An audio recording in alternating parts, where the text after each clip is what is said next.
Our guest is approaching.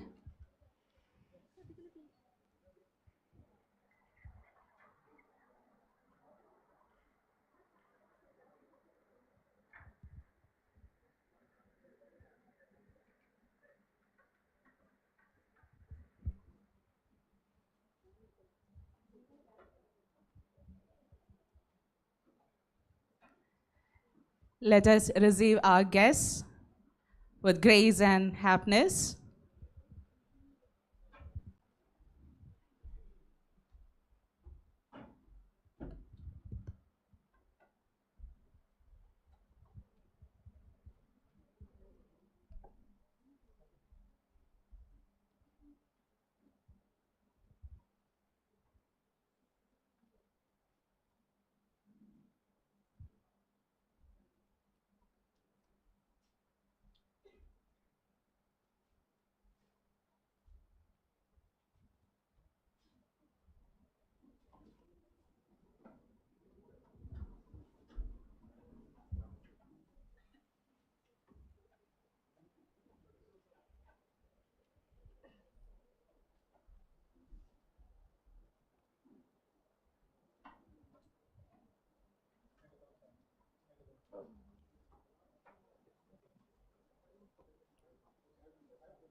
Good morning, everyone. His Lordship, Right Reverend Dr. Isaac Murphy Lexinos Episcopal, Manager, Marthoma Educational Technical Training and Research Center. Respected Principal of Marthoma College of Science and Technology, Dr. Jacob K. Chief Guest of the Day, Professor Dr. Mohanan Kundamal, Vice Chancellor, Kerala University of Health Sciences, Secretary of Marthoma ETAC, Dr. K. Daniel Kuti, IQAC Coordinator Dr. Shaji John, esteemed delegates on and off the dais, and all teachers and students. I extend a warm welcome to each one of you to the second international conference organized by the Postgraduate Department of Commerce, Marthoma College of Science and Technology, Ayur, titled New Trends in Commerce, Management and Economics in the Digital Era, in collaboration with the Indian Accounting Association and the International Skills Development Corporation. Today, we gather here amidst the convergence of minds, the exchange of ideas, and the celebration of commerce in its myriad forms.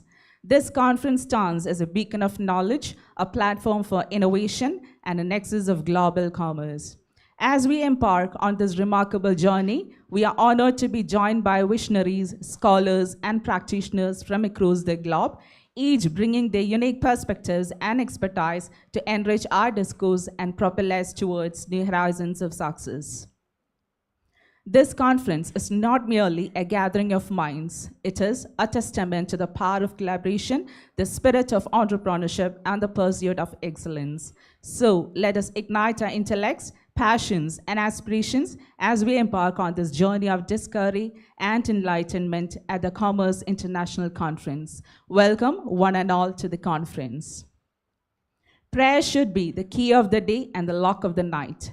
Let us begin the conference by seeking guidance and blessings from the divine.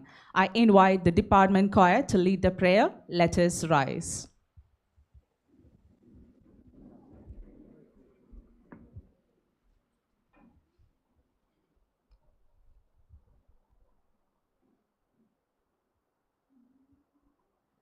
God will make a way where there seems to be no way. He works in ways we cannot see. He will make a way for me. He be my guide. Hold me closely to his side. With love and strength for each new day, he will make a way. He will make a way. God will make a way where there seems to be no way. He works in ways we cannot see. He will make a way. He will make a way. Before we take our seats, in this moment of reflection and reverence, I welcome Reverend Shibu O. Plavla, Secretary, Thiruvananthapuram Kollam Diocese, Marthoma Syrian Church, to offer an invocation, invoking blessings upon our gathering and setting a sacred tone for our proceedings. Let us pray. Almighty and merciful Creator, thank you for this new day and this beautiful morning. Lord, we thank you for all the blessings which you have been showering upon us in our lives. Loving God, as we come together in this place of learning and growth, we ask for your presence to be felt among us. Lord, as we start our 2 days international conference, which is jointly sponsored by Ayur Marthoma College, the Indian Accounting Association, and the International Skill Development Corporation, to study the new trends in commerce, management, and economics in digital era. We seek your guidance and wisdom. Loving God, give us the insight to navigate the complexities of these subjects with integrity. Grant us the clarity of mind to engage in meaningful dialogue and the empathy to understand diverse perspectives. May our discussions be fruitful, our decisions be just, and our actions be for the betterment of all humanity. Loving Lord, bless our leaders who have been coming here in and abroad to lead this conference. Lord, we thank you for the gracious presence of the manager of this college, our diocesan bishop, Right Reverend Dr. Isaac Mar Felixenos Episcopa Thirumeni, and our Vice Chancellor, Professor Dr. Mohanan Kundumal, and other distinguished guests. Thank you, Lord, for their guidance and support that we receive. Lord, we pray for all the guests, the teachers, and all the students who participate on this journey of discovery. Loving God, we pray for this college, especially the Commerce Department who hosts this conference. Bless and strengthen everyone who are working hard behind it. May this conference be a beacon of inspiration and enlightenment for all who participate. Loving God, guide us, strengthen us, and bless us. We pray all this in the precious name of our Lord and Savior Jesus Christ. Amen. Please be seated. Dr. Benson Kunyunye, Head of the Department of Commerce, whose leadership and commitment have been pivotal in orchestrating the second international conference. I would like to invite the General Convener of the conference, Dr. Benson Kunyunye, for the welcome address. Good morning to all. Honorable Vice Chancellor of the University of Kerala, Professor Dr. Mohanan Kundumal, our Manager Right Reverend Dr. Isaac Mar Felixenos Episcopa, other dignitaries on and off the dais, delegates, colleagues, and everyone joining us online from across the globe, a warm good morning to all. Marthoma College was established in the year 1995, and it has been through the efforts put in by every stakeholder that the college has constantly been reaching the heights of success. This is the second international conference organized by the Department of Commerce. It gives me great pleasure to welcome you all to this landmark global conference, which is organized by the Department of Commerce in association with the Indian Accounting Association and International Skill Development Corporation. I am extremely proud to say that our college is one of the few higher education institutions in Kerala organizing conferences at the global level. This conference gives a unique opportunity for young scholars to share their knowledge because the topic of the conference truly reflects the current trends and new approaches in the field of commerce, management, and economics. Our conference attracted delegates from across the world to explore their knowledge at the international level. Let me acknowledge over 500 researchers, academicians, and students from various parts of our country and abroad. The conference has received more than 200 research papers, whereby 130 papers have been accepted by the committee for presentation, which will be included in the conference proceedings or ISSN Research Journal or ISBN textbook. Our seminar is a celebration of knowledge. Whenever we think of chief guest for the inaugural session, we prefer people who can be icons, mentors, and role models for the young scholars. We are honored to have our esteemed chief guest, Professor Dr. Mohanan Kunnamal, with us today, in spite of his hectic schedule, to share his insights, experiences, achievements, and dedication to the work, which is inspiration to all of us. Professor Dr. Mohanan Kunnamal has achieved great success in the field of medical sciences and academic administration, and has significantly contributed to the community and society. Being a renowned intellectual, he obtained his MBBS and MD in radiology from the Government Medical College, Thiruvananthapuram. He has 25 years of teaching experience at various government medical colleges. He is now the Vice Chancellor of the Kerala University of Health Sciences, Thrissur, and the University of Kerala. Apart from this, he held many distinguished positions such as Principal of Government Medical Colleges, Thrissur and Manjeri. He has several research publications of both national and international fame, apart from being a member of different or academic organizations within and outside the country, and many other laurels to his credit. He is currently the president of the Association of Indian Health Science Universities and a member of the National Medical Council Commission, New Delhi. He also served in important organizations such as the National President of the Indian Radiological and Imaging Association, member of the Medical Council of India, and Vice President of the Indian Medical Association Kerala branch. Sir, we look forward to your valuable advice and directions on this great occasion.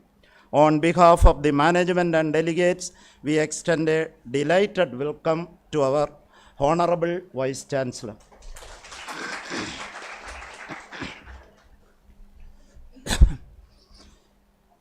His Grace, Right Reverend Dr. Isaac Mar Felixnos, Episcopal, has graciously accepted our invitation to deliver the keynote address in the inaugural session. His Grace is an exemplary academician, outstanding orator, eco-theologian, and a multidisciplinary resource person. We look forward to your advice and blessings on this great occasion. We are very happy to welcome our manager Tirumeni to this auspicious colloquium.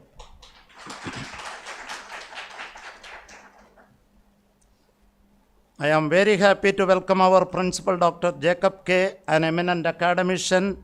I extend a hearty welcome to our principal.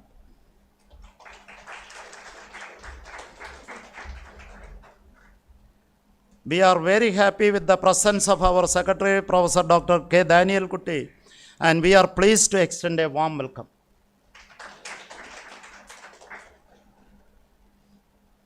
We are delighted with the presence of Mr. Sharath Venugopal, Regional Head, International Skill Development Corporation, ISDC is a UK-based skill development and education company serving organizations worldwide. Marthoma College of Science and Technology extended its partnership with the ISDC by signing a Memorandum of Understanding to deliver ACCA, CMA US, and CA qualifications to our students. I extend a passionate welcome to Mr. Sharath Venugopal. I would like to earnestly welcome Dr. Shaji John, a passionate academician, HOD of biotechnology, and IQSC coordinator, and a strong leader behind this conference.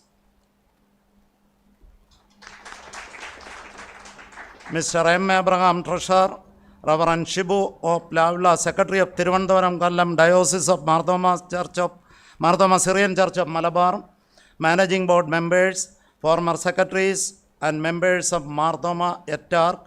We are thankful for the ample support received for this program, and I offer a wholehearted welcome.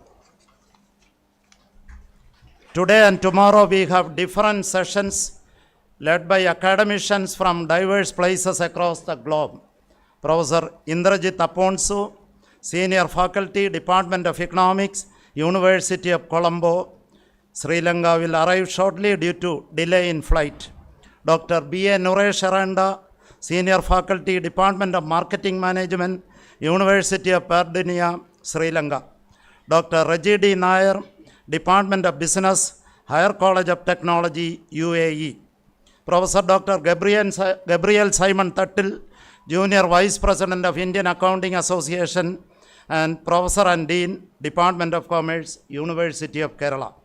Professor Dr. J.P. Michael Mariadas, Principal, J.P. College of Arts and Science, Tenkasi. Professor Dr. R. Kannan, Director, Center for Tourism and Hotel Management, Madurai Kamaraj University, Tamil Nadu. C.A. Jose Zakaria, Managing Partner, Jacks and Associate, Thiruvananthapuram. And Professor Dr. S. Kannan, Principal, MS University College, Tirunelveli. We are very grateful to all of you for your support. Dr. Veeramani Ji, School of Management, Wales University, Chennai. Dr. V. Kalai Selvam, Sri Chandra Prabhu Jain College, Chennai. Dr. B. Kalai Arasan, DRBCC Hindu College, Chennai. Dr. S. Purushothaman, SRM Ishari Engineering College, Chennai. Dr. V. S. Sudarshanan, GRT Engineering College, Tirutani, Tamil Nadu. Dr. Srila Krishnan, Associate Professor, SN College, Natiga. Dr. Nidhin Venugopal, MBMM, SN Trust College, Shornur. Dr. Suman Alexander, former Principal, St. Gregorius College, Kottaragira, and Dr. Sumi Alex, present Principal of St. Gregorius College, Kottaragira. Many of you have willingly traveled a long distance to be here, and I extend a profound welcome to our panel of research experts. I extend an affectionate welcome to Dr. Thomas Mudalali, President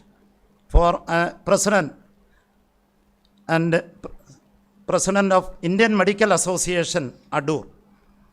I extend a loving welcome to Dr. Joseph Mathai and Dr. K.C. Matthew, former Principal of Marthoma College. Dr. Radha Ramanan Pillai, Professor, PG Department of English, and Dr. Jacob Thomas, Professor, Department of Commerce, for their inspiration, moral support, and proper guidance. I am very happy to welcome Reverend Father Robi Charula, HODs, and faculty members of various departments, non-teaching staff, and students of Marthoma College. Last but not least, I welcome all faculty members of our department who actively participated in making this conference a great success. We are delighted with the presence of academicians, distinguished researchers, and students from various universities and colleges, and it is a glorious moment for us to extend a hearty welcome.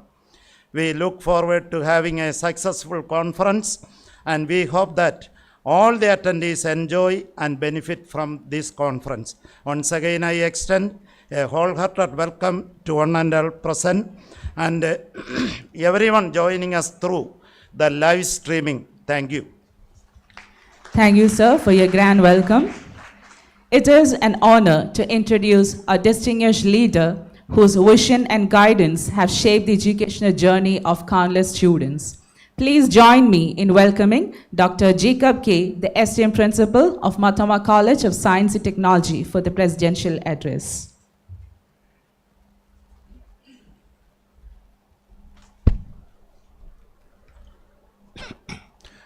Honorable Vice Chancellor Dr. Mohan Kunnummel, Manager of the College, Right Reverend Dr. Isaac Marfilexinos, Episcopa Tirumeni, dignitaries on the dais, off the dais, delegates from various states of India, experts, a warm good morning to each and every one of you. It is with immense joy and satisfaction I stand before you. Department of Commerce is organizing the second international seminar in 2 years. In fact, the second international seminar in a span of 12 months. So I congratulate the faculty, the HOD, and all the students of the department. Youth migration is a prevailing trend. Our youths are migrating from a country of high economic growth to the developed countries where the economic growth is very low. India have the GDP growth of around 7% per annum. The so-called developed nations, their economic growth or GDP growth is 2%, 1%, or even less than that. India is about to become a $5 trillion economy in a few years. We are progressing towards the third position in the world economy, and it is believed that we will reach there in 30s. And by 2047, when we complete 100 years of independence, our leaders dream that India will be a developed nation. What are the opportunities available for the youth in India? Can the youth participate in this economic growth? What are the effects of the technology, especially artificial intelligence, in commerce, management, and economics? The relevance of the topic is very important. The topic is recent trends in commerce, management, and economics in the digital era. Today, we are joined by delegates and experts from various states of India and abroad. This conference will serve as a vital platform for experts, students, teachers, and faculty to present their findings, to present their papers, exchange ideas, and develop new themes for research. It will serve as a platform to get acquainted with each other. I am sure that some of you will find your mentors for doing research work. The education sector in Kerala is poised for significant changes. The 4-year degree course will be implemented from next year onwards. Kerala state, the government has an ambitious plan to make Kerala an educational hub. So government has changed its policy. Foreign universities and private universities will be allowed to function in Kerala. As we embrace these changes, it is important that self-financing institutions like ours are equipped to compete and excel along with the other universities. This college, our college, is established by the church to serve the society, to give value-based education to the society. So we need a level playing field. Actually, we need research centers in colleges. We want to design our own courses. and design our curriculum. We want to be included in 12B and 2F of UGC. So we need a platform to grow. Honorable Vice Chancellor is here. So I hope that authorities will help us and motivate us to grow and excel. We are privileged by the presence of Honorable Vice Chancellor and our manager Tirumeni. This is the first function Tirumeni is attending since Tirumeni has taken charge as the manager of the institution. I extend my appreciation to the head of the department, Dr. Benson Kunjuj, all the faculty, and the students for organizing this conference in a meticulous way. I extend my best wishes to the success of this two-day conference. Thank you. Thank you, sir. It is my distinct pleasure to introduce our esteemed keynote speaker for today's event. He is a revered figure within our community, known for his wisdom, compassion, and leadership. Your Grace, Right Reverend Dr. Isaac Murphy Lexinos Episcopa, we are truly honored by your presence today. Your spiritual guidance and profound insights have enriched the lives of many, and we are privileged to have you here to share your wisdom with us. With all due respect, I invite dear Tirumeni for the keynote address.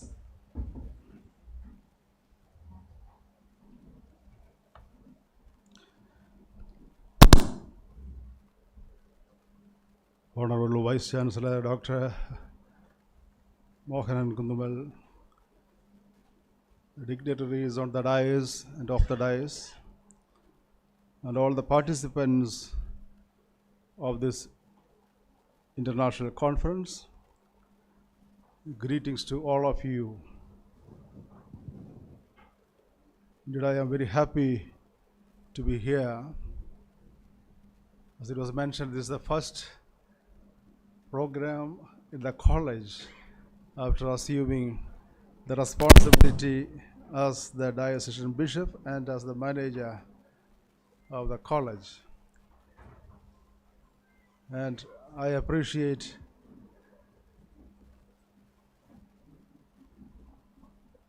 for organizing this international conference in collaboration with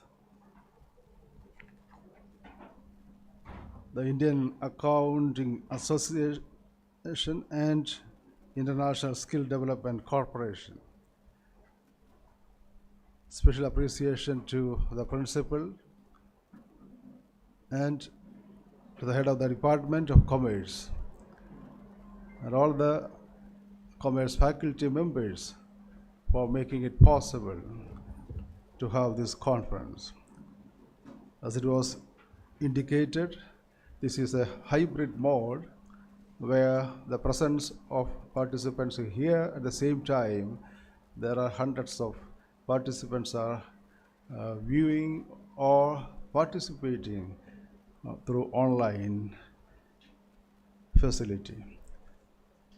Of course, thank God for this facility that is available, that advancement of the technology that helps for imparting knowledge through various means.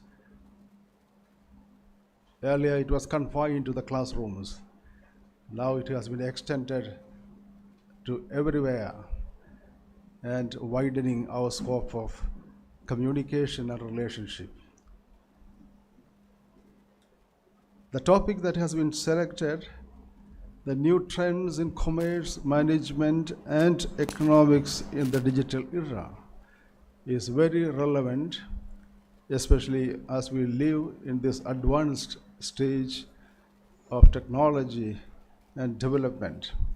The principal has mentioned about the economic development of the nation that has achieved throughout the past few years and how we are moving forward as a progressive nation and how we work together to reach to the goal of a developed nation in near future.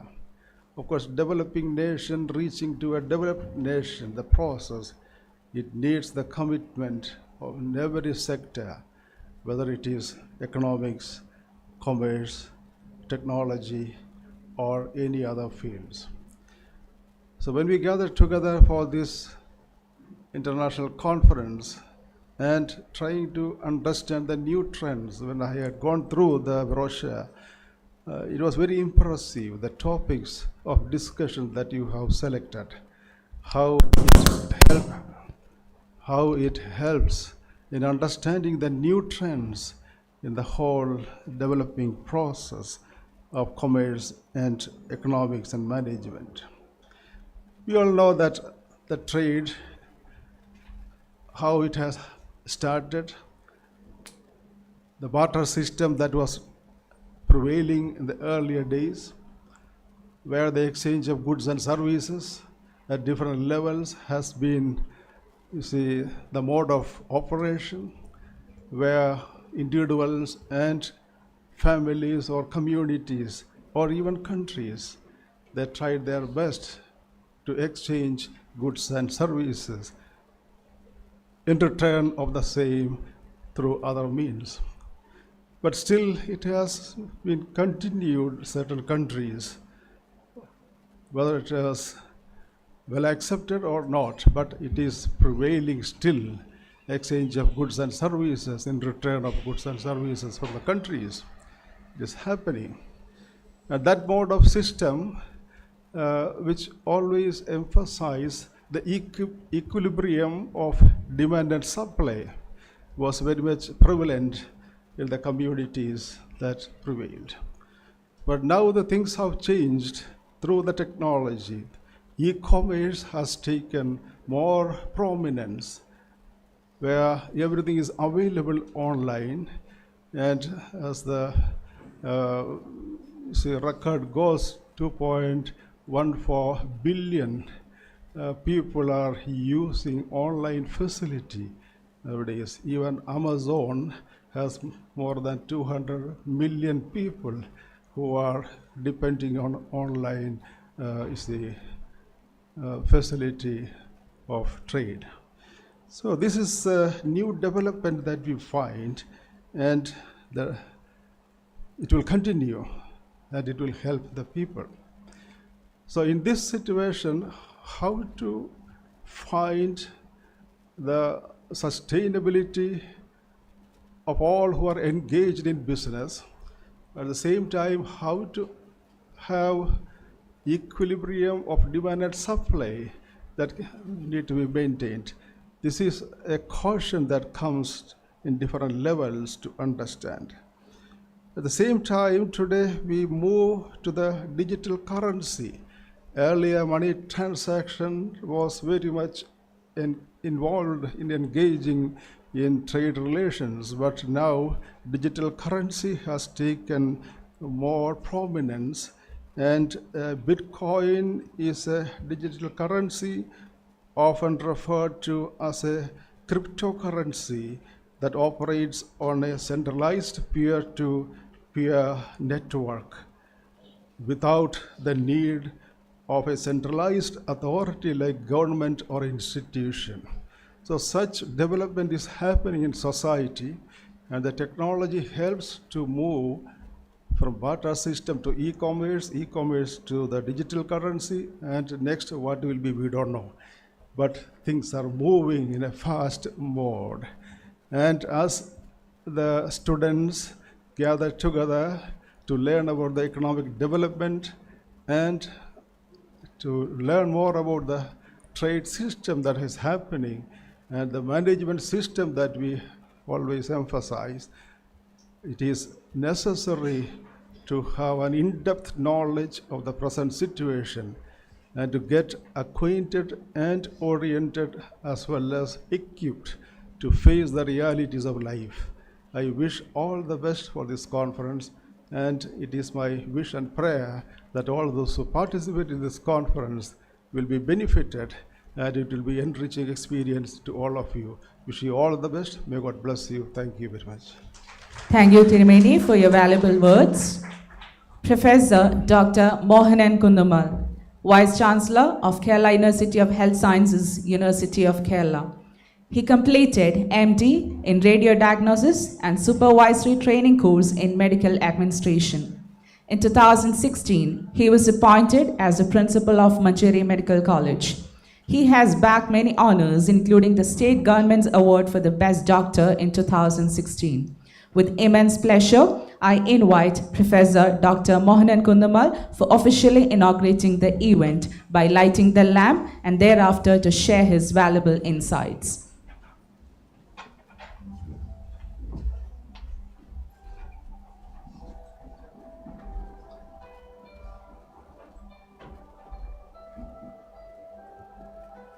Professor Mohanan Kundamal, lighting the lamp.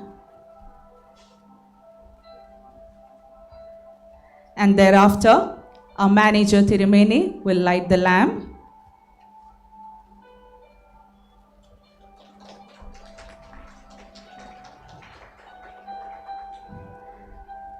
Our secretary, Dr. Daniel Kuti sir, will light the lamp. Our principal, Dr. Jacob K, will now light the lamp.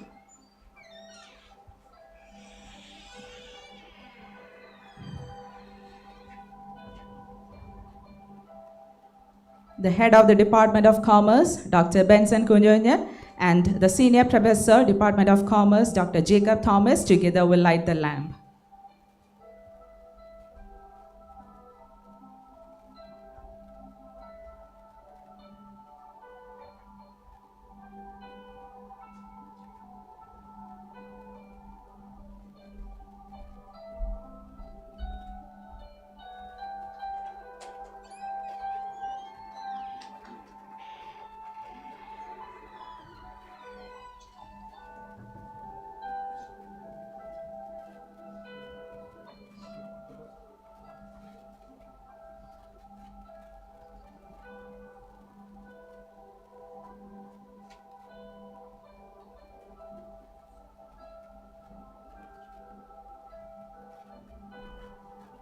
Thank you everyone for joining the lamp lighting ceremony. All dignitaries are requested to take their seats. Now I request Dr.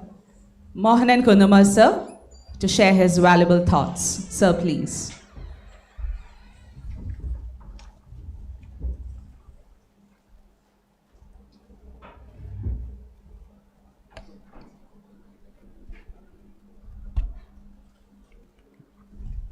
Good morning.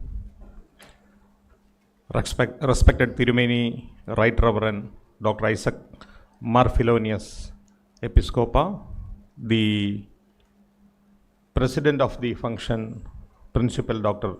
Jacob K, Secretary of the Diocese, Reverend Shibu Plavila, the Head of the Department, Dr. Benson Kunyunya, the eminent leaders who are in the dais, Dr. K. Daniel Kuti, Mr. Sharath Venugopal, Dr. Shaji John, the IMA President Dr. Thomas Mudalali, Reverend Father Christy Charivilla, Reverend Shibu Plavila, eminent teachers, faculty members, and my dear students. I am extremely happy and proud to stand in this wonderful meeting which has been termed by the welcome address person as a celebration of knowledge.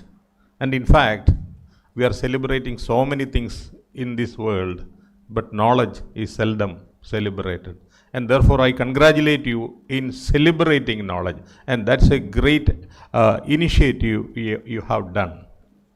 And I'm extremely happy to be here because of one particular reason. Because large number of youngsters are here, young students are here, and I've been asked, none other than our Prime Minister, to interact with youngsters. Last month, there was a online meeting of all Vice Chancellors in India where Honorable Prime Minister addressed, and he said we must transmit the knowledge of Vikasit Bharat that is going to happen in 2047, and every university, every vice chancellor, every teacher should connect with the youth of the country, and I am here to connect with you. That is exactly why I am here. And when we are talking about Vikasit Bharat, you must know what was Bharat, what is Bharat, and what will be Bharat. 1,000 years ago, richest nation in the whole globe was Bharat. At that time, our GDP was 28%.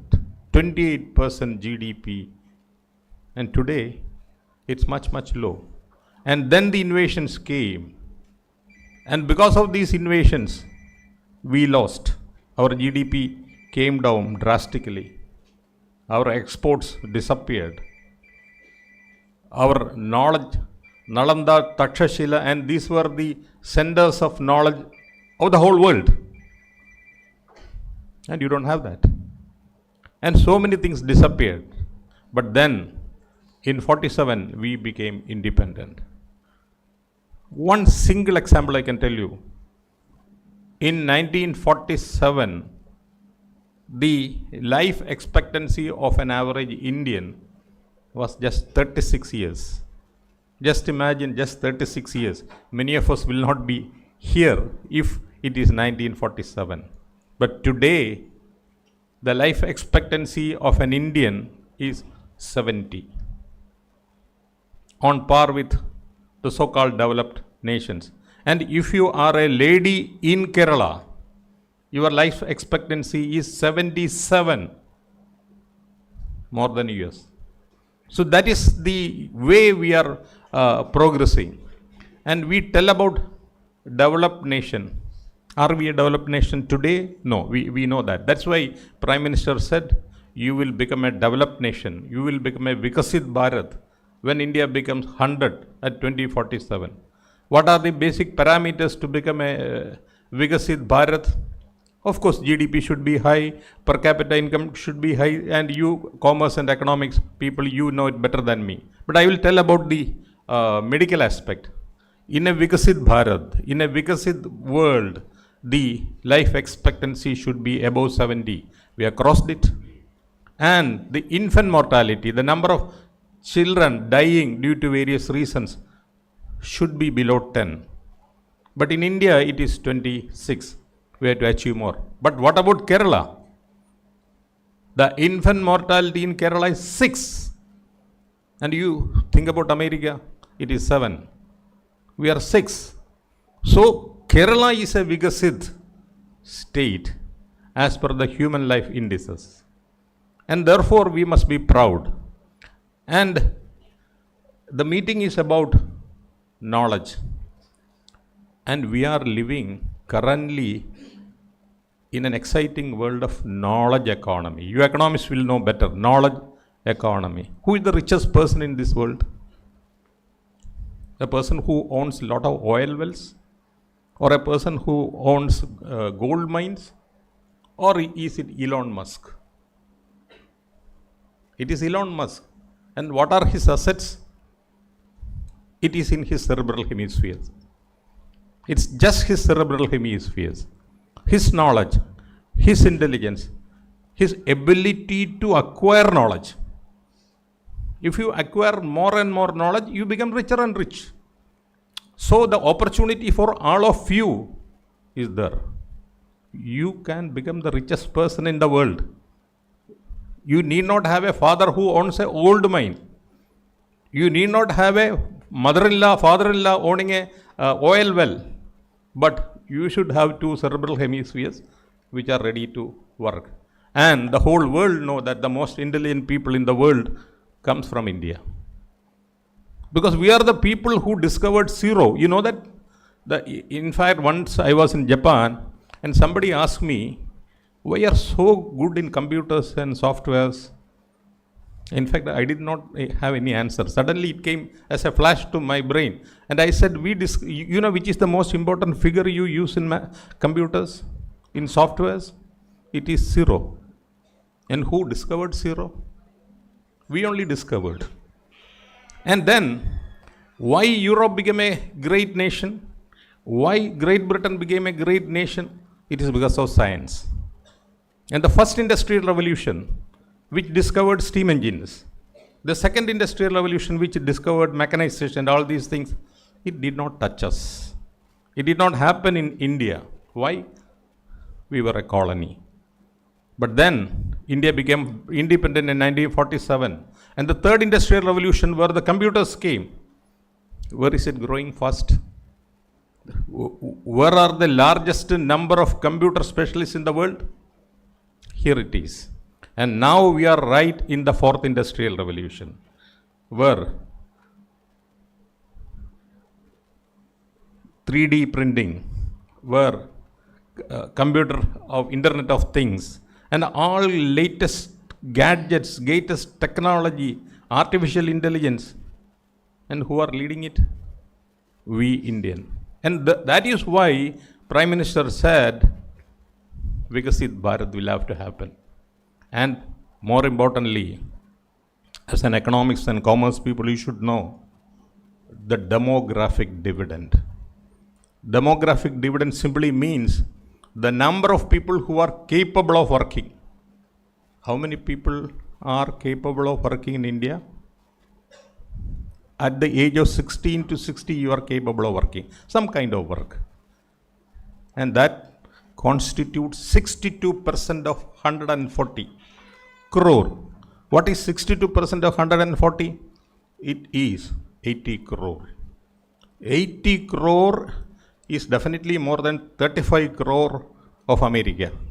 The entire population of US, which is the number one country in the world, has just 35 crores. And here, we have got 80 crore people who are capable of working, who are energetic, who are capable of producing things. But then there is a catch. And what is the catch? This is demographic dividend, I say. But can it turn into a demographic disaster? Possible. And that is the threat we are facing. Suppose these 80 crore people are lazy. Suppose these 80 crore people are drug addicts. Suppose these 80 crore people fight on political grounds, religious grounds, any other grounds, which we see in various places. And who can prevent that? Who are the people who will prevent that? Who are the people who will enable them? Educational institution. And that's why institution like Marthoma College is going to play a very vital role. And this international conference is, in that context, very vital. You are studying, learning, discussing, and assimilating the new trends in commerce, management, and economics in the digital era. So you create knowledge, you assimilate knowledge, and you empower yourself. And in the digital era, as Father has rightly said, amazing things are happening in India. Digital payment. Do you know that the data? 46% of the international digital payment happens in India. 46% of the global digital payment happens in this so-called developed country. And if you take all the first 3 or 4 developed nations and you add together, we have more than that. Now, 50 crore Indians have got bank accounts. American population is just 36 crore. 50 crore Indians have bank accounts. And you think that these bank accounts are in towns and cities? No. 60% of these accounts are in rural area. 60% of these account holders are ladies. This is an amazing empowering. In fact, I can see the empowering here. I can see only a few boys. So this campus is empowering. This is a dramatic change. This dramatic change we have to accept. So that's why a discussion like this is very important. At the same time, economic growth is not creation of wealth. No.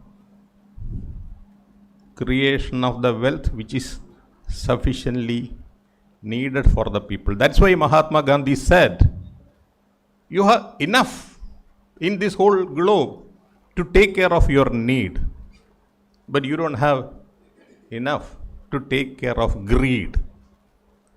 And that is the problem which the whole world is facing. The so-called developed nations, US, they tell us that you must reduce your carbon imprint. But we don't create any carbon imprint. And then the carbon imprint is created by them. And when they have a problem in increasing the carbon imprint, they shift the production to China and India. And the amount of wealth wasted in such countries. And therefore, when we become a Vikasit Bharat, when we become a developed nation, we are not going to imitate them. We will have a Vikasit Bharat where the poorest of the poor is also taken care. That's why Mahatma Gandhi said, Andyodaya, the Udaya of the last person. So we have to take care of Andyodaya. We have to meet the need of the nation and not the greed of few people. And who can do all these things? You are the people. That's why I say I am very happy to meet. And India becomes the Vikasit Bharat. In 2047, many of us may not be there, but you will be there. You will be sitting here. You will be leading the nation. You will be leading the country. And since I cannot see you at that time, I am seeing you now. This is what I want to tell you. And with these few words, I inaugurate this second international conference, New Trends in Commerce, Management, Economics in the Digital Era, inaugurated. Thank you. Thank you, sir, for inaugurating the conference with your vibrant and inspiring talk. Thank you once again. Now, let us proceed to the felicitations. I would like to invite Professor Dr. K. Daniel Goody, Secretary, Marthoma Etalk, for the felicitation.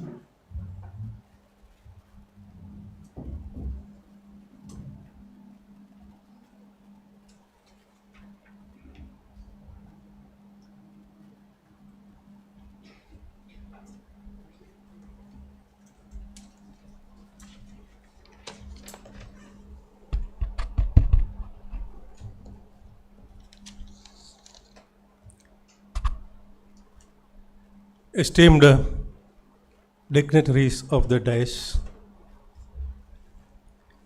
distinguished participants representing various states and universities, I am very happy to be here addressing you to tell few words only. Our Vice Chancellor is here. He is very busy with a hectic schedule at Trivandrum. Because of that, keeping in mind, I am briefing my words at the earliest. About 37% of student strength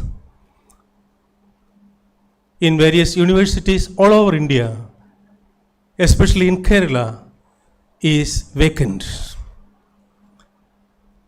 We were threatened with a brain drain, but we have started a campaign for brain gain.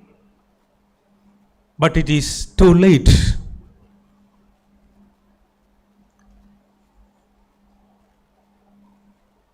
As eminent dignitaries told, India is emerging as the third financial power of the world. But what about in the scientific scenario, technology, commerce? We have to adopt new trends for the contribution to the development of the country.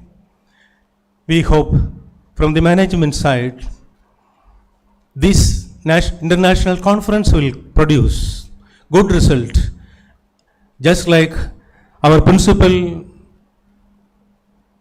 prayed, some of you may find your mentor in research in this conference, which will lead you in your future. We wish all success for this seminar. Especially we are very happy you are here. Participants from different states, different universities, different countries are here. Let your time be here is a blessed one, and this pray for the success of this national conference. We pray for all the success of this seminar. Let me conclude my words. Thank you. Thank you, sir. Now let me invite Mr. Sharad Venugopal, Regional Head, International Skill Development Corporation, for the felicitation.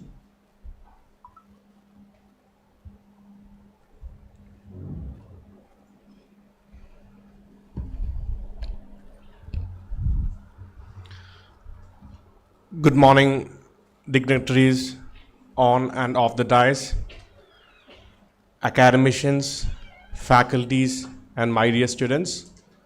Myself, Sharad Venugopal, I represent International Skill Development Corporation UK.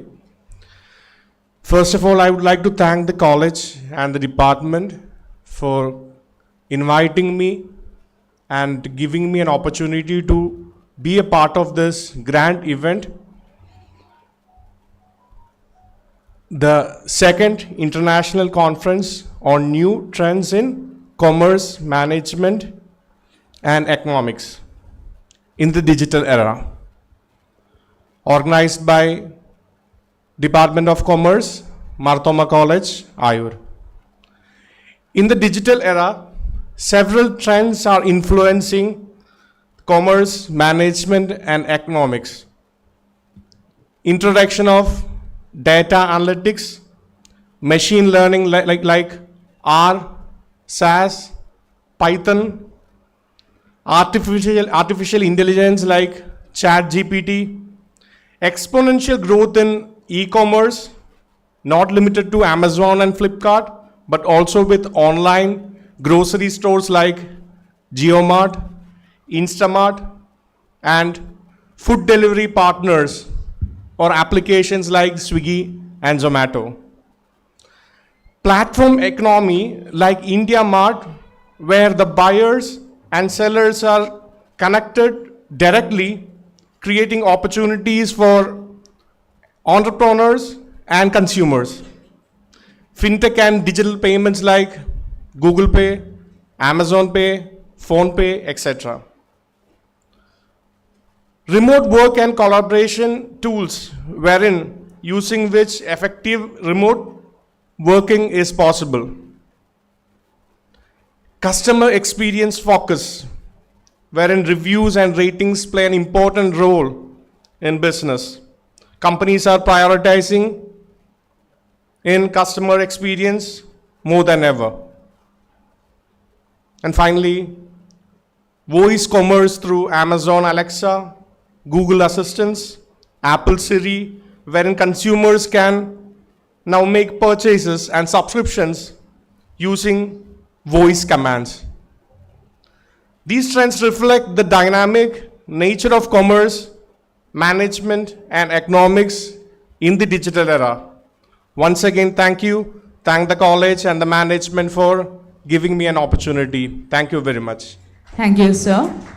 Dr. Shaji John, IQAC Coordinator and Head of the Department of Biotechnology, Marthoma College of Science and Technology. Sir, we request you to come forward for felicitation. Honorable Vice Chancellor Dr. Mohan Kundamal, sir, Manager of Marthoma at ARC, Right Reverend Dr. Isaac Marfilexinos, Episcopa Tirumeni, and all the dignitaries on and off the dais. I'm extremely happy and congratulate the Department of Commerce for hosting the second in the series of international conference. I understand one of the truly remarkable thing about this seminar is that I understand there are around 500 purpose, and we have representation from almost all the states of India. That is truly amazing. And another feature of this seminar is that, the conference is that it is actually happening in both online and offline mode. Anyway, truly I congratulate the Commerce Department for hosting such a conference of such very big magnitude, and the team led by Dr. Benson Kunyun sir. And all the best for all the delegates and happy deliberations. Thank you. Thank you, sir. As we reflect on the significance of this event, we are reminded of the importance of acknowledging and appreciating the efforts of those who have made significant contributions. It is in this spirit of gratitude that we have come together to present mementos as tokens of appreciation. I would like to invite our manager, His Lordship, Right Reverend Dr. Isaac Murphy Lexinos Episcopa, to hand over the memento to our chief guest, Dr. Mohanan Kundumal. Tirumeni, sir, we request you to kindly come forward and do the honoring. And we request Mohanan Kundumal, sir, to receive our token of gratitude. Now, we request dear Tirumeni to please stay for a minute for accepting the memento as a token of our love. I invite the head of the Commerce Department, Dr. Benson Kunyunya, to hand over the memento to His Lordship. Tirumeni, kindly accept the memento as a token of our love and gratitude.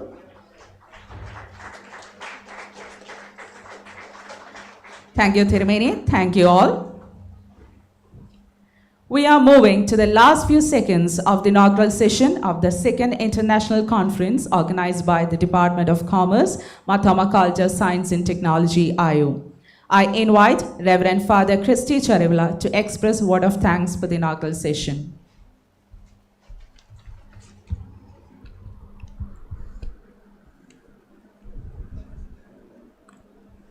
Gratitude is the most humble expression and acknowledges the contribution of others in our lives and life events. Distinguished guests, on and off the dais, delegates from far and near, professors and beloved students, a very good morning to one and all gathered here. It is my great privilege to accord gratitude to all those who gathered and all those who contributed one way or other to make this international conference inaugural section a memorable one. At the very outset, we extend our distinct gratitude to Right Reverend Dr. Isaac Murphy Lexinos Tirumeni, manager of Marthoma Ayur, for the gracious presence as well as the thought-provoking keynote address. Thank you, Tirumeni. We are extremely grateful to Honorable Vice Chancellor Dr. Mohanan Kundumal for the outstanding inaugural address. Dear sir, we are truly edified your words of wisdom and great presence over here. Thank you, sir. I am extremely thankful to our principal, Dr. K. Jacob sir, for your constant support and encouragement throughout all the activities happening here. Thank you, sir. We place on record our gratitude to Dr. K. Daniel Kuti, Secretary Marthoma Ayur, Mr. Sharath Venugopal, Regional Head ISDC, for the words of felicitation. Thank you all. I also thank Dr. Shaji John sir, IQAC coordinator, for the whole support to this conference. Thank you, sir. It is great to thank our former principals, department heads, professors, delegates for your gracious presence to this auspicious occasion. Thank you. I would like to make a special word of appreciation to Dr. Benson sir, Chief Architect of this conference, for your meticulous planning and execution of the program. Thank you, sir. I also thank Dr. Jacob Thomas sir, Senior Professor and Joint Convener of this event, for your great enthusiasm and leadership. Thank you, sir. I also thank to all the faculty members of PG Department of Commerce for their untiring effort to make this conference well and good. Thank you. It is incomplete because of your valuable presence. Dear students and colleagues, thank you very much for your great presence. Invoking God's blessings for the great ending of this conference. I remain. Thank you one and all. Thank you, everyone. Thank you for joining us for the inaugural session. Let us now disperse for a short tea break. Kindly enjoy the refreshment arranged and request everyone to join back by 11:10 a.m. We'll start the technical sessions by 11:10 a.m.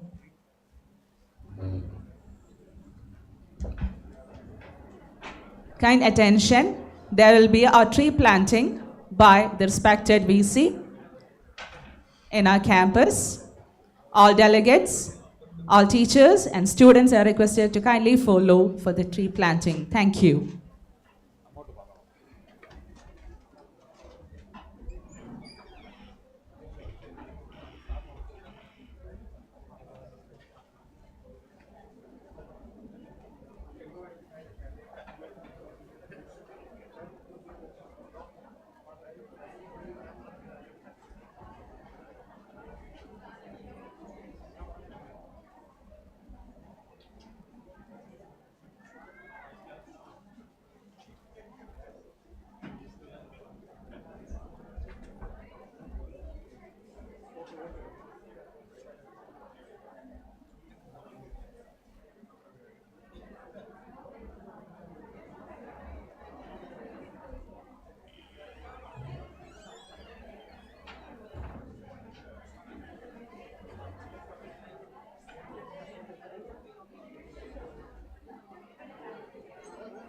On behalf of all of us, I would like to welcome Professor Dr. K.C. Matthew, Professor Dr. Radha Ramnan Pillai, and Dr. Reggie D. Nair onto the stage.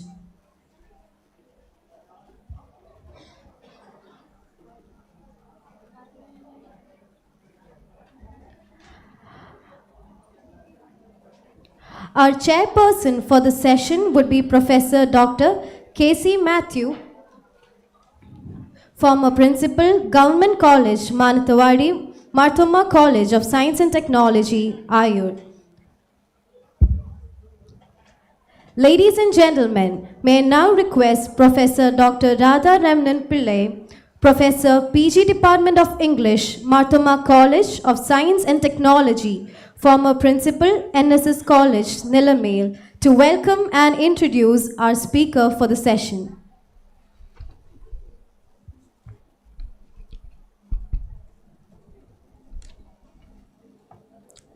Good morning. A warm namaste and namaskar to all the assembled here. Esteemed colleagues and participants, distinguished guests, ladies and gentlemen, welcome to the first technical session. We have our honorable chair of the session, Professor Dr. K.C. Matthew, former principal, Government College, Manandawadi, and formerly principal of Marthoma College of Science and Technology. We are proud to be with him as the chair of this technical session. Now our general convener, Professor Dr. Benson sir, is very particular to have participants and research persons, resource persons particularly, to be of vibrant nature. So accordingly he has selected the chair, who is a very intimate friend of the college, who is a board member of the college, and who has proved himself as a visionary leader. And we understood that he is an inspirational motivator as the principal of the college. And we understood also that he is a dedicated educator, a compassionate administrator, an effective communicator, a community builder, and a strategic planner. And he has stamped his individuality and personality as a principal of the college, as an empowering mentor. So he is the fit and the right person for this honorable chair of the session, which is titled as New Trends in Commerce Management and Economics in the Digital Era. So it's my pleasure, rather privilege, to welcome Professor K.C. Matthew to this function. We welcome you, sir. As I remarked at the outset that Professor Benson is very particular to identify persons of uniqueness, importance, and participants too are selected with particular quality assurance. And he said he has given instructions at the outset that we want only distinguished emissaries of knowledge for the function. All may not be accommodated. He said that we want global resonance of knowledge. We want voices to be heard all throughout the world. So we have to select participants and resource persons, keeping this in our mind. And there are many conditions put forward by Professor Benson, and accordingly we have selected our eminent resource person, Dr. Reggie D. Nair. I am very happy particularly to welcome our resource person, Reggie D. Nair, because we were together for a long time in a university. We worked together for a long time, so I know him personally. Now he is a PhD in economics from Kerala University in 1997. And now coming to his credentials, I may be able to suggest very few of them because we don't have time. But some of the highlights out of his 12 pages profile will be presented before you. Only some points will be given. He authored 10 academic books, and they are catalogued in US Congress Library and Australian Parliament Library. He has to his credit more than 70 articles, corpus indexed papers, nationally and internationally. Dr. Nair has worked in different universities across the globe, particularly in India. He worked in University UAE, Saudi Arabia, and Ethiopia. He has good associations with international organizations like UNDP, UNEP, FAO, etc. Now he is a lifetime fellow member in the International Society for Development and Sustainability, headquarters at Japan. He is a member of International Society of Ecological Economics, USA. He is a member of the European Marketing and Management Association. He is a member of International Development Economic Associates. He is a member of Indian Society for Ecological Economics. There are many associations to his credit, but due to lack of time, I am not reading out all the membership. Now coming to his areas of interest, research interest, I'll suggest some of them. He is an environmental economist, or he is interested in environmental economics, forest conservation, on the topic of which we together collaborated a book, Lessons from Africa. Forest conservation. Another area is sustainable development on different topics. Natural resource and management is another area of interest. He is interested and has contributed profusely in Middle East economics. Number of articles are related to the topic. African economy. So these are some of the academic stand or academic positions of Dr. Reggie D. Nair. So some of you can easily select him as a member, as a mentor, I say as a mentor for research, if you are so interested.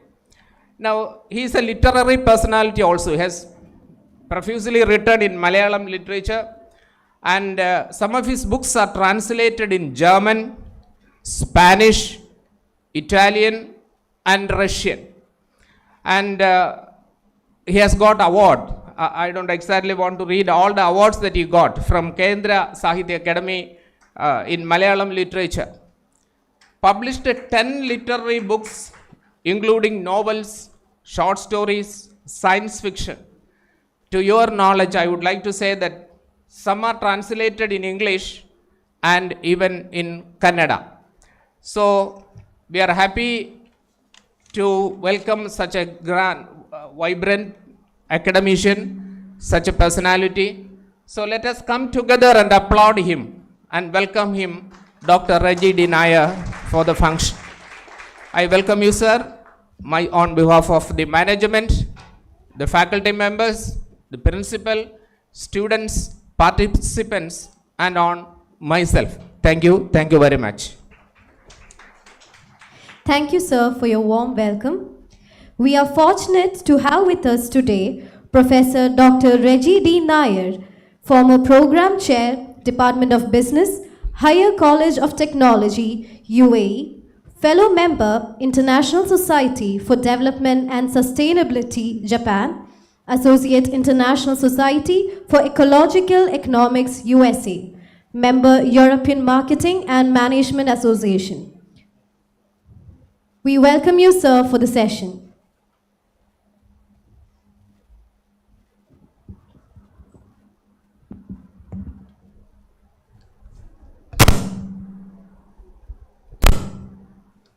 Good morning.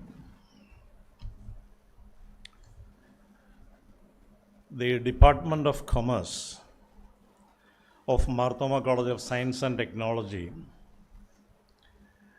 needs to be appreciated for organizing a seminar for the second year. Usually in certain colleges, because of the development of certain constraints or unexpected difficulties or problems on account of seasons and other conceivable reasons, an international seminar of this scale is not planned in the second year. So you really need to be appreciated. And recent trends in commerce, management, and economics. This, as you can understand, is a very broad domain. We know that the field of academics is expanding very fast. Hundreds, thousands, even millions of students, researchers, experts working in different fields. They are all engaged in the field of economics. Particularly, researchers are extending their research to newer and recent areas. So this is a very complex and a very vast field, a very challenging field. Today, our topic is impact of climate change. In the program sheet, it was given implications, that is possible impact. This is more specific. There are direct and indirect impacts for climate change. You try to get literature from internet, you will immediately find that the United Nations website gives you extensive ideas on the concept of climate change. See, climate change is a broad term used to refer to changes in the Earth's climate. And it is felt at local level, national level, regional level, global level. It is felt everywhere. And what is the problems with climate change? Experts say that before the onset of industrial revolution, things used to be better. The world was not as warm as it is now. And you know that industrial revolution spread to other European countries. First began in England, then later spread to European countries. Then to other parts of the world, the United States, Japan. And I don't want to mention the names of countries. Today it is a well-received, a well-accepted goal of all economies. And as a consequence of human interventions assume a number of types. What happens is that the Earth's climate or the Earth becomes hotter. And hotter temperatures or global climate change, sometimes termed as what we call the product of greenhouse gas concentrations in the atmosphere, particularly carbon dioxide, carbon monoxide, etc. And as a consequence of the working of these gases, which causes warmth in the atmosphere, global surface temperature rises. It leads to melting of ice called glacier retreat. Oceans become warmer. Sea level rises. It causes direct and indirect effects, sometimes displacement of people in particular countries. And in most other countries, it is felt in an indirect manner. And rise in the frequency and severity of extreme weather events or changes in the timing of seasonal events like cyclones, landslide, deforestation. These causes multiple effects which are all closely linked to each other. For example, our topic being the impacts on less developed countries or developing countries. I hope that you heard about the categorization of countries into developed, developing, underdeveloped countries. Any student today, on account of knowledge revolution, can easily gather information on what is a developed country. And you know the names of the developed countries worldwide. Developing countries, sometimes called less developed countries, they are achieving economic growth in a progressive manner. India is one of the leading developing countries of the world. And there are also least developed countries, least development countries, which I do not want to elaborate. However, my point is, changes in global climate affects particularly the developing countries and the least developed countries. I will just cite one or two examples and then complete my introductory address. We know that there happens intense drought conditions in many parts of the world. And intense drought conditions leads to water scarcity, or it results in the escalation of water crisis. Escalation of water crisis or severe curtailment of water supply affects people's lives, and the scarcity of water decreases the possibility of irrigating agricultural land. So it adversely affects agricultural production. The production of industrial raw materials is affected. production of food for people, production of fodder for cattle is affected, employment is affected. When food production decreases or when there is not enough food, it is most likely that prices of agricultural goods, especially food products, increases, affecting living standards, leads to poverty or accentuates poverty. It causes displacement. It causes increased pests and crop diseases, loss of species, declining biodiversity, increased public health risks, etc. So I mentioned this just to give you an impression that climate change is perhaps one of the most serious challenges faced by humanity.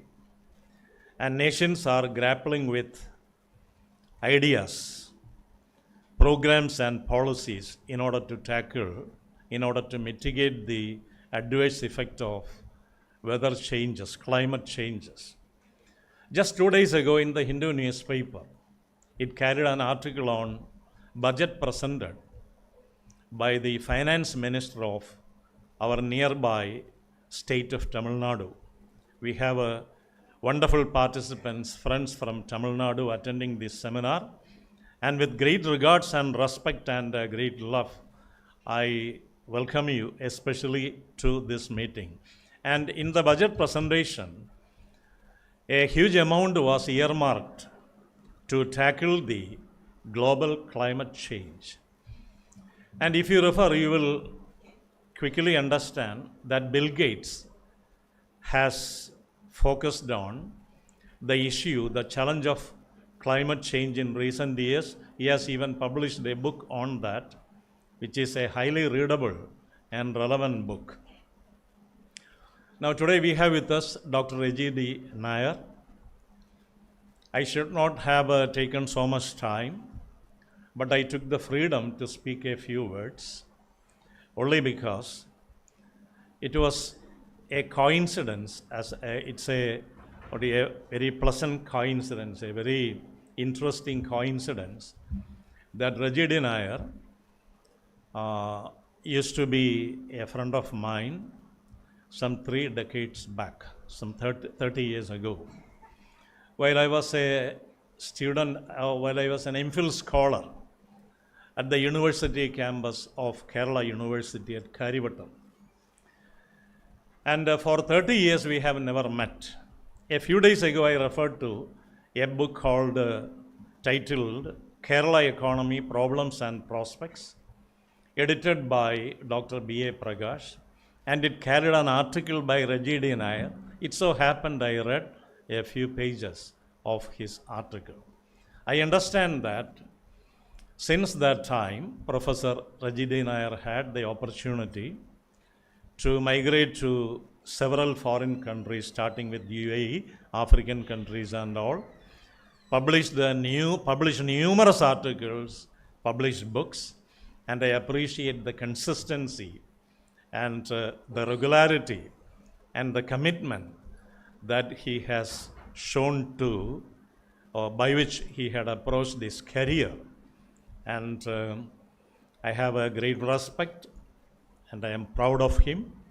And I invite Dr. Reggie D. Nair to make his presentation on impact of climate change, case of least developed countries. Thank you.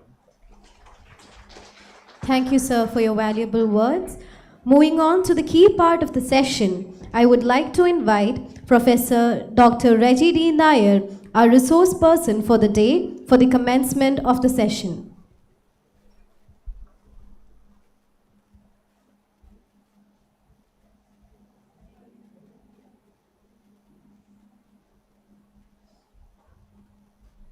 So good morning, everybody. Say good morning to me, please. Yeah, yes. Because I am meeting the young brains for the last 30, 40 years across the world. I got many students in Africa, in Middle East, and of course in Western countries as well. So young minds are so vibrant, isn't it? Yeah. So during my presentation, I want to be more interactive. In the middle, I will ask some simple questions. So please answer to me. Some simple questions, okay? Yes or no, something like that. So I'm assigned, Matthew sir has assigned me, I think 15 minutes. I'll try to finish the presentation within that time, okay? Of course, I have many slides, around 50 slides, because, okay, before going to that, let me congratulate the Commerce Department for organizing an international conference like this, okay? I really appreciate the department, the faculty, the head of the department, of course, the college management, the top level management, and this is the third time I'm visiting this college, but for the first time in commerce. Last two times I came to the English department, because I'm traveling in two boats on one leg on literary works, so they invited 2 times for their conferences. Last year also I attended one of the conferences. I was chairing one session. Okay, now let me come to this paper. Actually, this paper is part of a large scale research that we are doing for ISDS. It is an international organization headquartered in Japan. It is based on small island developing countries, and more than a dozen researchers are behind that. I am also one among them, just one among the many researchers. It is still continuing. It will take maybe another 2-3 years. So many of the primary survey results I cannot present here, because that is against research ethics, isn't it? Because we have research ethics. Because I am not the only researcher behind this one. So what I am going to do, I am going to present the first 2 chapters of that major research work, because those 2 chapters are something macro in general. And one more thing is there, ISDS has an objective, that is to create public awareness among the society. That is why I have given a slogan. Did you see that slogan? What is that? Think globally, act locally. This is the only way we can manage climate change. So after attending this session, something you should do, that is, you should act locally. Otherwise, we can't manage global warming. It is very disastrous. We will see that, okay? By the way, it is a multidisciplinary research. From economists are there, climate scientists are there, ecologists are there, chemists are there. I mean, from different walks of, more than a dozen scientists are behind this major study. And I am one among couple of economists, And the data we used here, I'm used here in the present presentation, is mainly from the international organizations like United Nations, especially Economic and Social Affairs Department, UNDP, then IPCC. IPCC is the 6th cycle reports. You might have come across that. In 2023, the final report has come. Then, of course, from United Nations, other agencies like UNEP, IDA, that is a World Bank associate, World Bank data we are used here, and also from US Environment Protection Agency, even from NASA. Some of the artificial intelligence, AI generated data we have used here. So you can come across some of this data. Mostly the secondary data from some major international organizations, even European Commission, because I should acknowledge all those organizations, okay? So there are 3 major objectives here. The first, to see what is the extent of, can you go to the first slide? Yeah. What is the extent of global warming across the world? And the title of the paper, you might have noticed, the impact of climate change on poor countries, least developed countries. So the second objective is the extent of vulnerability of least developed countries. So we are going to define what is a least developed country. Already Matthew sir has given a hint about that. And the third objective is the impact of both economic and non-economic impact of climate change on least developed countries, okay? Okay, so I have a couple of videos. If we get time at the end, we can see the videos, okay? And you might have come across National Geographic channel and many other channels, okay? I have a first question. In the beginning, I told you I want to make it as an interactive session. Do you think that there is a climate change? Is it really happening? Yes or no? Yes. Everybody, is there anyone saying no? Can you show your hand? No? No. So everybody, 100% of the young minds and the researchers here say that there is a climate change. Definitely there is a climate change. So I have to show you a couple of evidences of climate change. The first evidence, did you notice the atmospheric temperature is rising, is it not? It is increasing, isn't it? Since the Industrial Revolution, as Matthew sir has mentioned, since 1850s, the global temperature has risen by, you know that, not 1 degree Celsius. Scientists say it has crossed 1.2 degrees Celsius. At the same time, you should not forget the IPCC, UNFCCC, that is United Nations Framework Convention on Climate Change. They say by 2100 we have to limit the climate change to 1.5 degrees Celsius. Is it possible? Already we crossed 1 degree Celsius. Now it is only 2024. See, this is the kind of disaster stage we are now. So the global temperature is increasing very fastly. If you take the last 40 years, 7 are the warmest one. If you take the last 19 years, 18 are the warmest one. In particular, 2016 and 2020 are the warmest one. 2 days back, one research finding I found, they say 2023 was the warmest ever recorded in last 100 years. So you see, the global temperature is increasing like anything. So this is an evidence. Number 2, can you go to the next one? Yes, once the atmosphere temperature is increasing, the same thing happens in ocean. Why? Because the earth used to store nearly 30% of its heat energy in the ocean. And scientists say the top layer of 100 meter of ocean temperature has risen by 0.33 degrees Celsius since 1967, in last 50 years.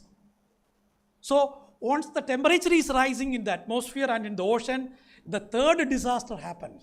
Can you go to the next one? The glaciers are melting in Antarctica, in Arctica, in Himalayas, in Alps, everywhere. Glaciers are melting means, did you hear about a place called Greenland? 80% of that area is covered by ice. And every year, 278 billion tons is melting out, melting away for the last 30 years, 3 decades. Go to the Antarctica, 148 billion tons is disappear. Where it is going? It is going to the ocean. Once ice is melt, it becomes water. So the fourth disaster, what is that? The next one? Yeah. Once the first 3 things happen, the sea level is rising. In 20th century alone, scientists say the sea level has risen by 20 centimeters, that is approximately 8 inches. And some studies done by our own agency, ISDS, in some small island country, they show that these days the sea level is rising 5 millimeter per year. You know what will happen if the sea level is rising? 2 days back I read on report, 20 metropolitan cities will disappear between 2070 and 2080. You know what are the cities? Number 1, Tokyo. Tokyo is the number 1 in the list. You know number 2, which city? The Indian commercial capital. What is that? Mumbai. Second. You know the third one? No, in US, New York City is number 3. Number 6, I'm ignoring the other cities. Of course, they are major cities. Number 6, our Kolkata. Number 9, London. Number 18, Dubai. It means between 2018 and 2120, all the 20 major cities will be submerged in the sea. Can you imagine that? So that is the kind of disaster we are facing now. Now let us go to the next one, the 5th one. Did you notice extreme weather events these days? Extreme weather events during summer, very hot. During rainy season, extreme rainfalls. You might have noticed a couple of years back in 2018, there was a severe flood in Kerala. You know that? It happened after 1924. 500 people killed. once in a lifetime event. And just 1 year before that, in 2017, there was a drought that happened after 115 years. Because during that particular year, southwest monsoon the rainfall has reduced by 61%. So this kind of extreme weather events we can expect in future. Even 2023, we are facing another, we don't know, another couple of months are there. Now it is only February. We are left with another 3 months. So this kind of extreme weather events will happen quite frequently. And scientists say by 2030, the world will face 560 such events. This is a very, very difficult situation. We should know the vulnerability of the human survival. Let us go to the next one. The next one is acidity level in the ocean is increasing. Why it happens? Only because of our human action. Since industrialization, along with industrialization, we are emitting lot of, as sir has mentioned, greenhouse gases, carbon dioxide, different types of pollutants, and the acidity level has increased by 30% in the ocean. So what will happen to the marine life? Marine life, coral reef, everything is gone. Once the fish resources is depleted, what will happen to the human survival? Because we know that the coastal people are depending mainly on fish resources. It will affect the human survival. This is number 6. The next one, the last one is this. This is the 7th evidence for me now. This is from the American Biodiversity Center. They say that if the climate change happens like this by 2050, 25,000 species will disappear from the earth in front of you. Now, after 26 years, 25,000 species, plants and animal, vertebrate, everything will disappear. It will be a disaster. So these are the evidences in front of us. So definitely there is a climate change. So before going to the next slide, I have another question. I want to make it interactive. So there is a climate change, isn't it? There are 2 hypotheses. The first first argument, it is a natural event. Some scientists say so, these are natural events. Second argument say it is a man-made one. So I want your opinion. You support the first one or second one? Say first, who are supporting first one? Natural? Is it a natural event? Anybody supporting? Nobody? The second one, is it a man-made one? Everybody, all the young minds are, researchers are supporting, this is a man-made one, okay? But there are 2 groups of scientists. The first group of scientists say that these are natural events. They say the global warming and the global cooling is called as the ice age, that happens once in 4.5 million years. Through their evidences, through their, AI-related, artificial intelligence related modeling, they say it is happening once in millennia.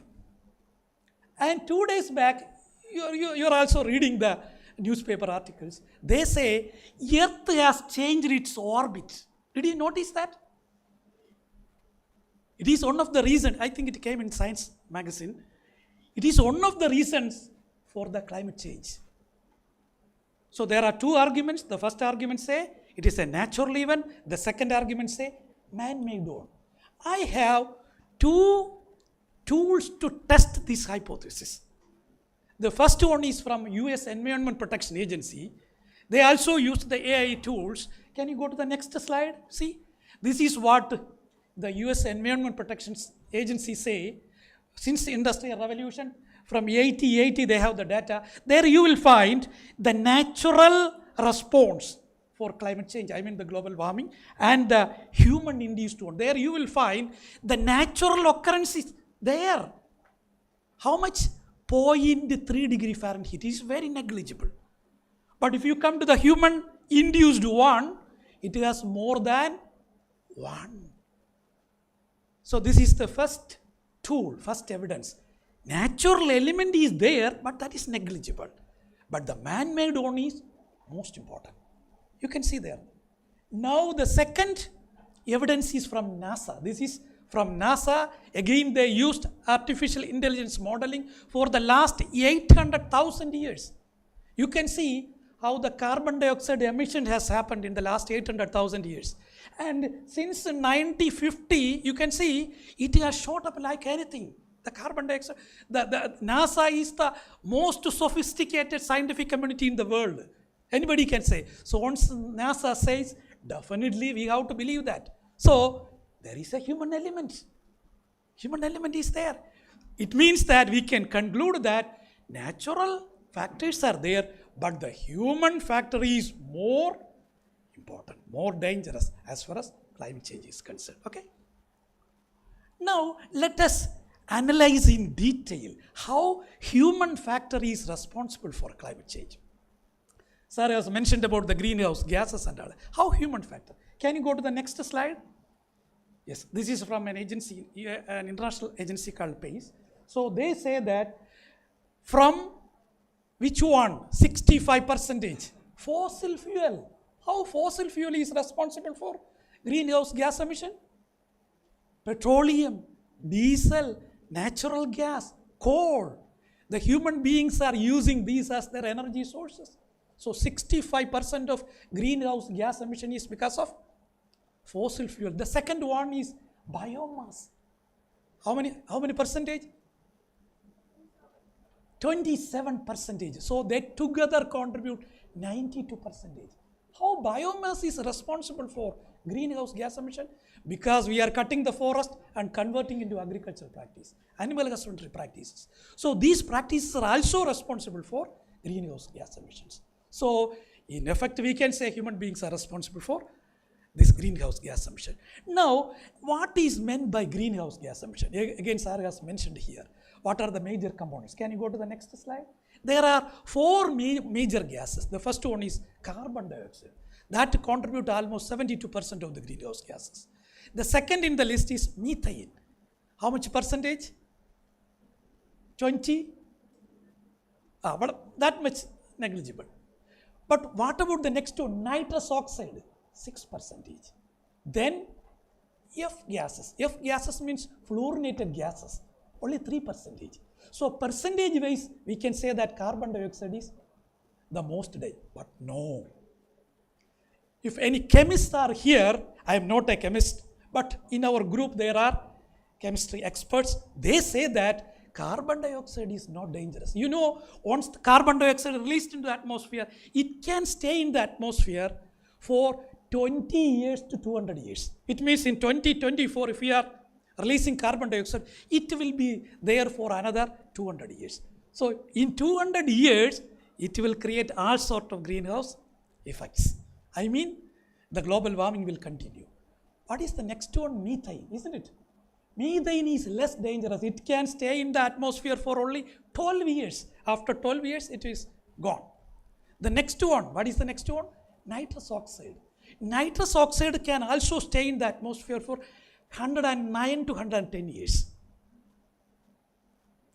The last one, fluorinated gas, means not one gas, there are many gases are there, like hydrofluorocarbons, nitrogen tetrafluoride, sulfur hexafluoride. There are many gases like that.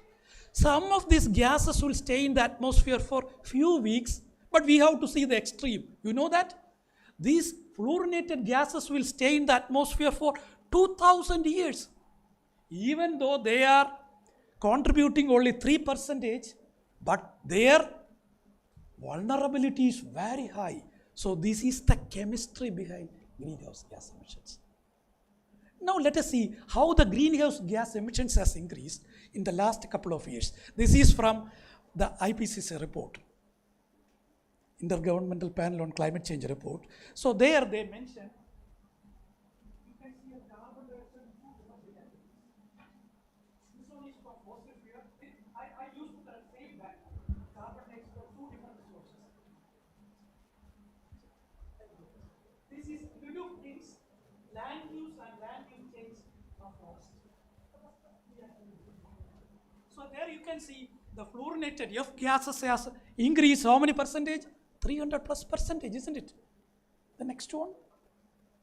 Yeah. Now how human activity, the anthropogenic element of greenhouse gases. Energy production, how much percentage greenhouse gas we are emitting? How much? 30? 3% because of the energy production. Second in the category, what is the second in the category? 24%. What is that? Third in the category, what is that? Transportation only 15%, isn't it? So this is the way we human beings are releasing methane. So we know that where to clean first. That is why the governments across the world are promoting green energy first. Why I am giving more explanation here? Because in the beginning I told you, we have to act locally. If somebody is not in the class, please switch off the light. Even in your home, don't switch on the fan if nobody is there. Okay, please. Energy conscious. Okay, please. The next one. Yeah. Okay. The next one. You can see, again, Matthew sir has mentioned how the developed countries and developing countries are responsible for that, isn't it? So in this slide, you can see which country group is responsible for the maximum share of greenhouse gas emission. North America, how many percentage? 23%, isn't it? Where America, US belongs. What about South Asia?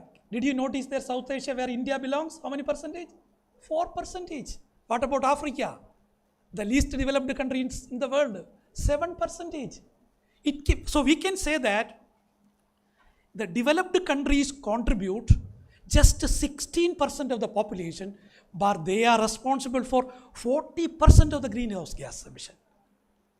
The so-called developing countries contribute 60% of global population out of the 8.01 billion or 801 crores.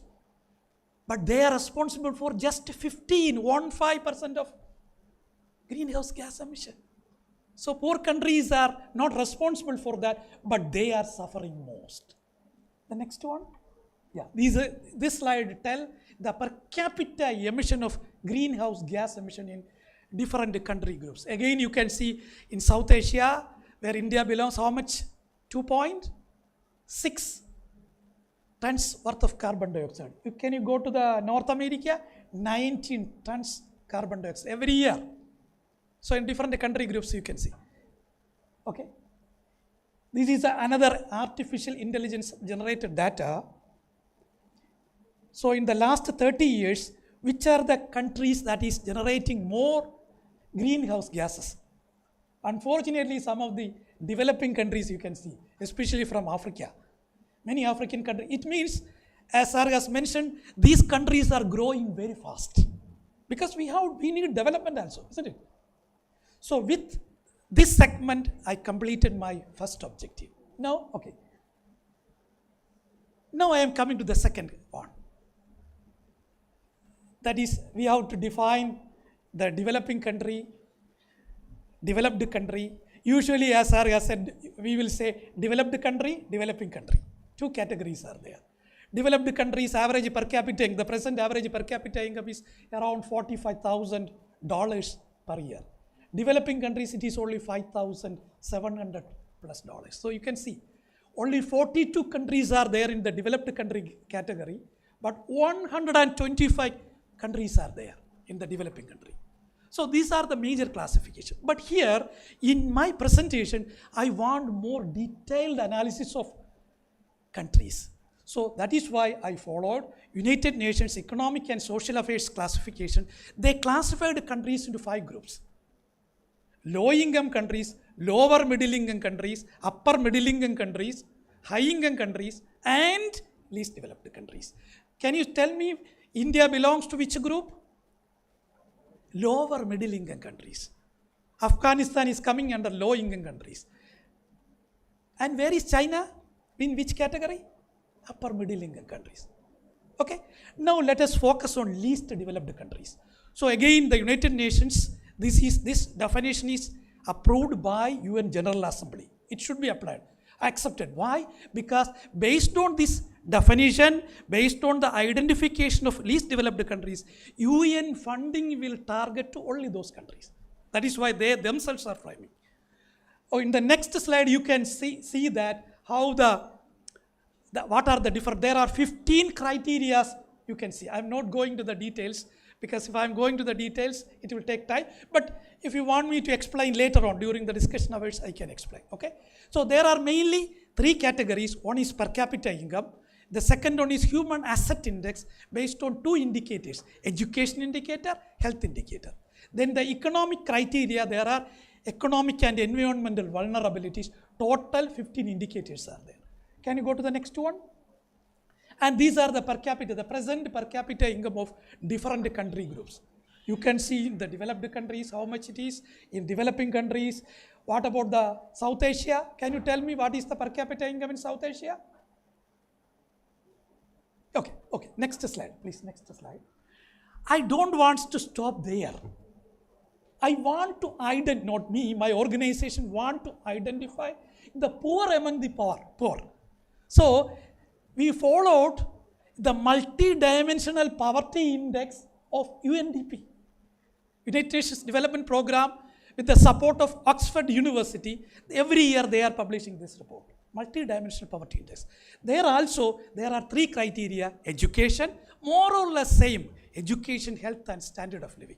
In the standard of living, there are a broad spectrum, starting with housing assets, sanitation, drinking water, electricity, including the fuel, what they are using. And now in the next slide, you can see how much people are deprived. There are 1.1 billion people in poverty now, as per this multi-dimensional poverty index, across 110 countries. So you can see regarding the cooking fuel, how much crores or how much million are deprived. They don't have nearly 89 crores, something like that, isn't it? And slowly it is decreasing. Next one, where these poor people are there. Look at Africa. How much millions are there in Africa? 50 crores, something is there, isn't it? What about South Asia? So second in the list is South Asia. So where our India belongs. See? The next one. So in this slide, we made a detailed analysis in different indicators how these country groups performed.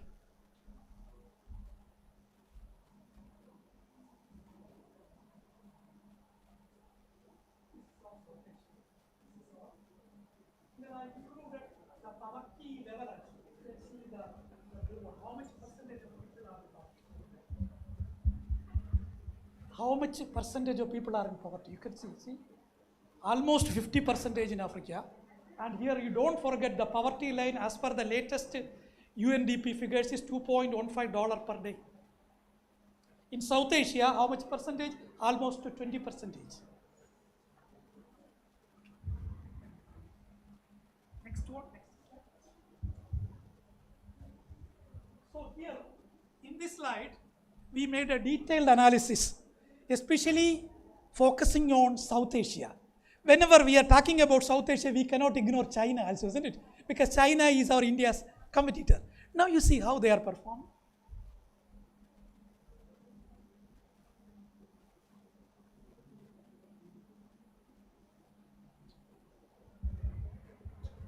Here you can see people in poverty.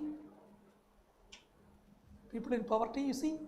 So whenever a country is very close to the origin, means they are doing better. Whenever a country is going far away in this web, they are doing worse. Look at Maldives. This blue one is their health indicator. So how much percentage is deprived of the health facilities? Almost 80%. That is why in Trivandrum, Matthew sir may be knowing, since 1980 we can see that a lot of Maldivian people used to come to, still they are coming for treatment because they don't have health. But look at Maldives' other figures. See, education, they are doing better. What about the standard of living, this green one? They are doing better than India. They are doing better than China, standard of living. So only in that health indicator, they are not doing. But next one, please. Here you can see all the 10 indicators in detail. Look at India. India is doing in the middle, going in the middle. Which country is at the bottom? The blue one. Which one? Surprisingly, Bangladesh. Which country is performing badly? See this light blue? Pakistan. Pakistan is not doing. The next one. Okay. So with this slide, I think I can wind up this one. Here I brought the incidence of poverty and intensity of poverty. Incidence of poverty means percentage of people in poverty. How much percentage? Incidence means percentage of people who are deprived of the indicators that we mentioned earlier. Again, those countries which are very close to the origin, they are doing better. Again, surprisingly, you see Maldives, incidence of poverty is very low, but intensity is very high because of that health factor. Look at Pakistan, when compared to other countries, Pakistan is again doing badly. What about India? Almost 20% in poverty, and the vulnerability is more than Sri Lanka and China. China is doing better than India in all these indicators, based on these indicators. The next one. Okay. Otherwise, I can. Somebody is there in the online. Oh, so I know. Oh, you are okay. So I can stand here. Okay. So that is the end of my second part. I am going a little bit fast. During the discussion time, we can have more discussion. Okay. So the third part, we are going to discuss about the impact of climate change on least developed countries. So in this slide, you will find how many incidents affected least developed countries. In 91, see 120 climate-related disasters happened or affected LDCs. Now the latest one, 21, 22, how much? 273. It will continue to increase. The next one. So it will have a disastrous effect on the least developed countries. Of course, it will affect all countries. As Sir has pointed out, there are economic effects and non-economic impacts. Economic effects we will discuss in detail. Let us come to the non-economic impacts. WHO, World Health Organization, say if the climate change continues like this, by 2050, 2.5 lakh people will be additionally killed due to health hazards, like COVID. So, like COVID, we can expect more such climate-related health hazards. Not there. It continues. Sir has mentioned earlier, some scientific modeling using artificial intelligence, it says that by 2070, 20% of the earth will become inhabitable. Can you imagine that?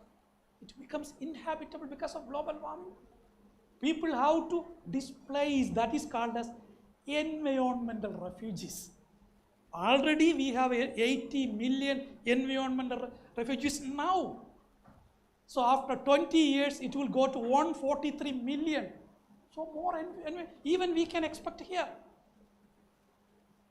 And I don't know whether you noticed, in one of our meeting in Dubai, there are reports that climate change is responsible for all kind of conflicts that happened in Middle East and in East Africa.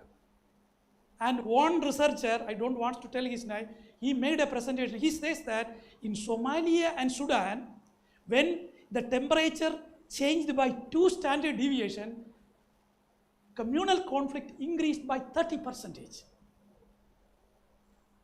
The 2012 Syrian war was only because of water shortage, drought. These are real researches, not by one scientist, by many scientists, including the social scientists. Even the whole Middle East crisis that is happening in Iraq, even in Afghanistan, one of the reasons is, the climate change. Disastrous effect. Okay, now let us come to the next one. Again, using artificial intelligence-based modeling, so we have 3 scenarios, 1.5 degrees Celsius, 2 degrees Celsius, 3 degrees Celsius. What will happen?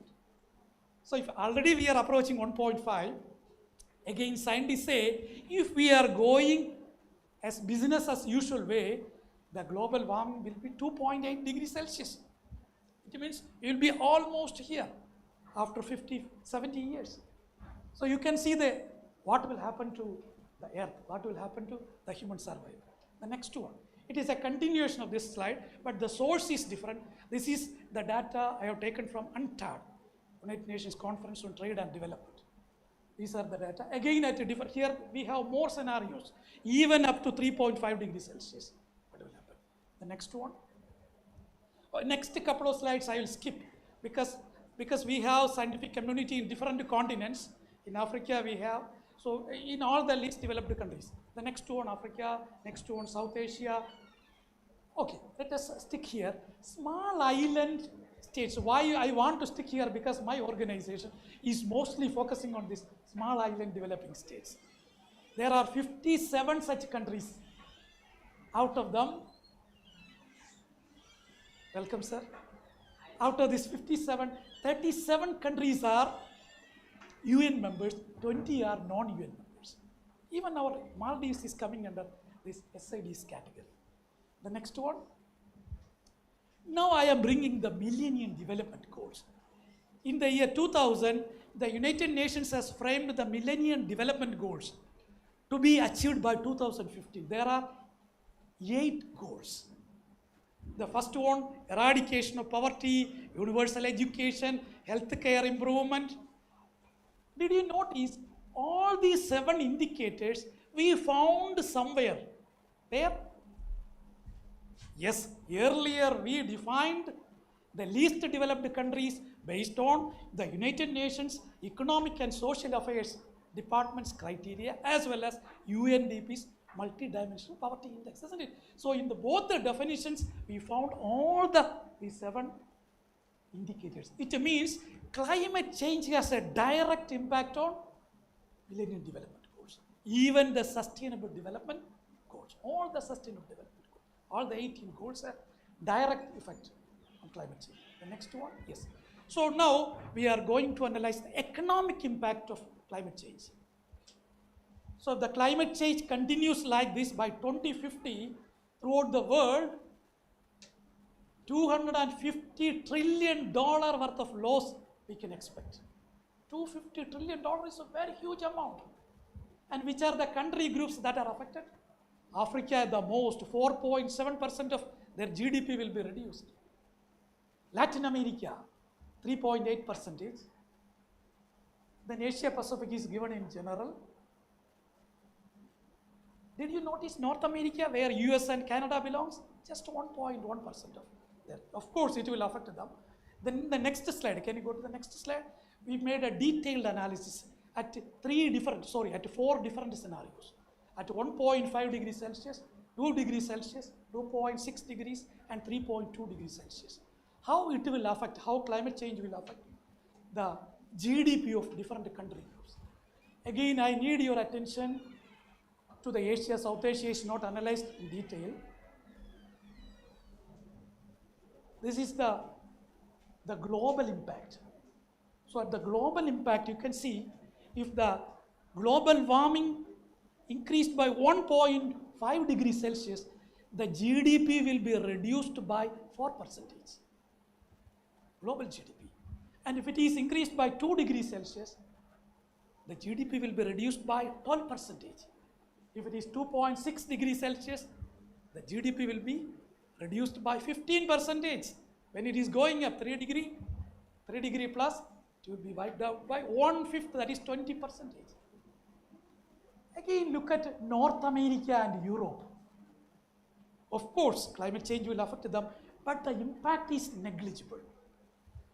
So we can say that climate change, major impact will be in poor countries. The next one, please. So what are the climate change management actions we have? We have adaptation strategy, we have mitigation strategy, we have disaster management plans, even starting from IPCC. You know that IPCC, Intergovernmental Panel on Climate Change, was constituted in 1988, including all UN members. Afterwards, we had 6 rounds of, the analysis.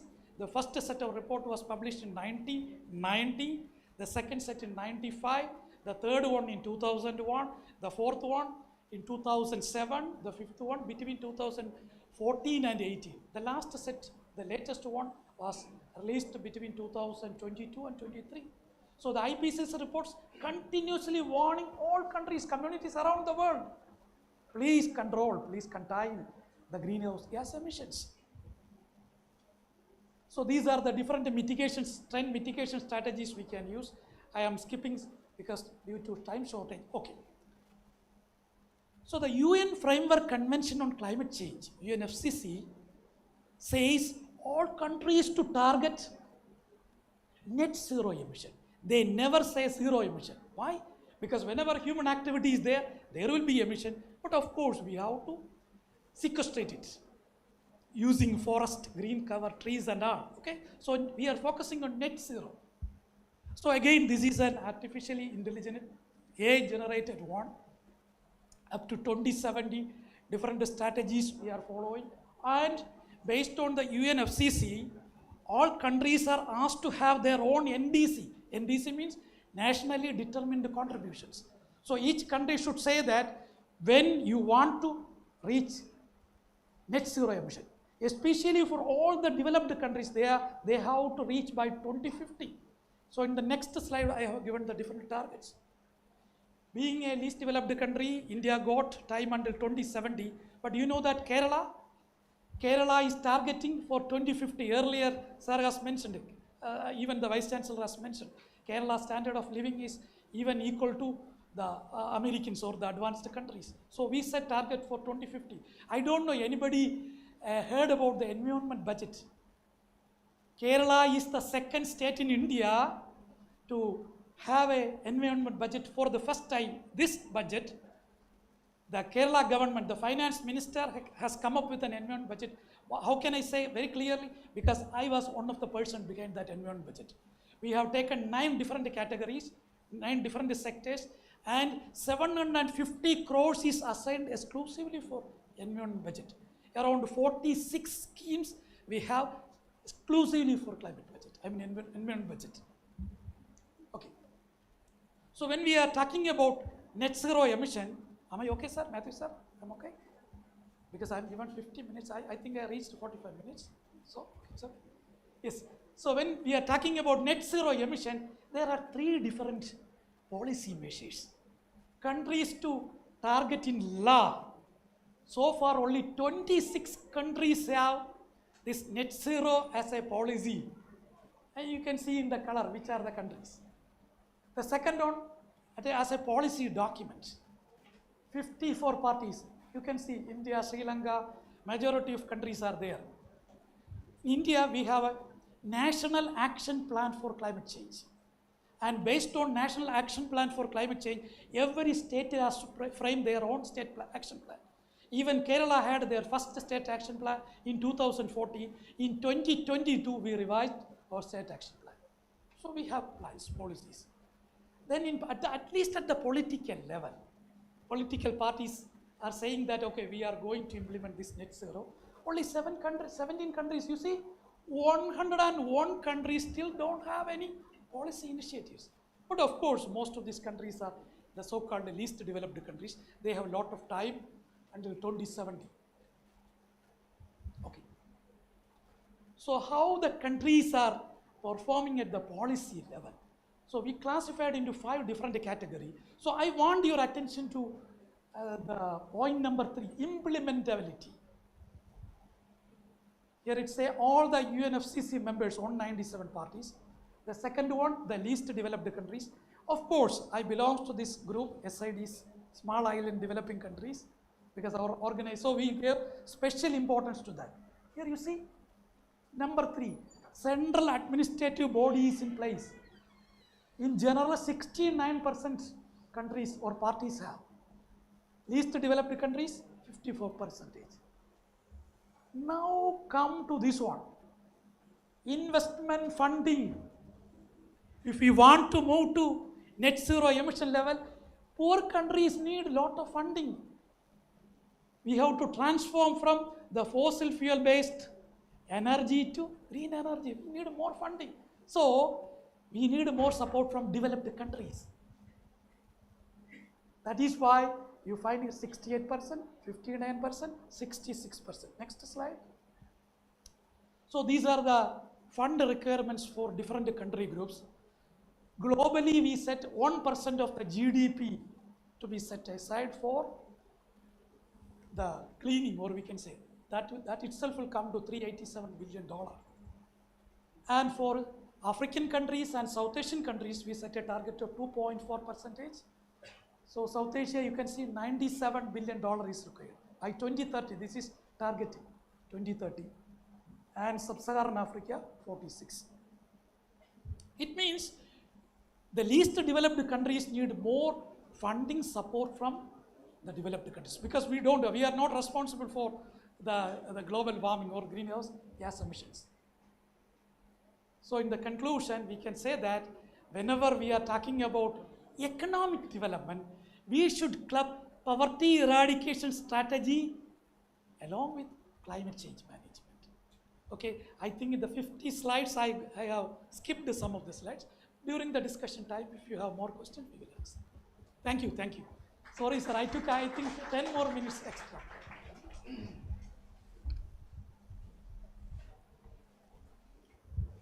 Now we have come to the end of the first session. We have 5 to 10 minutes for the participants to see clarifications. If you have any question with regard to the content presented before you, you may rise and ask directly. The floor is open.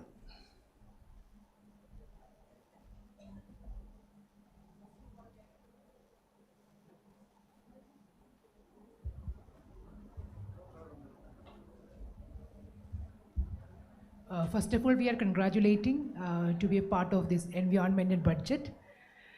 So, with respect to your presentation, so I would like to question that: do you have any suggestions, or can you offer some specific measures to prevent the economic impact of climate change with respect to Kerala, or with respect to our state, or with respect to India?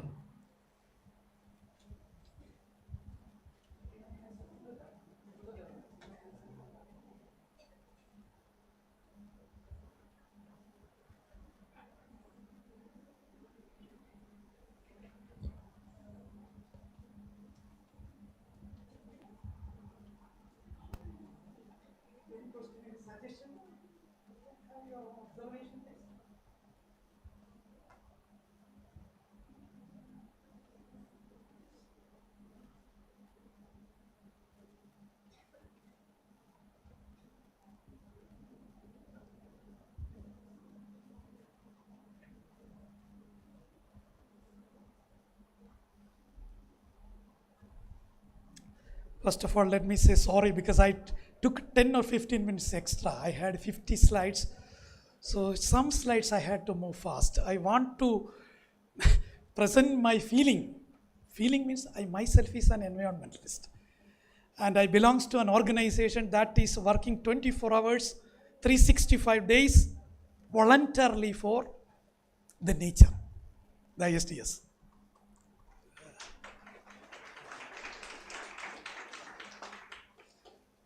So before answering that question,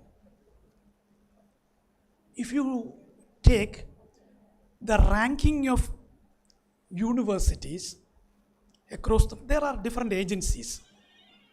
The QS, that is one of the, I think one of the major agency, they have added 2 additional indicators to rank a university or a higher education institution. And one is climate change action. Its weightage is 5%, not a small one. Second one, sustainable development action. SDG, Sustainable Development Goals, earlier I mentioned. What that particular education institution is doing. Another 5%. So 10% weightage is for green climate action. So that shows the responsibility of the youth. You have to do a lot. So in the beginning, I had one message: think globally, act locally. How can we act locally? We can do many things, starting with, as I mentioned earlier, switching off the light, fan, when you are not in the room, both in your home and outside. Don't throw away the plastics, the waste. Don't attempt to cut down the trees, forest. A tree is an ecosystem. You know that? How many living creatures are living there? You don't know. Millions. It is an ecosystem for millions. When we are destroying a tree, we are destroying millions of living creatures there.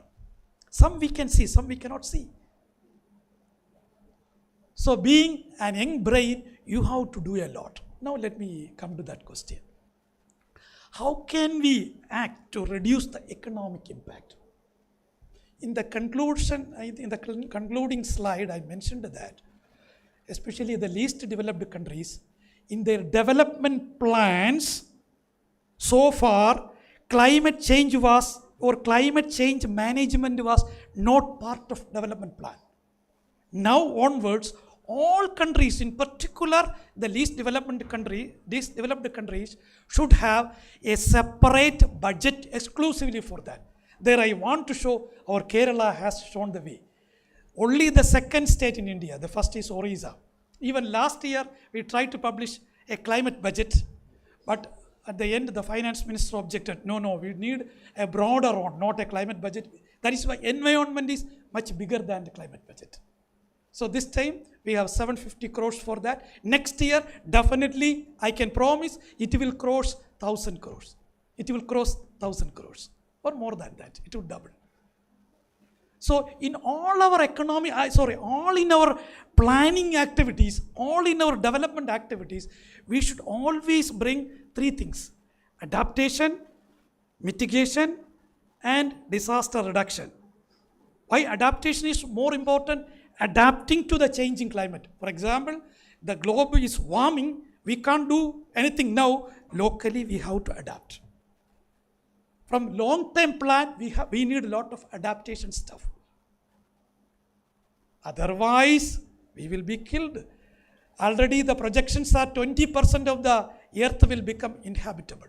If we don't act, it may cross 20%. It may go to 30% or 40%. So we have to leave our own homeland sometime. We don't know. Even the future wars will be in the name of water.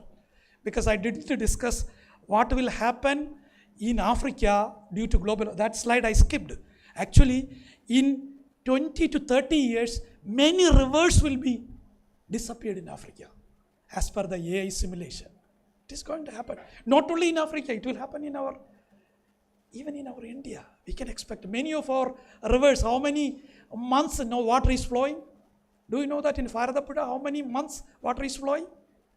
Previously it was 10 months, now it has reduced to 8 months. It may again come down. So my message is that in our all action, don't look at the government. Government is there, but each individual has a responsibility. So please act locally. Please do something for our nature. This is Mother Nature. Please. Thank you very much for your kindness.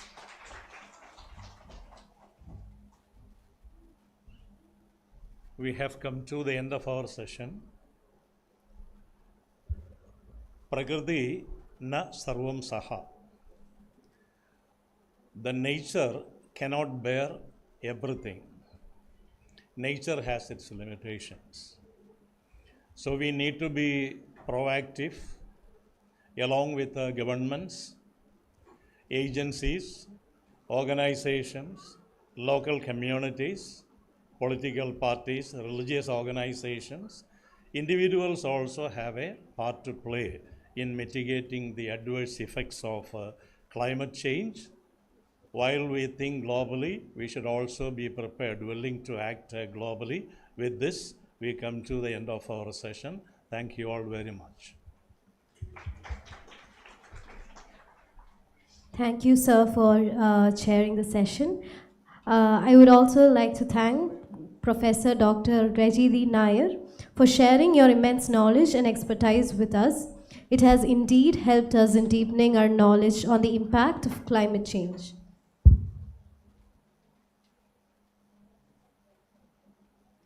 On behalf of everyone, we would like to thank you for your time. Now, we would like to express our gratitude by presenting a memento.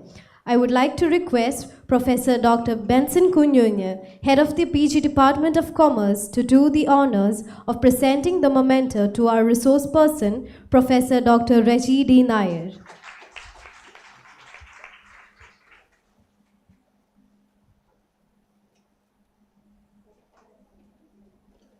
Thank you, sir. Now I would like to invite Linsa for the vote of thanks.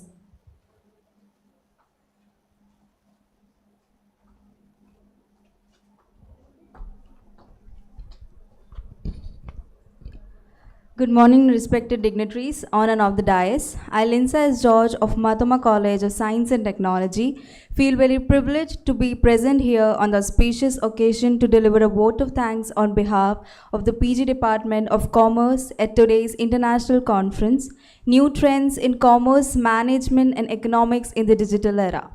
First of all, I am thankful to the Almighty for giving us the courage and spirit to arrange this glorified function.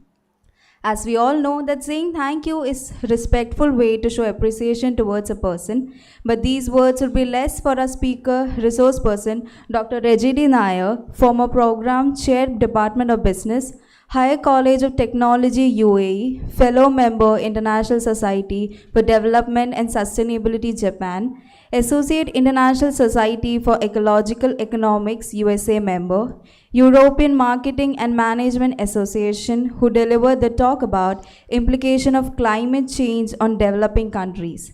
Thank you so much, sir, for sharing your valuable thoughts with an interactive session and for showing us the various evidences of climate change. Now, I would thank the person in chair, Professor Dr. K.C. Matthew, former principal of a college and government college, Manadawadi, for his valuable presence and support. Next, I would like to thank Professor Dr. Radha Ramanan Pillai, Head of PG Department of English, Marthoma College of Science and Technology, and former Principal, NSS College, Nilamel, who welcomed the respected dignitaries in our second technical session of the day. Thanks to our principal, Dr. K. Jacob, who is a backbone of our college and helped in the organization of this conference. A special thanks to Dr. Benson Kunyunye, head of the department and general convener, who made this seminar possible. A special thanks goes to our teachers who took the responsibility of this seminar to be a success. Learning is always a good opportunity to feed our mind. Through such informative seminars, we get a chance to boost your knowledge. So I would like to take my time in thanking all respected delegates who not only took their time out to be a part of us, but also cheered and motivated us to keep moving. It was definitely a blessing to have intellectual minds with us and get to know their thinking process. This conference was a result of everyone's hard work. Thank you all.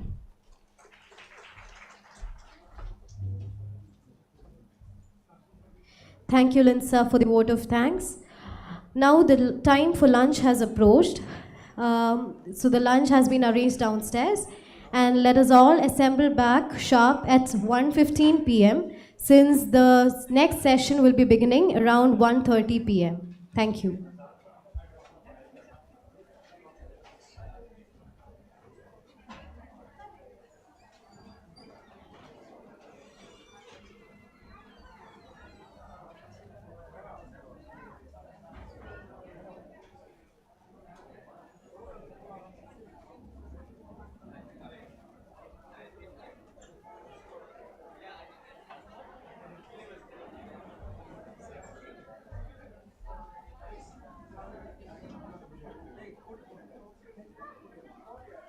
US dollar hegemony and the potential rise of BRICS currencies.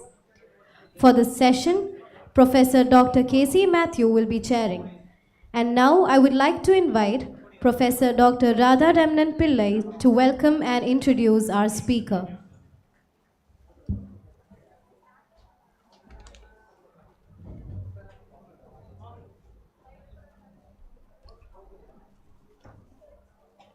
Good afternoon. The exact pronunciation, Sangyo, University of Japan. He is the coordinator of academic session, academic exchange program with the University of Japan, this University of Kyoto. He is a board member in Lenga Rating Agency. He is member of the advisory board in the Federation of Chambers of Commerce and Industry of Sri Lanka. He is board member in E-Consult Asia Limited, Sri Lanka. He is also member of the Pricing Committee, National Medicines Regulatory Authority of Sri Lanka. There are other boards and committees that he is engaged in. It is a long list, and I limit with this much of membership and committee membership of Indrajit Aponso. Let us all welcome him together as the resource person of the second technical session of our conference. I welcome you, sir, for the conference. Thank you, sir. I feel privileged to welcome Professor Dr. Indrajit Aponso, Senior Lecturer, Department of Economics, University of Colombo, Sri Lanka, Adjunct Professor, Northwood University, International Program, Michigan, USA. Sir, welcome. Good afternoon. It's not the best time to have a lecture. Now, after a good meal, all of you want to have a good nap. So, I'm not surprised if anyone has that privilege and do that. Thank you so much, Professor Pillai, for giving that very extended introduction. I'm feeling rather bored and embarrassed by its long list. I never wanted to have it, but anyway, it happened. The subject is the emerging landscape of US dollar hegemony and the potential rise of BRICS currencies. Bit heavy words, you know. I don't know how many of you are engaging in economics, so this could be little alien to you if you find this thing little distance from your fields of study. But nevertheless, when I was asked to give a topic, I was scratching my head, trying to figure out how to make it something which is cutting across all of you. Now, then I thought of this topic because this is something now happening, emerging, and in high debate. Now, let me just make a very brief explanation of this topic. US dollar, as you know, is the currency that is used everywhere. You can take US dollar everywhere. It doesn't matter where you go, US dollar is accepted. But it's not the case of Indian rupees. It's not the case of Chinese yuan. It's not the case of Japanese yen. Not even euro. So that is why US dollar is called a global currency. A global currency means it is globally acceptable. As you know, a currency is only acceptable within that economic framework. Indian currency, of course, being a powerful country since of late, is now accepted in some of the peripheral countries in India. Even in Sri Lanka, there are places where you can use Indian currencies. And also, as you may know, that recently you were buying oil from Russia using Indian currency. But Indian currency is not a global currency. So, hegemony is the supreme place a currency has. So, when we take US dollar has that supreme place in the entire global system. That's why it's called hegemony. But this power seems to be shifting. This power seems to be losing. That is why it becomes a relevant topic to discuss by everyone concerned. Now, when we say US dollar is losing its ground, it's a little exaggeration also, because those who don't like the US will say, yes, that currency is downfall. But those who are in support will say, no, no way. So it's more of a perspective. It's not a theory as such. This is not black and white. So do bear in mind, what I'm presenting here is not black and white. It's a perspective. That's one point. Second point is, if you listen to, I don't know how many of you are paying attention to the global economics and global politics. What is the most discussed and most centric thing globally now from a political point of view? Can someone help me with that? What is the most spoken about and most concerned about? At least there are two things happening. Does anybody know what it is? Have you heard of Israel attacking Gaza? Now that is not just a war. That's a global phenomenon, because it is now shifting the whole global system, and it is getting even worse. 2 days ago, Houthi rebels attacked a UK vessel, UK ship. They sunk the UK ship. Now that means, what are ships?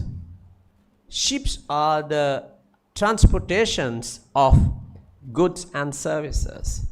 When ships can't travel even to India, these ships have to come through the Red Sea and those parts of the world, and if these ships are under attack, it's going to have serious repercussions here as well. India is a large country in terms of humans, the most populous country in the world, 1.4 billion people. So these people have to be fed. This economy has to be driven. Now all that requires a lot of things from other countries, and most importantly, oil. So if this is disrupted, that's going to be a major problem. Second problem, what is the second one? Can someone guess what's the second one? Yeah? Yeah? Yeah, go ahead. Ukraine? Yeah, that's correct. Ukraine war. Now, Ukraine war has completely dislocated the global system. So much so, it came to a point, people were worried that we are heading to a third world war. We had two major world wars in the last century, and we are heading to a third world war. And the difference is, that world war is not going to leave anybody as winners. Everybody is going to kill each other, because the weapons are so sophisticated. So there was a point that at some point this nuclear warfare is going to erupt. One does not really know. Now these factors have been major tectonic shifters in the global system. Tectonic shifters is, now the continents are shifting. You know that, the global system, the crust of the global system is moving around. That's called a crust. And these tectonic plate shifts are major issues from an environmental and living point of view. That's why you have volcanoes and other things. Okay. Now, coming to our discussion, these factors have been playing big in this topic as well. But before that, it has been playing big. What do you mean by playing big? This US dollar dominance is not just a currency. It's not something just money only. It's something far bigger than that. If US dollar changes its value, it's going to affect India. It's going to affect every other country in the world. And it affects many, many different ways.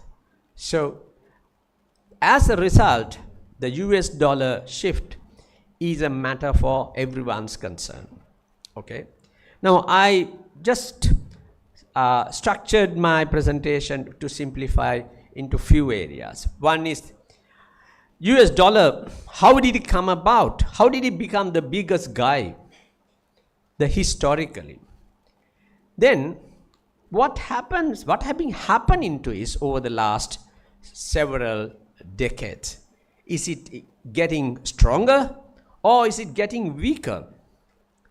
Then, as it was happening, there's another division politically in the global system and economically.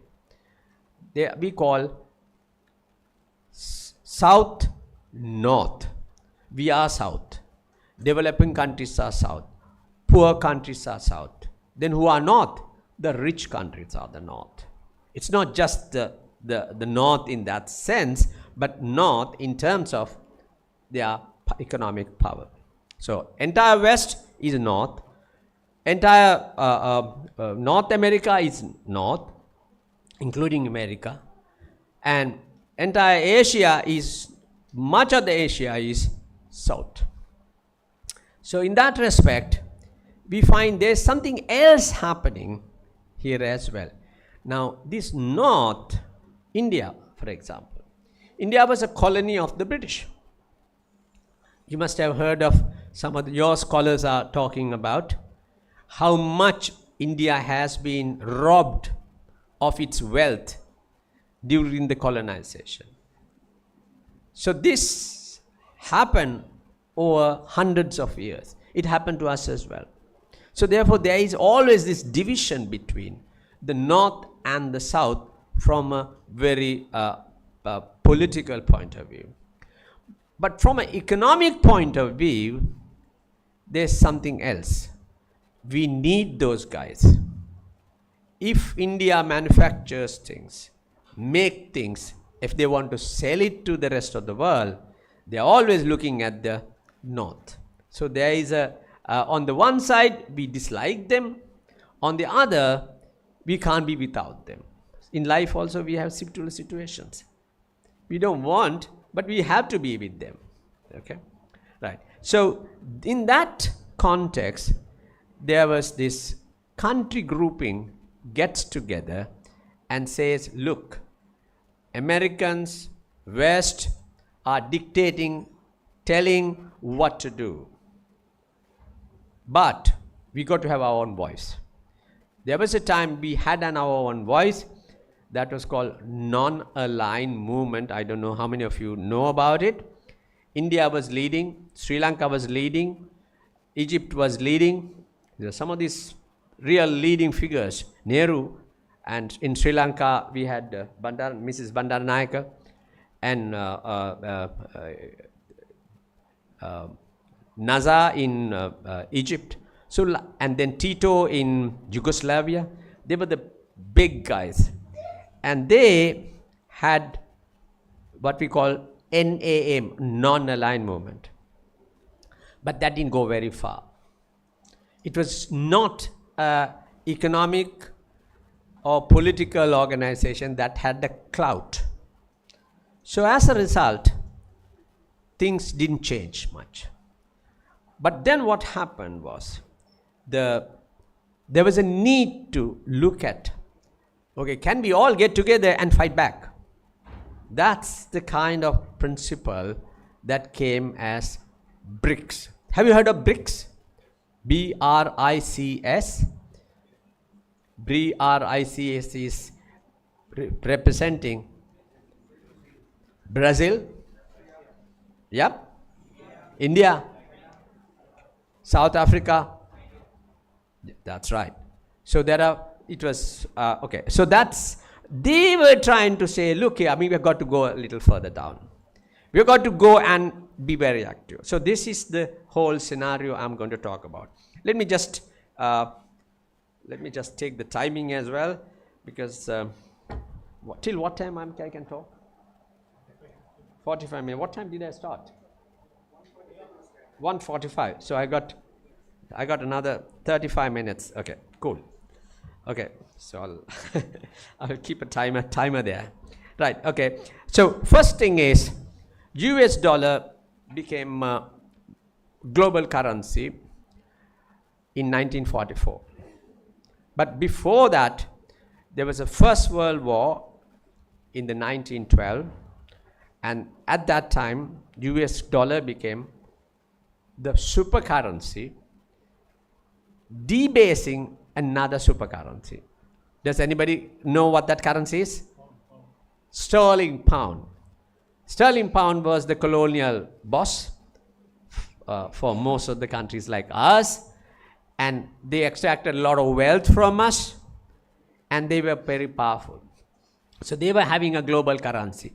The advantage of a global currency is, when you have a global currency, you can simply print currency and spend. If you want to go to anywhere, just print money and take it, because others are just bound to accept it. So the global currency, that is the status. So sterling pound became a global currency hundreds of years ago, but in 1912, after the First World War, Britain was down, and US came and said, look, we are the bosses. So it changed. It changed from sterling pound to the US dollar. And this situation has a little parallel what we are talking about as US as well. Why did sterling pound die? Or why did sterling pound lose its prime place? It is because UK or Britain was gradually getting weaker and weaker and weaker, gradually getting into debt. Okay, but at the end it was done. But real global power came into the US dollar in 1944. Anybody knows what 1944 stands for? 1944. Bretton Woods. What is Bretton Woods? If your grandmother asks, what is Bretton Woods? What do we say? We are going through that Bretton Woods at home in Sri Lanka. Can you guess who that is? IMF. World Bank. They are the institutions that were created in 1944 by the leadership of the US. For what? To have the same economic power spread across the globe through a different mechanism. Now you are not carrying guns, but you are carrying currency. So this happened in 1944.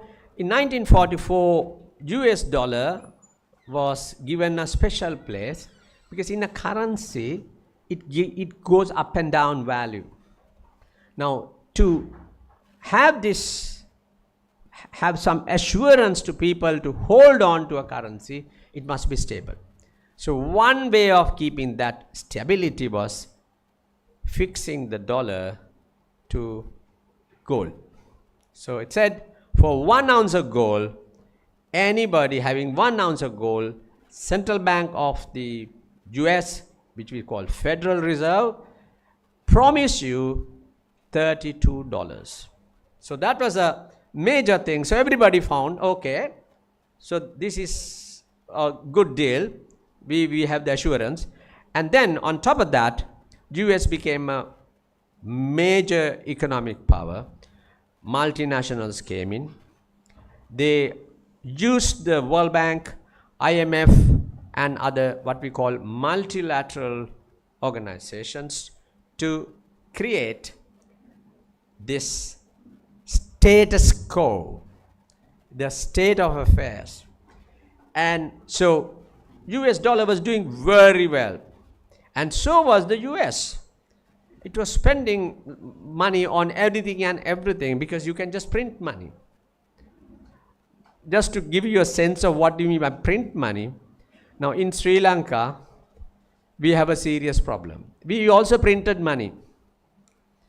When we printed money, we found that money is not wanted by anyone.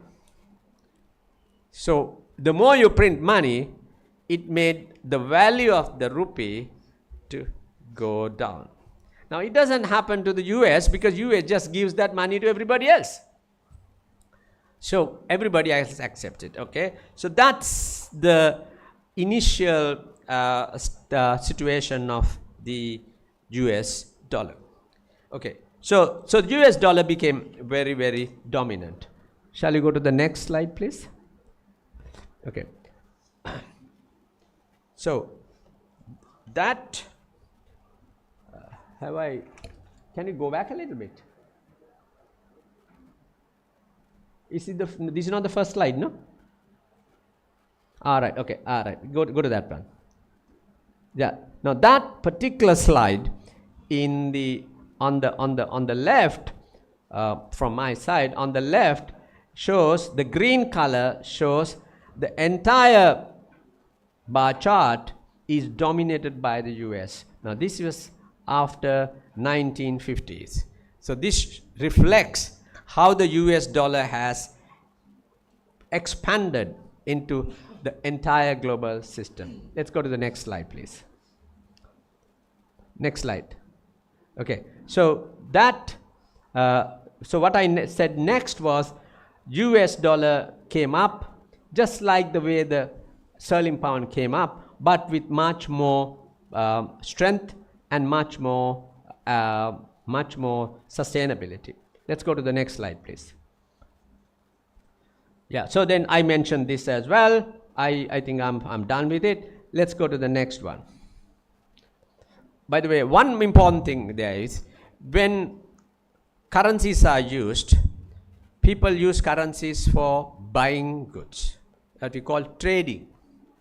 What else do we use currencies for? Mainly, every country keeps what we call reserves. What are reserves for? Reserves are to keep your economy stable, your exchange rate, Indian rupee exchange rate to remain stable. You have to have a good level of reserves. So the reserves are also being used by the dollars. Shall we go to the next one, please?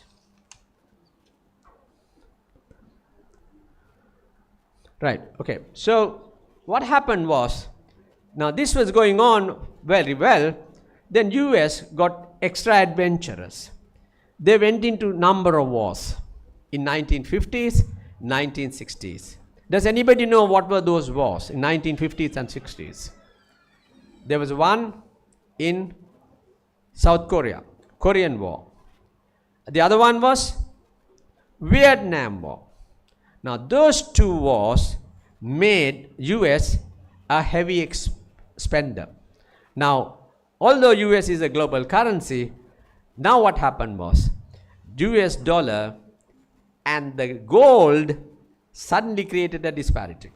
What kind of disparity? Every ounce of gold gives $32. Now dollar has gone down in value. So what people did was, they just collect $32 and go to the central bank and say, look, give me gold. So every $32 were giving gold, where the dollar was outside, the gold ounce was something like $50. So what they do is, they go to the central bank, buy the gold at 32, come out and sell it at 50. So you're just making a big chunk of money out of it. And then the central bank realized they are losing their cash. So then they stopped it. That was in 1973. Richard Nixon decided, okay, we are not going to have the gold parity. Then the dollar becomes like other currencies, which we call a fiat currency. Fiat means the currency does not have any face value. I mean, just a nominated value only, and it doesn't have any intrinsic value. Okay. Then US did something. What they did was they asked in 1974, oil producing countries formed an organization. What is that organization? Oil producing countries formed an organization we call a cartel. What was that? OPEC, OPEC, Organization of Petroleum Exporting Countries. Oil prices increased by multiple times.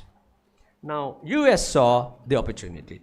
US had a very good political connection with Saudi Arabia and a couple of other countries, and they said, okay, Saudi agreed, okay, we are going to sell our oil using dollars. So suddenly, dollar became a commodity again. It became an important commodity. So, although US dollar lost because of the wars and the parity, suddenly it managed to recover its position. Okay, that was in the 70s and 80s. Then what happened? Then what happened was the US kept on getting into all kinds of adventures. Many wars. Iraq war, Afghanistan war. What happened as a result of that? What happened as a result of that was US was getting into major debt. Who is the largest debtor in the world? Who is the largest debtor in the world? US. The largest debtor in the world is US. We think US is the richest country in the world. No, it's the most indebted country in the world. Right? And it has 13.5 trillion debt, but now it is much more than that. Okay? So US got into a lot of debt, but still people didn't care much. But there was another thing happening. What was that?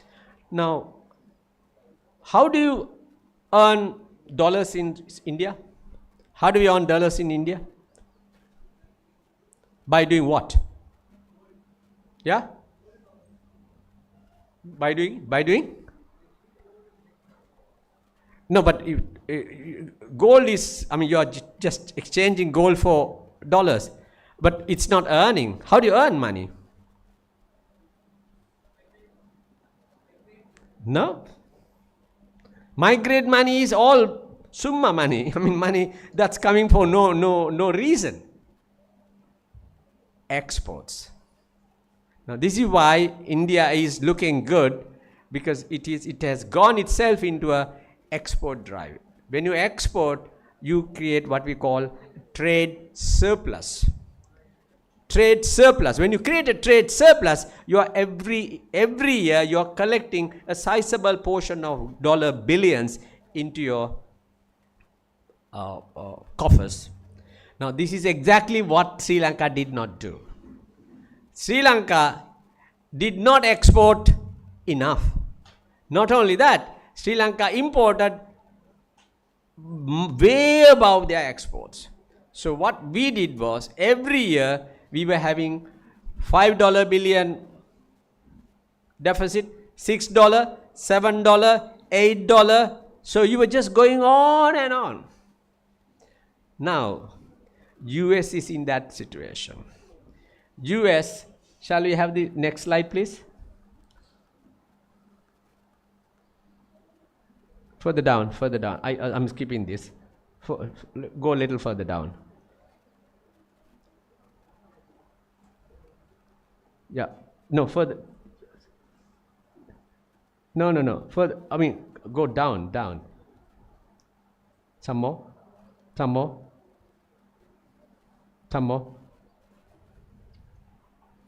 Okay.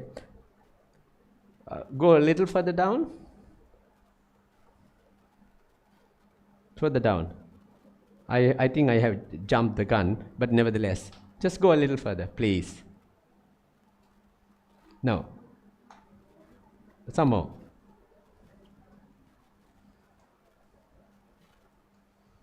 Okay, I think, we'll go back to the one, because I think, it's taking time.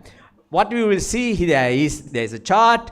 What you will see there is US is into a huge current account deficit, meaning US is losing a lot of money. Now, how do you survive with that? You borrow. You just borrow. So US has been borrowing like mad. So that is another sign which shows this country is in a dangerous precipice. Precipice is you're about to fall down a big fall. Okay, so that was another one. Third one was US since a late, or maybe during the Middle Eastern wars as well, started using their dollar as a weapon. Now they have used it most recently as a weapon against whom? You guys know that. Dollar as a weapon against a current country. Which country? Yeah? You're having a very close relationship with that country. India, Russia. So, when the US weaponized the dollar, now economics is not a weapon. Economics is a tool. But if somebody uses it as a weapon, then that means it gives an entirely different situation.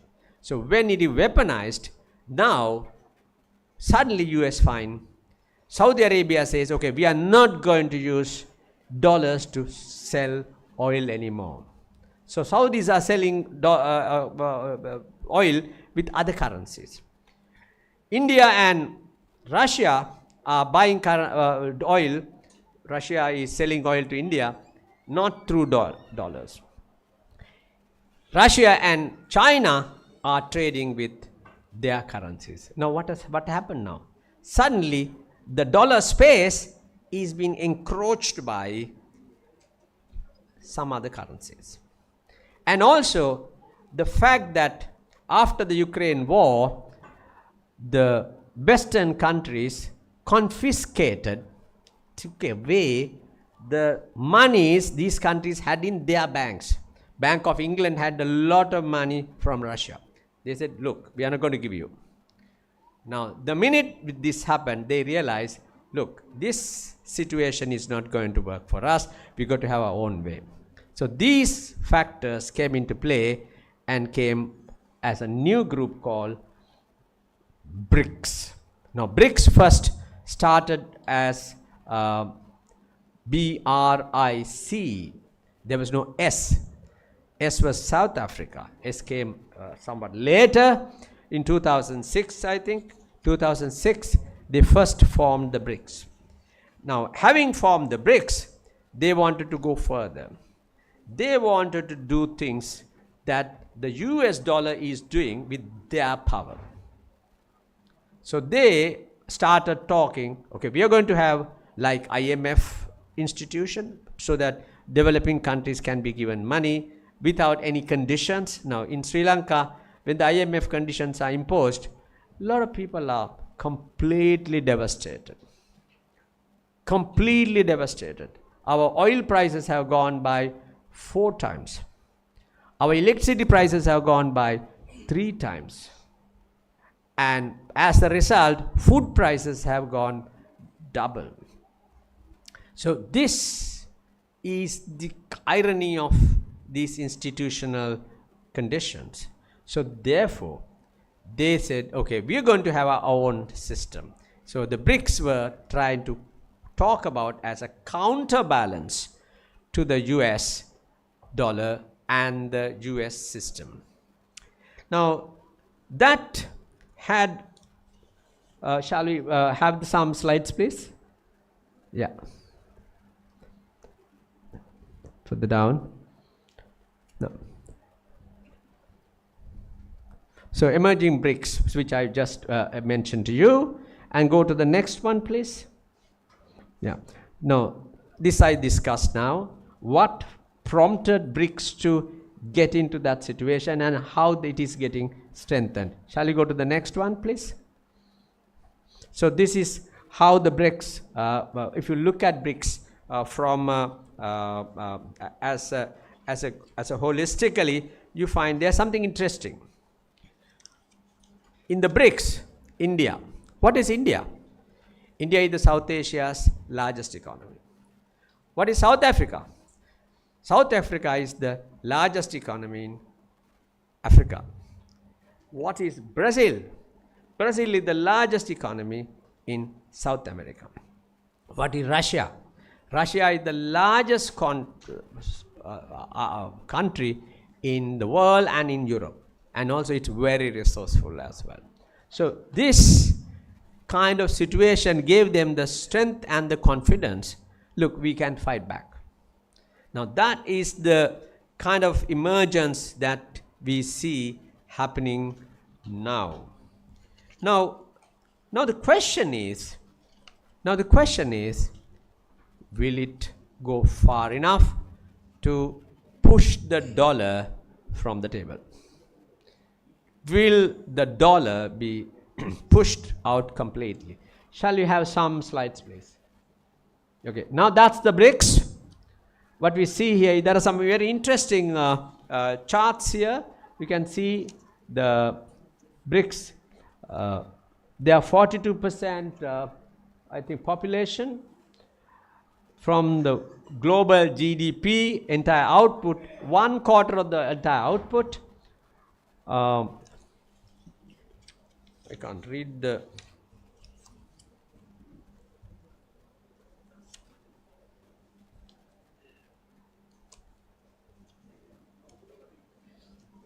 Maybe I should come there and read. Yeah, okay. World trade, about 1/5 of the world trade, and land area, about 27% of land area, and also world power, they are still not that big, 13.5. But what it shows is it's a formidable group. Shall we go to the next one, please? Okay. Now, what you see here is its dynamics, how the BRICS are emerging. Now, there are two bars. The purple color bar is G7. Do we know what G7 is? G7 are the richest country bloc in the world. And they were very big in 1995. Look what has happened in 2023. The BRICS have overtaken them in terms of the size value. Okay, shall we go to the next one? Now what it tells us is that BRICS are showing a lot of promise and dynamics to make a difference. So here there is a further statistic here. The global projection, global GDP, 29%. Population, half the global population in these countries. Oil production, 43%. Exports, 1/4 of the global system. So that means it's a formidable group. Shall we go to the next one, please? Now, this is another interesting chart. What you see there is G7 is beaten by the BRICS, but towards the, as you can see at the beginning, it was way above the BRICS. Now it has come down its share, and BRICS have emerged ahead. Okay, so sounds good. So BRICS must be able to do things the way we are discussing. Shall we go to the next one, please? Now this is another dimension. Now all this time it was BRICS 5 countries. Now it is expanding. There are some big players coming in. Iran coming in, Saudi Arabia coming in. Saudi Arabia was never on this side. You know, it was with the Americans. Not anymore. Then Argentina. Argentina, of course, is now sort of shaking their situation. So as you can see, there is a large expansion of BRICS taking place. So that means it's again power. Let's go to the next one. Okay. So in the global dynamics, BRICS situation looks quite promising and quite attractive. So the chances are, or thinking is, that BRICS can bring what we call a BRICS currency, a common currency, like it has happened in Euro. Okay, so that is the expectation. Now, okay, that said, let's go to the next one. Okay, so that's the further amplification of the BRICS situation. Shall we move to the next one? Next slide, please. So this we discussed, signs of the on the wall for US dollar weakening. US dollar weakening we discussed. US dollar weakening is in number of things are happening. Strength of the currency is falling, and US is in a protracted trade deficit. That means it's increasing. That means it's getting indebted to the rest of the world. And then US has lost its production power. US is no longer an industrial power. Who is the industrial power? Who is the industrial power? China. And who is emerging? India. So India is emerging, catching up. Okay. So that Japan, one time Japan thought, it's going to be a global power, but it didn't happen. It didn't happen. The popular view is it didn't happen because Japanese companies always did businesses in dollars, and Japanese businesses were primarily with the US. Then what happened? Because Americans did not want Japanese to be beating them. They simply said, "Sit down, boy." That was it. Okay. So since then, 1990 onwards, Japan was in what we call a recession. And so that's the statistics we have. If you look at the US was the biggest export market for only 32 countries in 2016, which declined from 44% in 1995. And the other hand, China from 2% had gone to 43%. So China as an individual country has performed well. Okay. Shall we go to the next one, please? No. Your finger has gone very far. Okay. Right. Some more. Right. Oh, no. Go back. There. No, the chart. There, that's one. Now, what you see there is current account balance is the foreign currency earnings of a country. Now, what you see in the green, who is green? US, and it is negative. Who is blue? Germany. So these, but of course, Germany is also in a big trouble now with the Ukraine war. Things are not looking very good. So what has happened here is US is problematic. Shall we go to the next one? Now this is the projection. Look at GDP growth in China. Green is India. India is picking up, and India is overtaking US. And China, of course, were ahead. China started off early. And it is quite possible that India will catch up, because India has the younger population and the number of heads, population, all that are favorable. Shall we go to the next one? So this is how the whole thing declined in the US, the loans and stuff. Let's go to the next one, please. Okay, and this is what I was searching for. Look at the downfall of US dollar trade balance. That means US has been losing exports and importing a hell of a lot. This is the current scenario in US. Now let's go to the next one.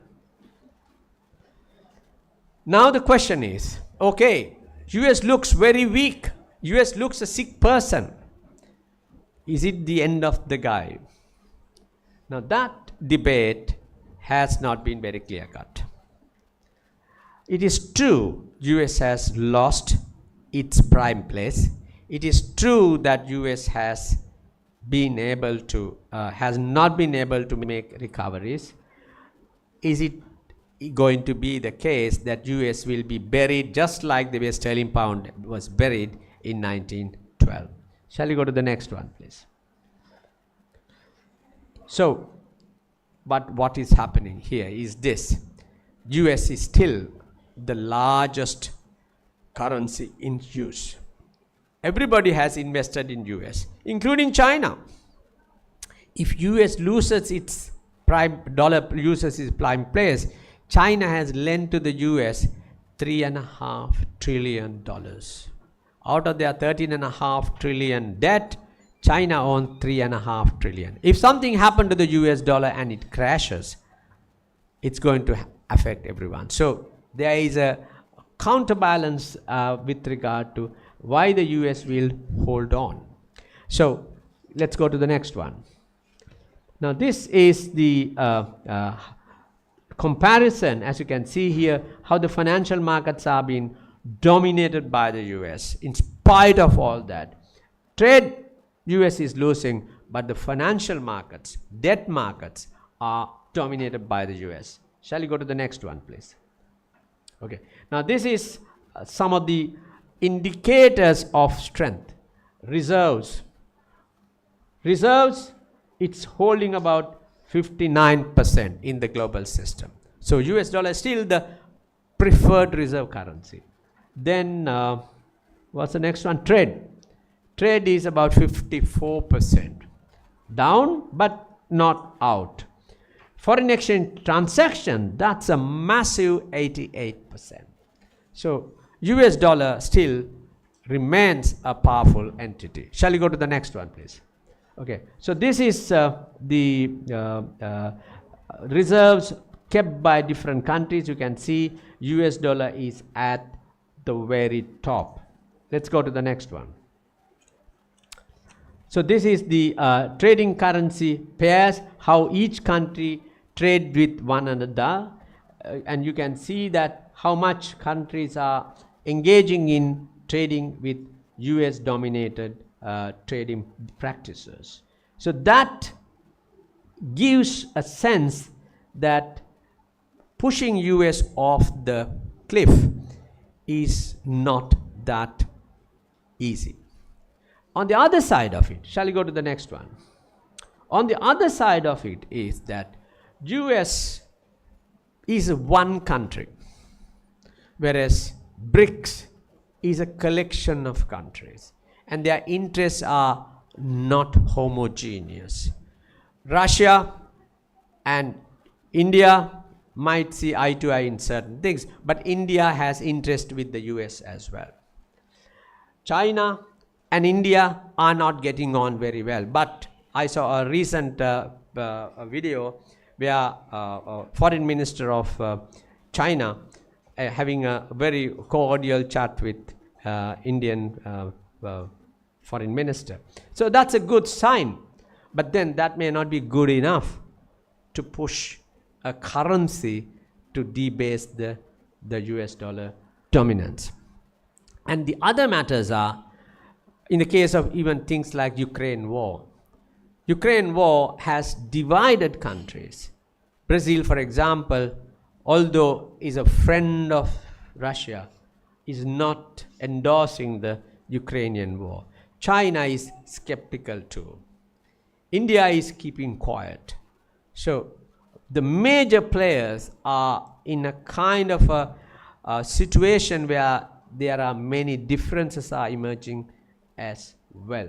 So with that scenario, the likelihood is US dollar will still remain a global currency for a foreseeable picture. But that said, US dollar's dominance is gradually being bled away, and it is gradually being taken away. Where it gets totally tilted to throw away from its balance is anybody's guess. And the last point is, the global system is now, economics is driven by politics. Donald Trump, let's take Donald Trump. Now Donald Trump, the words Donald Trump utters are way different from the other guys. Donald Trump says, I'm going to stop Ukraine war overnight. I'm going to stop immigrants coming in. I'm going to stop that. But Donald Trump has a different vision. What is Donald Trump's vision? Look, don't worry about these somebody else's wars. Let's fix our country. Let's fix our production. Donald Trump's strength comes from areas where US has lost its industrial power.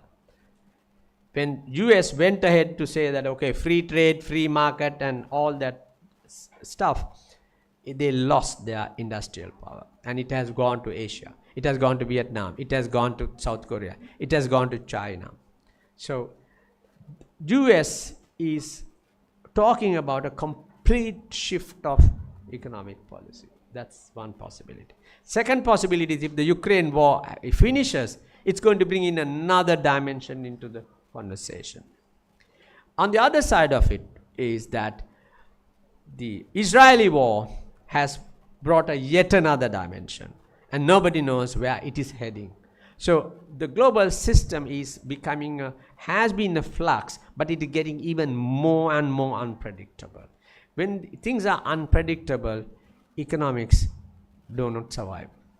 Businesses have to be guessing.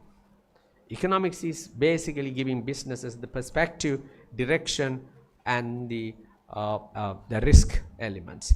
Now they are unable to do that. So because of that, you find this discussion is a little premature to say that who is going to be the winner or who is going to be the one going to dominate. My prediction is BRICS will, if they can iron out their differences, they can bring about a more formidable group to counterbalance, which is important, which is necessary. And once if that happens, then you will find the US full power, holistic power will be diminished. But it's not going to take US dollar totally away from the system. So this is the little story I wanted to rush through the discussion. It's not a complicated story. Now, I know some of you find it boring, but I suggest something. Whenever you have to listen to this, these are global affairs. These are affairs that matter to us. If you think it doesn't matter to me, you're totally mistaken. Your future and your prosperity hinges upon these things. So it's important that you get into the habit of watching, listening, tracking, and having a perspective. By the way, I'm not an economist when I started my life. I was science. I did science. I was never a teacher. I was in the private sector. But I came into economics, and I'm enjoying economics because it gives me a perspective of what is happening. In Sri Lanka, let me just, before I wind up in Sri Lanka, our present government says that we are doing things right. In fact, when I was coming through the customs, those guys were telling me, look, things are okay now, no? I said, yes, okay. But the patient was seriously sick. You gave them steroids. So now he looks okay, right? How long he's going to survive is the $1 million question. Now these are the kind of economics that are being thrown around. So it is important that you should really pay attention to these things, these debates, listen to them, and try to get some sense Once you get a sense, then you will build up your case. Once you build up your case, you guys are not here to listen to research and feel happy about it. No, you are adding value to you. Your value is about how you present yourself, how do you show your value, how do you market your value. The more you have value, the more you earn. That should be your motto. And to do that, do it in the right way. Knowledge is a project and a product that you can sell very well. All the best to you.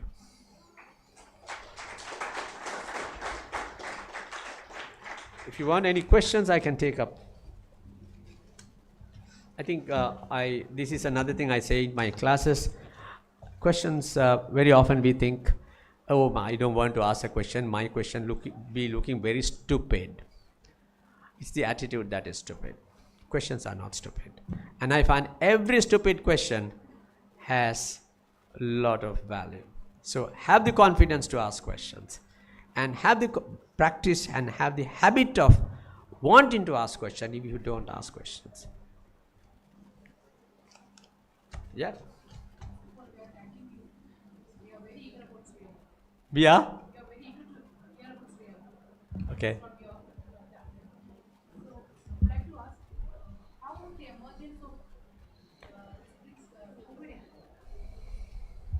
How would the emergence of this BRICS currency will affect the relationship between the Sri Lanka and other BRIC countries?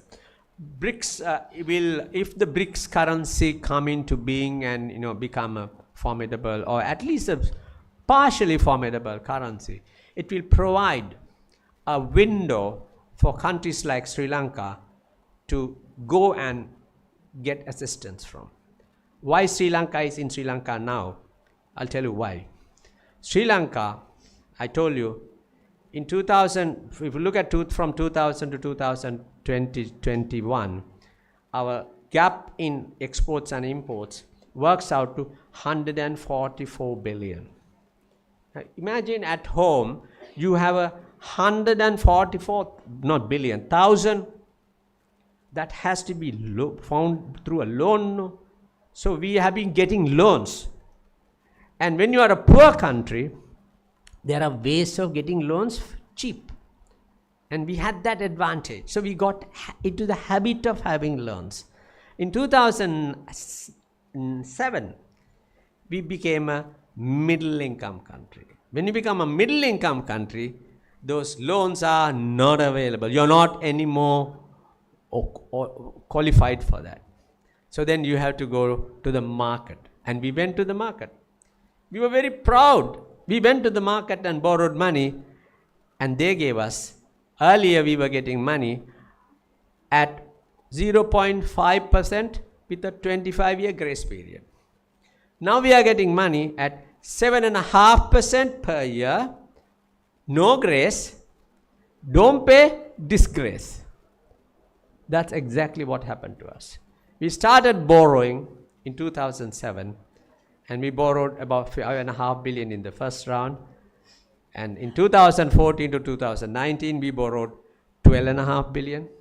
We got 17.5 billion credit card money.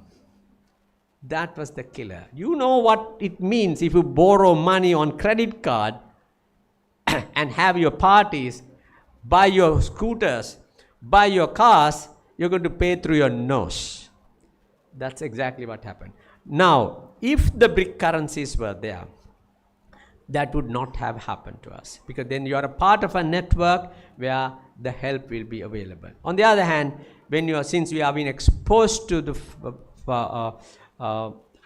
financial markets, we are being ripped off left and right. Let me also make another little observation. When somebody gives me, I'm not a good credit-worthy guy. You give me money. Now you know that you are running a risk. Because of that, you give me money at 10%. You say, look, I don't know who you are. You're going to pay 10%. And I default. Now you go back and say, no, you got to pay me back. That's what has happened to us. So India should not get into these kind of situations. And these are really true situations in not only Sri Lanka, many countries. They are in absolute trouble. So this is why it's the trouble that has been pushing them to get into some kind of group and look for a way out. Okay? Thank you for the question.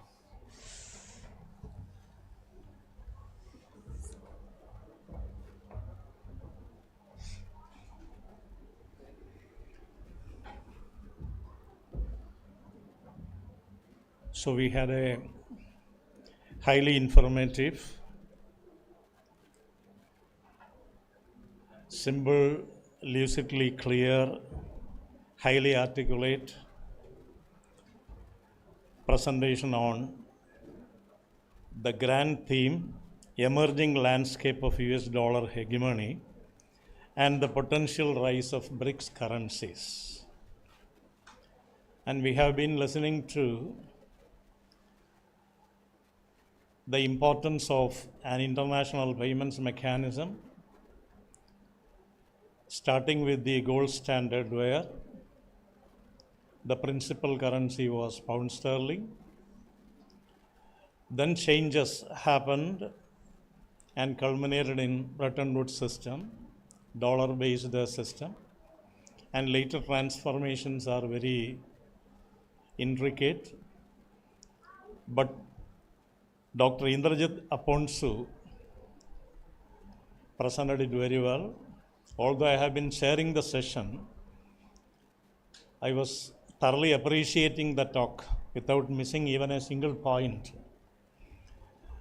So we are happy and proud to have such a seasoned, a very sincere professor and researcher having great international exposure coming to our humble institution and speaking to us. Thank you, sir.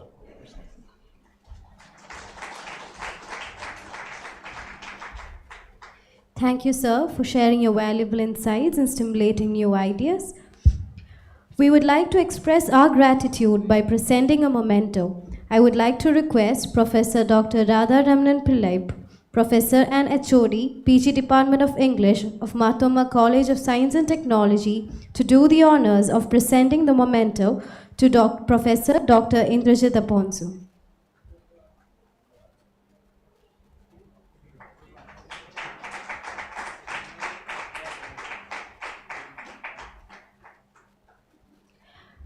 I would also like to take the opportunity to invite Professor Dr. Benson Kunyunya to give the memento as a token of our gratitude to Professor Dr. K.C. Matthew.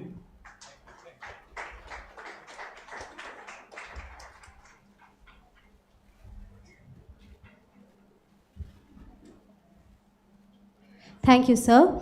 Now I would like to welcome Mrs. Janvi Chaitanya to propose a vote of thanks.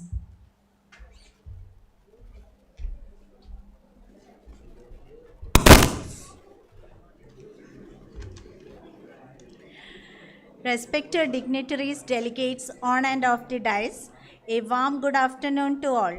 I, Janvi Chaitanya Ji, Assistant Professor of Commerce Department, take this privilege to cast my vote of thanks on behalf of Marthoma College.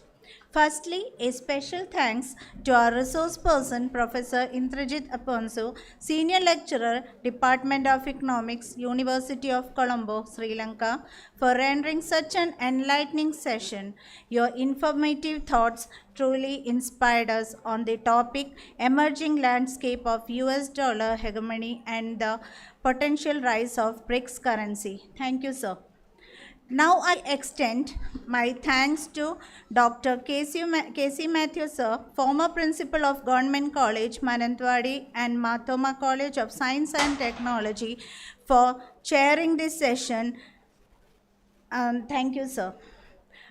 I extend my gratitude towards Dr. Radharamnan Pillai, sir, for introducing the resource person and for the welcome address. Thank you, sir.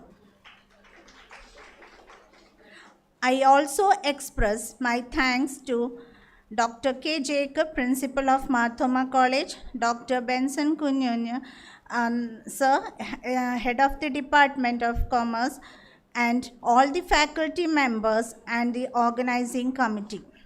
Finally, I would like to thank all the delegates for making this session successful through your participation and deliberation. Thank you all.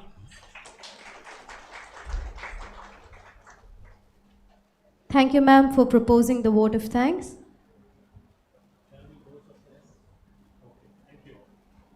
Our session has been closed. Thank you all.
Hello. Okay. Are you okay? Yeah, and now you have to allow me to use the camera. Oh, it's a camera.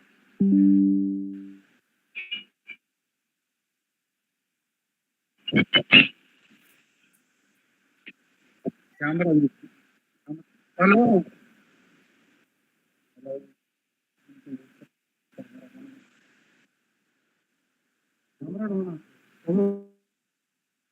പുള്ളിക്ക് camera use ചെയ്യാനായിട്ട്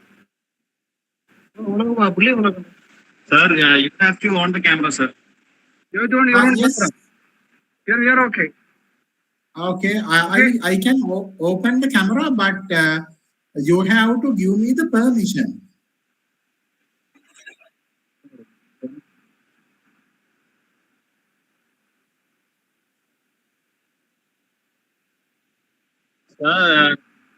You have already given permission, sir. You have given. Okay, give me already 1 given. second. You have to open the camera.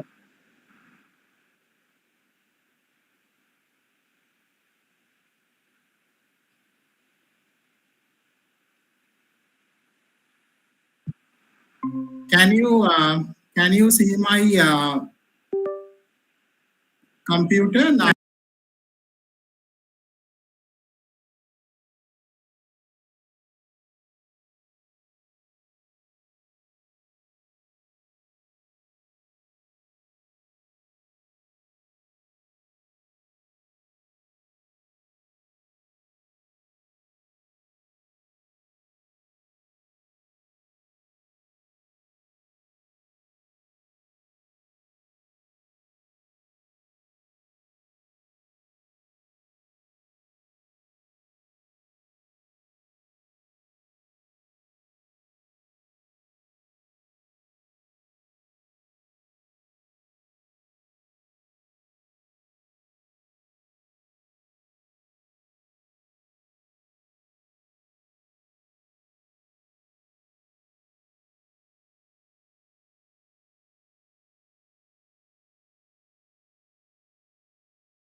Is integration on strategy, corporate social responsibility for the value creation, case studies of local companies in Sri Lanka.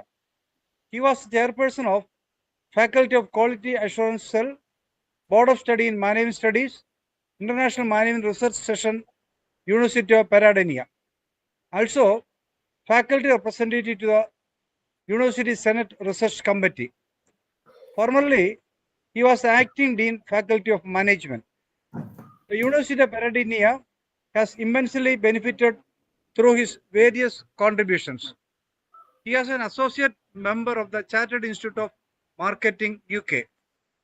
He got exemplary academic achievements awards, merit scholarship, honors scholarship from Ritsumeikan Asian Pacific University, Japan.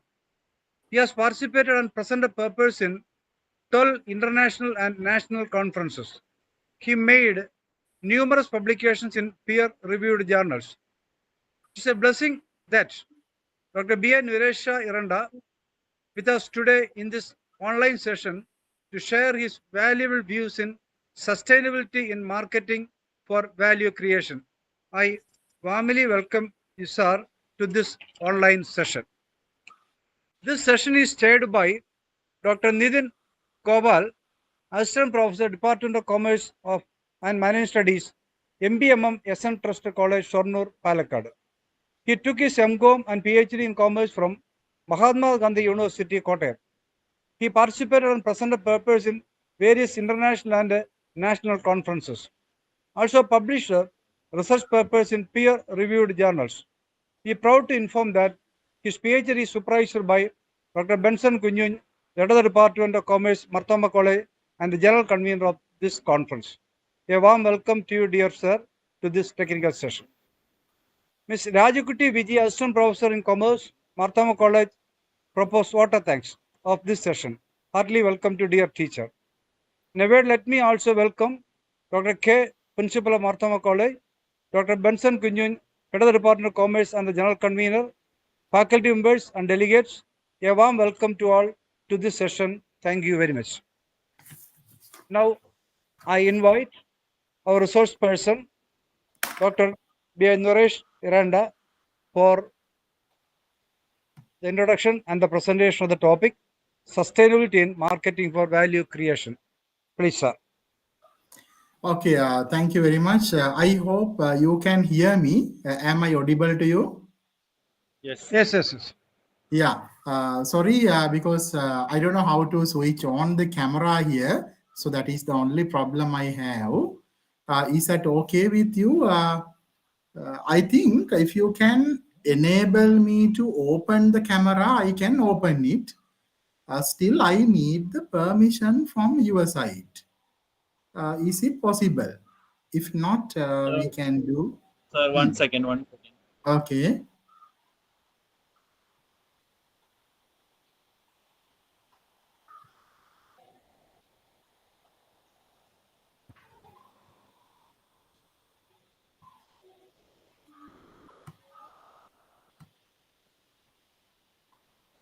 It says meet blocked using your camera.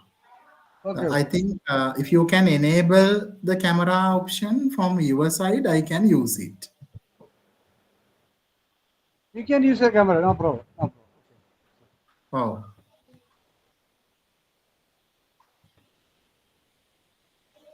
Wait a Sir, 1 second. Okay.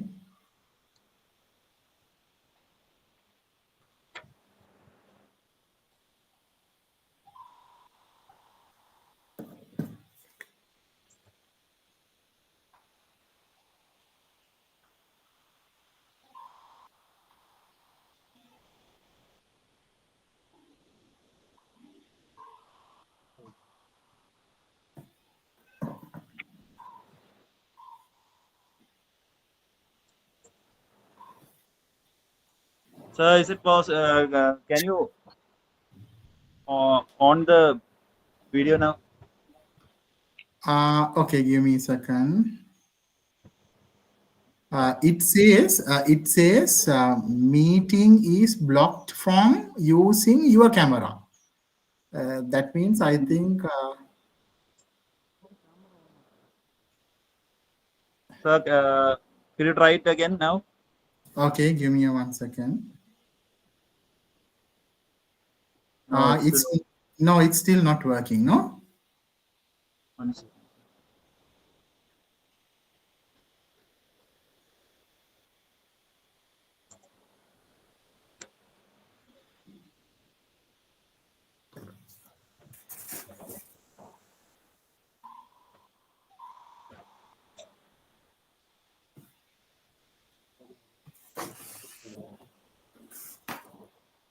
Uh, 1 minute, sir.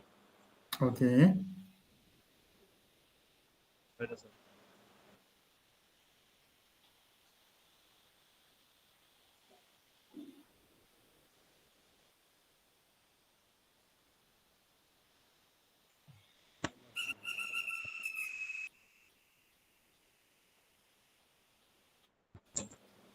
Sir, can you try again? Okay.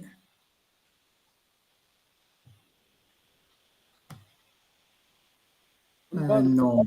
I think no.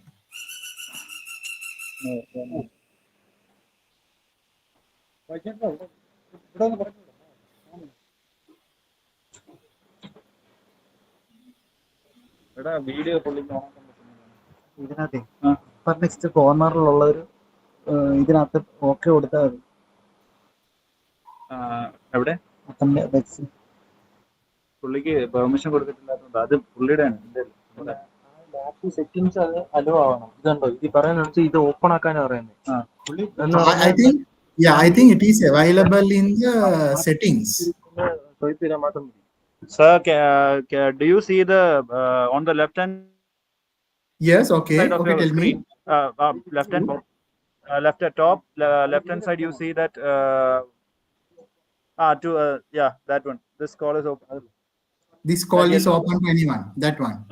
No, not that. Sir, do you see that meet.google.com, the top on top? Yes.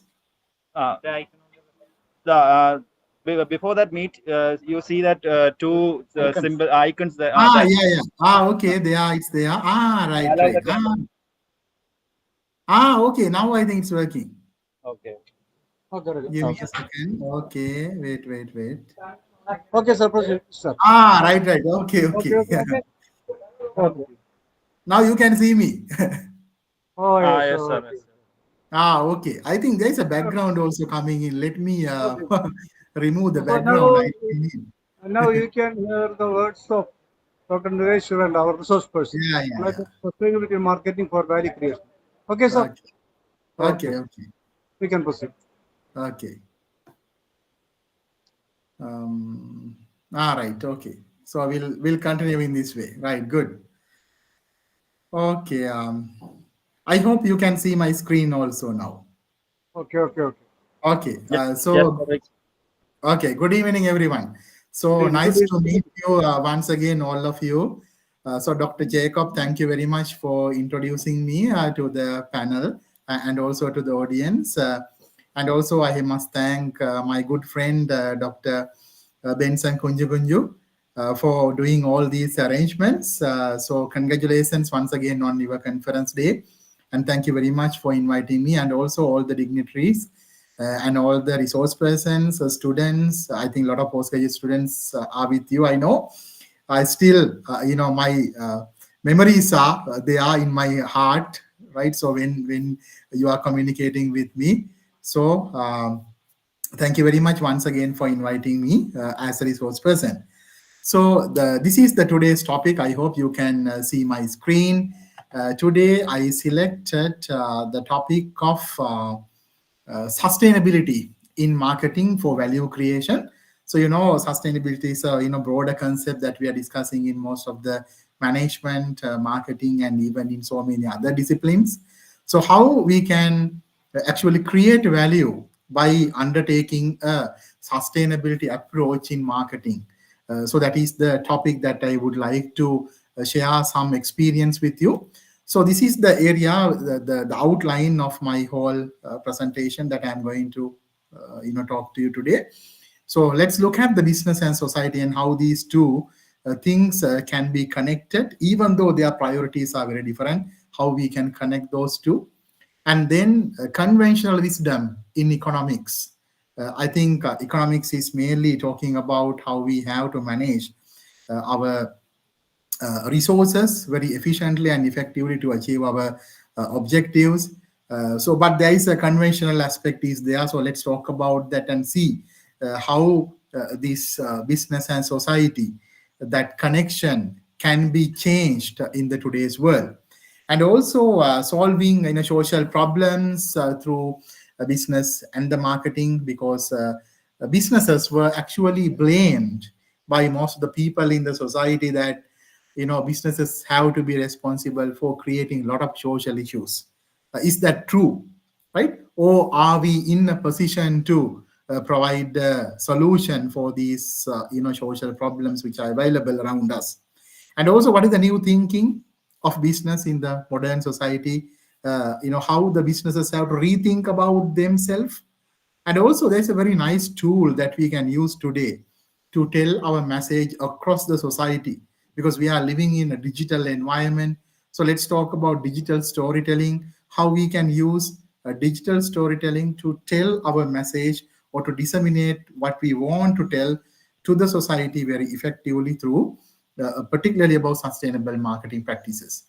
And finally, I want you to take a little bit of insights from the strategy as well, how the strategic thinking is really needed when we are going ahead with the sustainable approach today. So let's begin by broadly just trying to distinguish between the business and the society.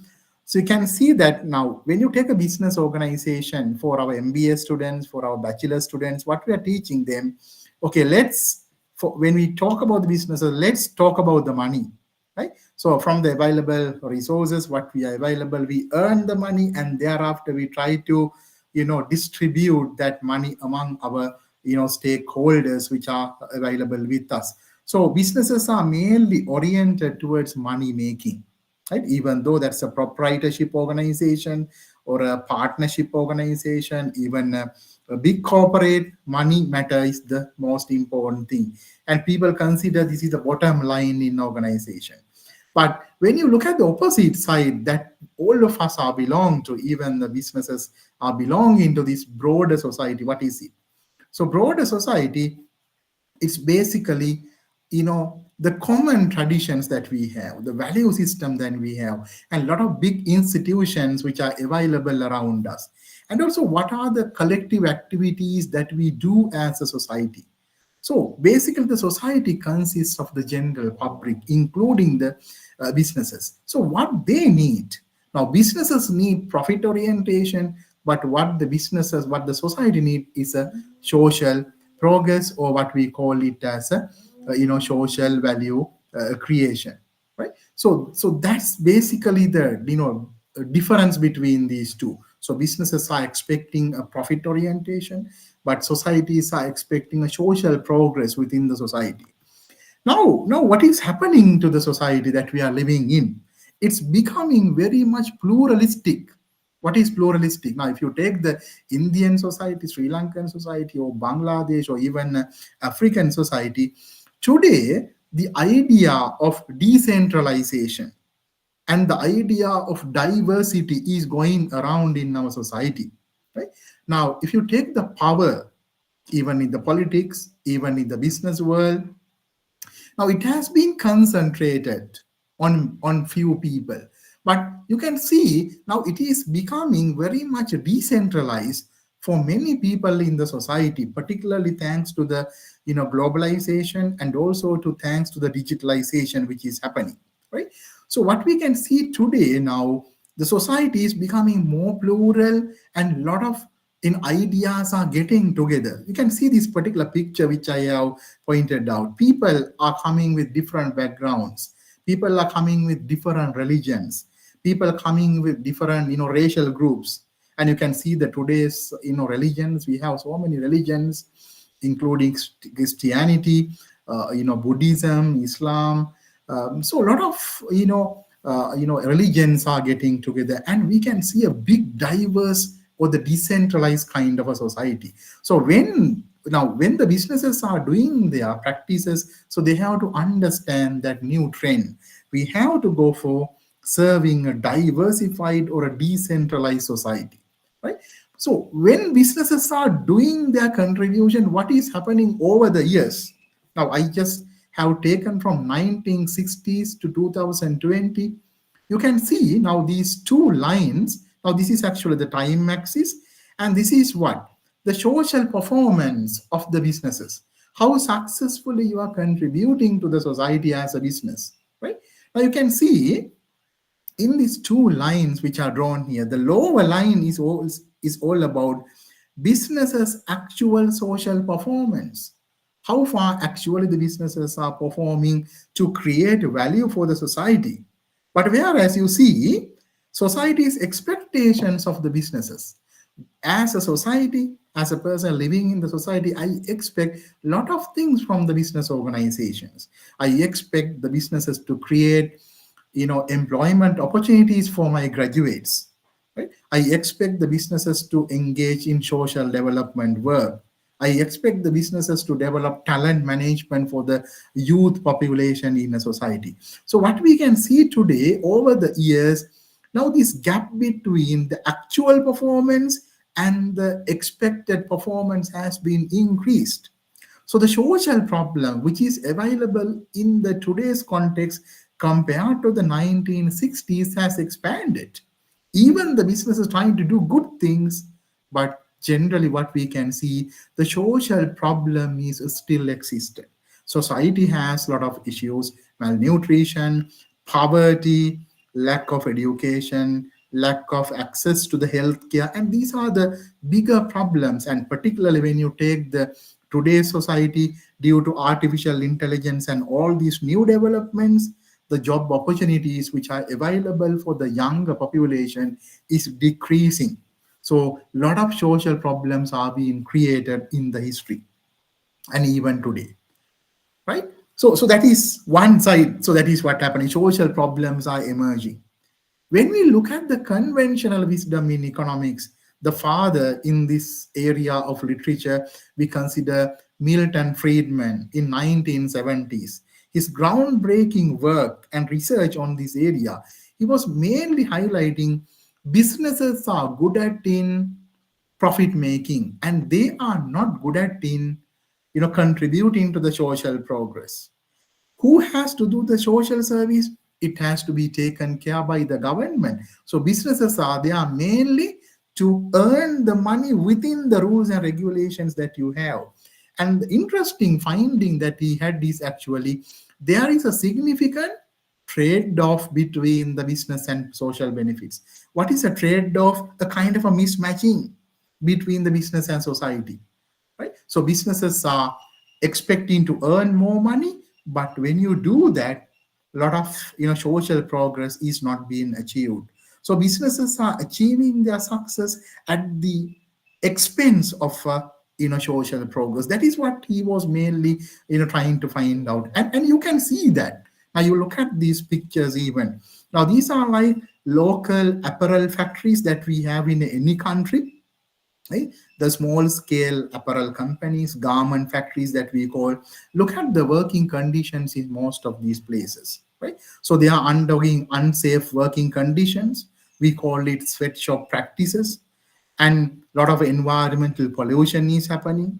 Human rights violations are happening. Child labor becoming one of the most profitable way to get the labor from the people, because child you can pay a less amount of money and get a huge amount of work done.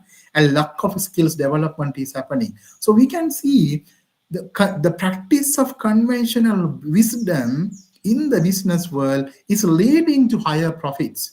But what is happening to the society? Society is downgrading its status, right? And this is the result. So you can see a lot of social issues and problems are emerging in the modern society. Poor nutrition, obesity, right? And access to water is one of the biggest problems even in India and even in northern part of the Sri Lanka as well. Climate changes.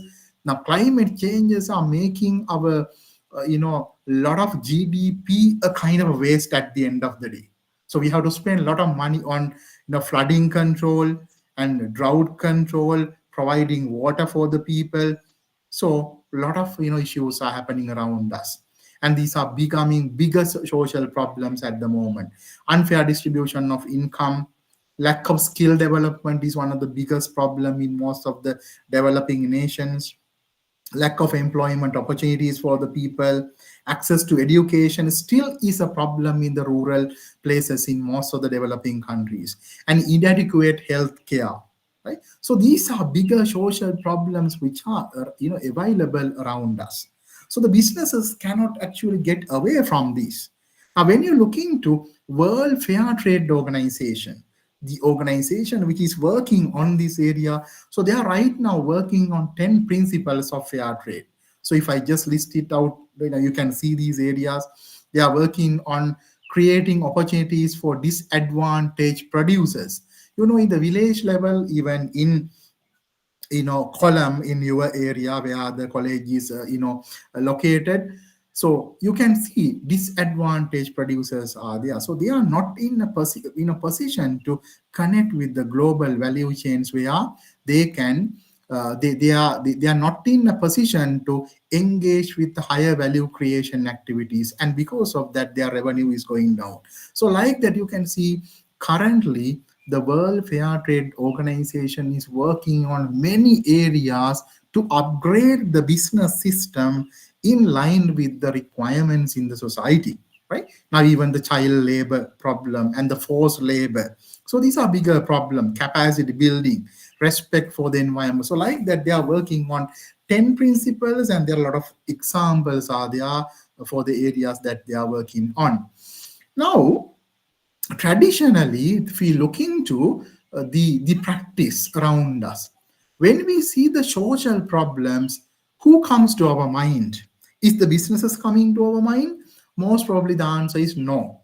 What comes to our mind is all about these non-governmental organizations or non-profit organizations or philanthropic organizations. So the people seen NGOs, NPOs, and philanthropic organizations as a solution to the social problems.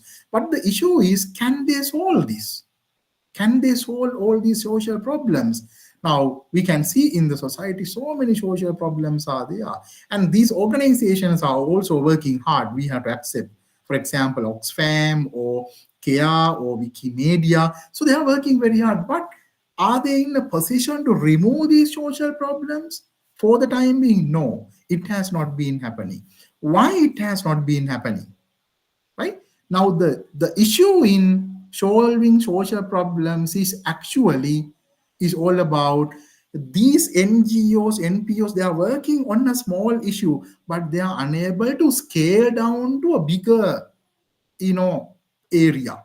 Now, for example, they can address a small problem in the column, in column district. In one of the village, you can address the problem, but they can't scale that to the whole Kerala or whole the Indian context. That is the problem that they have, right? So now this is the big problem, right? So NGOs, NPOs are unable to solve this because you can't scale it, because the amount of philanthropic, the budget that we have is very limited. So how to end this bigger social problem that we have, like nutritional issues, poverty, hunger, and all these? Now the solution is in the hands of the business. That's what I really want to highlight from this presentation. The sustainability is basically something that the businesses have to engage with. They cannot escape from this. So if I go forward in here, businesses are the one who can create the wealth. Why? They are the one having the capital. They are the one having the human resources. They are the one having their earning profit. Right? So businesses create wealth, and you need to, when you are creating the wealth, you have to make the profit, but from that profit, you have to make a contribution to solve the social problems. So that is how actually we have to look at the modern corporate world. Corporate world should be the solution or the mechanism to remove the social problems that we have. So the businesses is not the creator of the social problem. So they have to be considered, or they have to be interpreted as the solver or the solution for the social problems. So in that way, I think we have to go forward. So what is the new thinking of business in the society? So businesses they are making profits. They have to make the profits by solving the social problem. That is what we need to do. Right? In the modern world, the social problems and the organization should not be disconnected, or they should not be separated. So what we need to do, social problems and the businesses have to be connected as much as possible. So this conventional wisdom idea, you have to get rid of that. So we have to accept there is no trade-off. There's no incompatibility between social progress and the profit making. These two things should go hand in hand. Now, there should be a deep fundamental synergy. I hope all the management students, MBA students, you understood the concept of synergy. Synergy means what? 1 + 1 equal, not 2, 3. Why 3? Because when two people, two things are getting together and doing something, the efficiency is much more higher. So that is the same principle apply here, right? So businesses and the social problem should be connected, and then the synergy can be created which can benefit the long-term aspect of the society. Now, I have a couple of examples when I am researching on this particular area. There's one of the Sri Lankan organization called Dilma. They are producing actually the tea, branded tea, and they are working on the concept of ethical tea concept. What they do, well, when you go to the plantation sector in any country, mostly the people who engage with the plantation sector, they are poor actually in nature. Their daily income is very less. So there's a poverty existed in this plantation sector. And even lack of housings are there. So they are mostly living in line houses with a lack of facilities and lack of health care and lack of education. So these are bigger social problems which are existed. Now, if you ask a non-governmental organization to come to my village and give a house, of course they will build a house, but can they solve their vicious poverty cycle?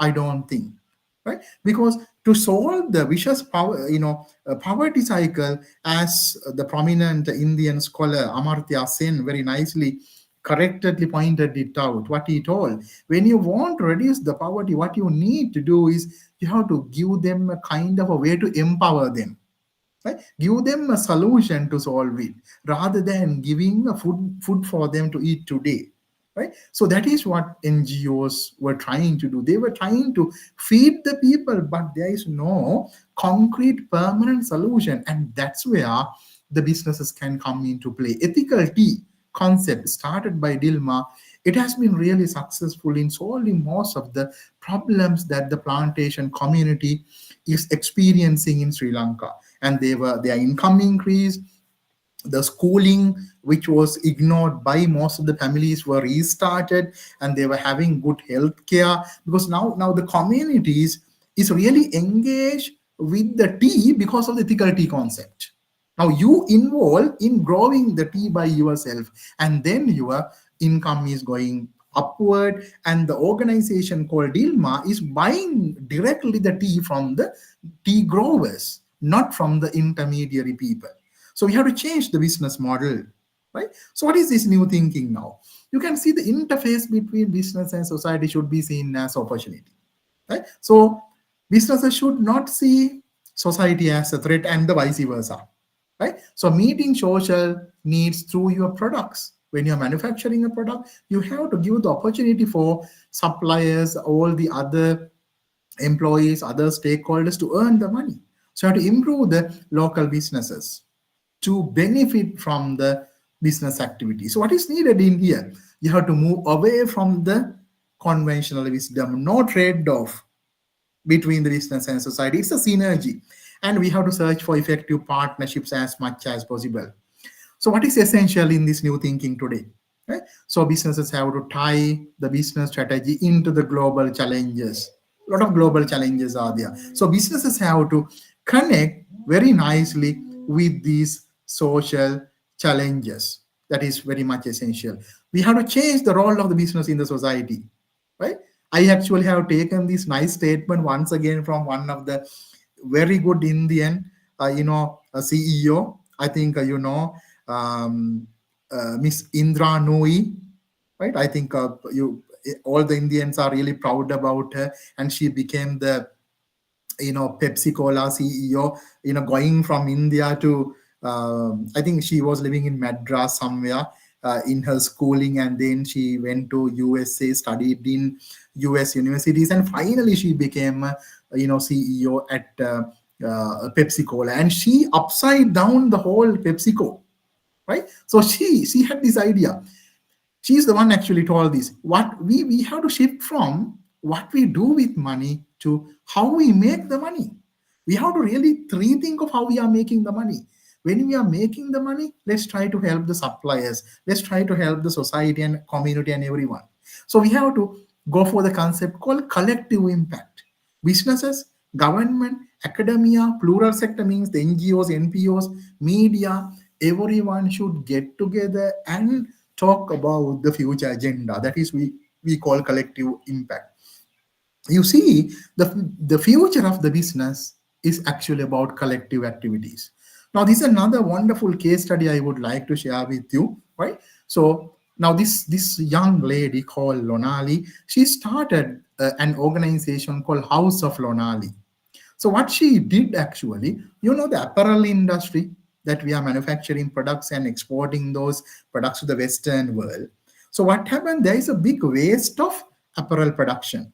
Right? When you are manufacturing T-shirt or whatever, a lot of waste is there. And a lot of waste, you can see she's collecting actually all these waste from a garment factory, and she take it back to her, organization, and she's making apparel from this waste. So you see, she's turning waste into value, and she's, putting a very good value for these garments. So her garment items, her fashion items are coming from the waste.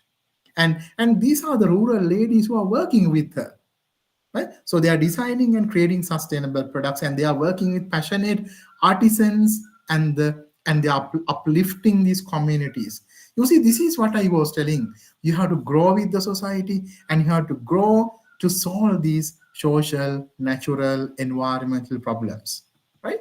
Now, I think this is a wonderful case study from your country, Gujarat, right?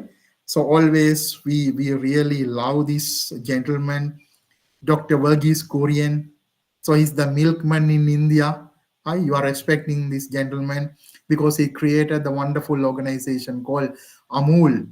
So he connected the farmers with the customers. So I even was reading about him. So how he created this Gujarat milk company called Amul. So he has done a wonderful work, and a lot of books are also being published on this. Now this is the new business thinking that we need. How to connect the society with the business world.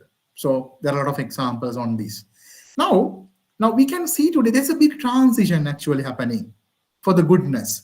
So we were seeing the organization from a production view. Production view means what? Suppliers, and then suppliers are supplying something, and then you have the organization, and then it goes to the customer. So that's a production view. And then we were seeing the managerial view. Not only that production view, some other people were engaged with the business. So we call it managerial view. But today what we can see is stakeholder view. Look at the organization. You have a lot of internal stakeholders, and also you have a lot of external stakeholders. So this is the thing that we can see today. So businesses are becoming more descriptive, businesses are becoming more normative, and we have to think about the inner feelings of these stakeholders. So this is what we can see. Right? Now look at this particular case study, how this marketing campaign has benefited the people, the differently able people, or rather these are kind of disabled people who were ignored by the society, right? And they were manufacturing what we call handcrafted confectionaries like biscuits, cake, so those kind of stuff.